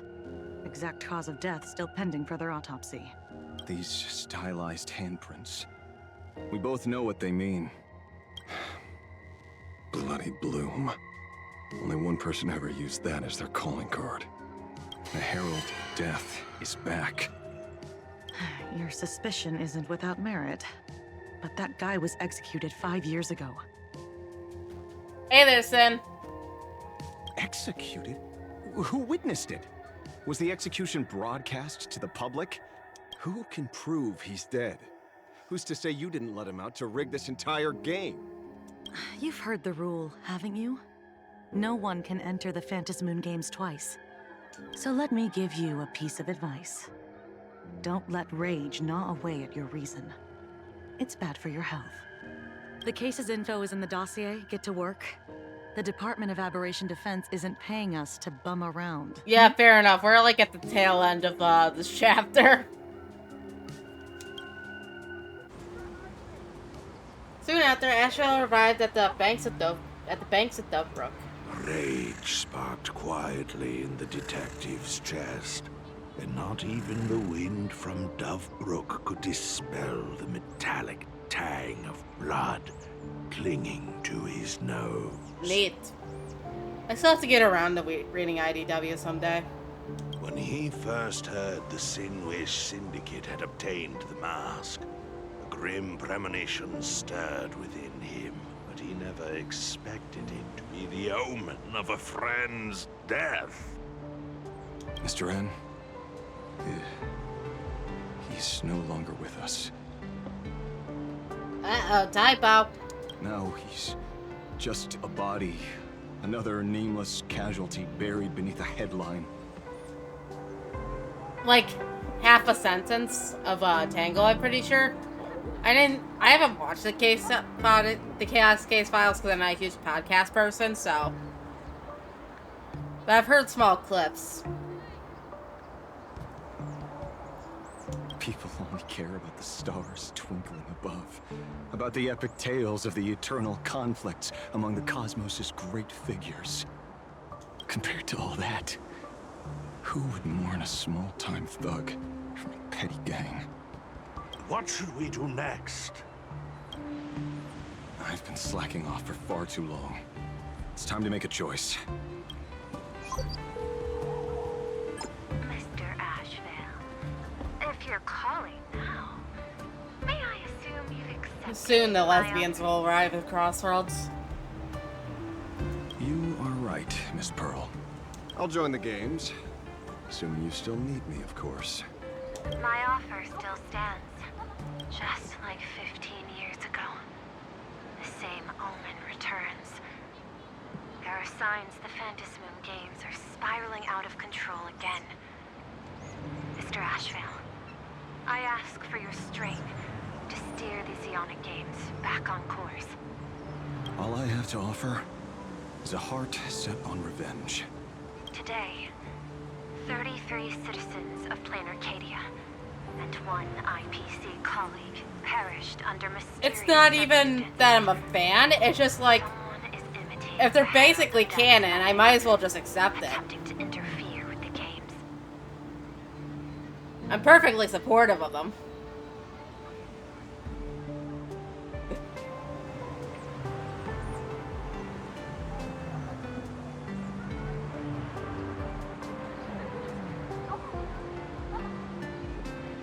Only victory can bring solace to the fallen. No. What consoles the dead is only justice. Dude, you came out of a refrigerator like a fucking vampire. You don't get that aura farm like that, mister. What's the matter? Found a better candidate? Don't I even make the short list? This is a game shaped by the most capricious Eon. Surprises and twists are its very nature. It's only right I choose the strongest players. Yeah, I can't wait to see the Surge mod get rendered obsolete because Surge herself will be put in the game. Maybe with those extra seasons they were hinting at the possibility of. Even so, I have to ask, what makes you so sure that I'd hire a wanted criminal to fight in the Phantasmoon Games, instead of tossing you into an IPC cell? Throw me in prison? But the Strategic Investment Department in Penacony clearly extended an olive branch to us Stellaron hunters. No? Changed your minds already? You suits sure turn faster than a page in a paperback. Yeah, I'm not sure how far you've gotten into this chapter's plot yet, but he shows up, but he decides to make his entrance like a fucking vampire. So let's cut the fluff. Give me a mask. Call it your first strategic investment in us. What do you say? Understanding comes first, then the investment. Tell me, how do you plan to earn my trust? Apologies in advance. Before Ashvale is such continue, a boy I failure, broke but he's a into great your boy collection failure. room. I know what you've been working on. Imaginate. Tell me, have you heard of Zero? Greatest hacker and most feared player in all of Punk Lord? Some say she's an emanator of elation, while others say she enters Okie dokie. the dark zone created by Mythos, as if it were her own backyard. She caused Punk Lord's data meltdown and infected IPC branches in 28 segmenta, isolating them from each other. Most information about Zero is half true, half false, much like the rumors surrounding you Stellaron hunters. But one thing is certain. Zero suffered a major downfall, and is now a prisoner of the IPC. It's obvious she left a deep impression on you. Traumatic, even. In that case, you should also know that ether editing and imagenesis stem from the same technological source. Or art. I know. I've studied it. How could I forget? You stole Zero's tech to make that lousy cash grab game Ethereum Wars. Of course, you know all this. But you corporate moneybags will never comprehend it. The fleeting, ever-changing power of the elation. Zero once tampered with a parameter of reality, creating an independent realm that belonged solely to her. Just like that other one. Just like Graphia. Are you willing to trade the secrets of imagenesis? I can think about it. Deduction. You may be lying. I've heard that those who join the Stellaron Hunters have long since abandoned the path they once walked. Who knows?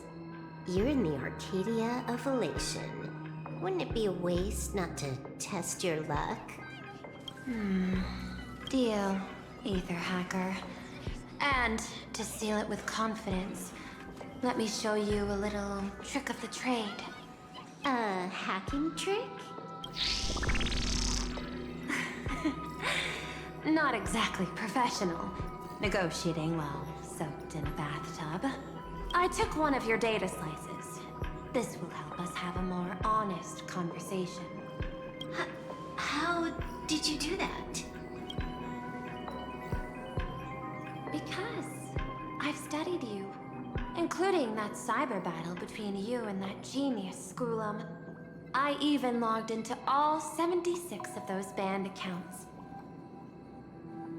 You fool! I have 70 alternative accounts! It's literally the only thing that came across my mind. Especially since you mentioned that 70 banned accounts. I scattered just enough data breadcrumbs online for you to sniff out, leading you to the Ashen Detective. I even let you stroll through my collection room to explore as you pleased.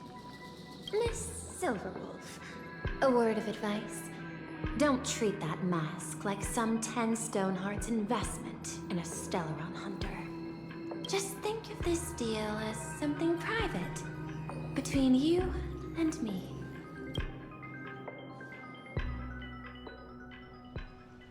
Meanwhile, in the Phantasm courtyard.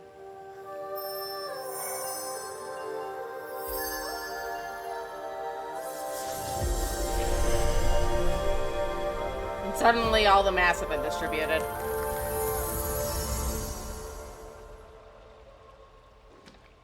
What the heck? I just blinked and suddenly half the supplicants are wearing masks? I was hoping the show would get better. Streamers clashing with cosmic heroes. A flashy brawl without anyone getting hurt. Wouldn't that have been nice? But now we've got a crow, a shell, a cat, a wolf? How many more mystery guests are crashing the stage? And this thing?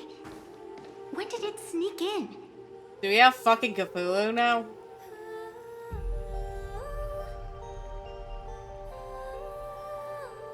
In the end, everything always spirals into the abyss.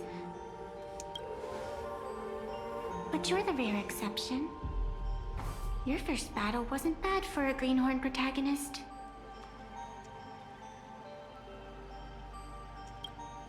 Since you came out on top, let's wipe the slate clean on that doom-filled oath.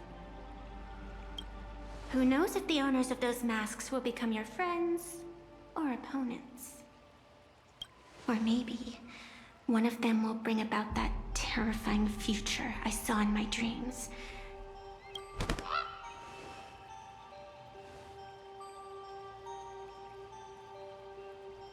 Little one, how'd you find your way here?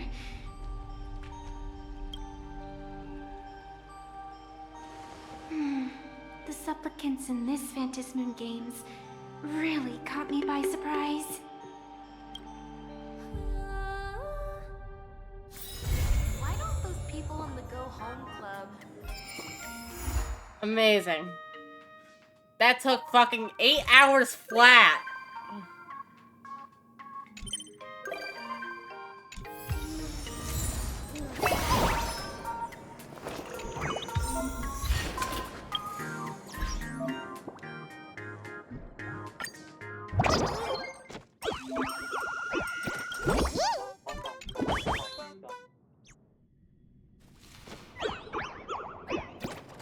I am not watching for this. Let me out.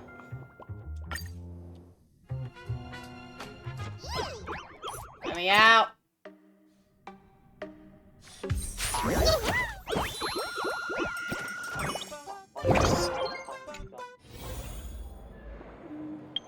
Okay, can I do literally anything else now?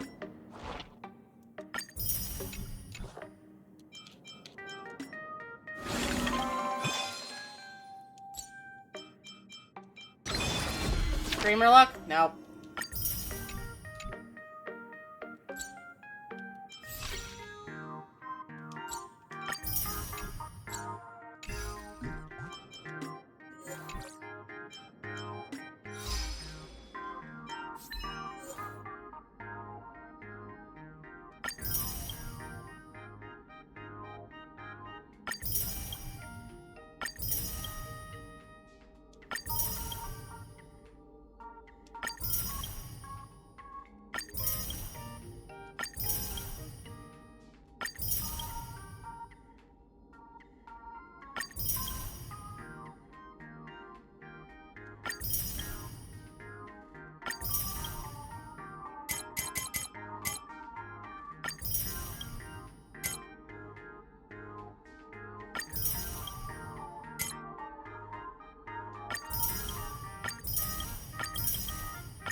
Nope, no luck. Unfortunate.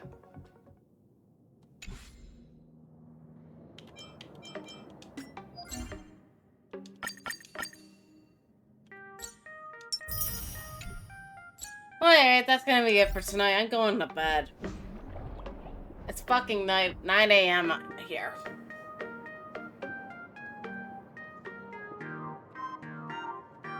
Good night, and thank you to everybody who joined.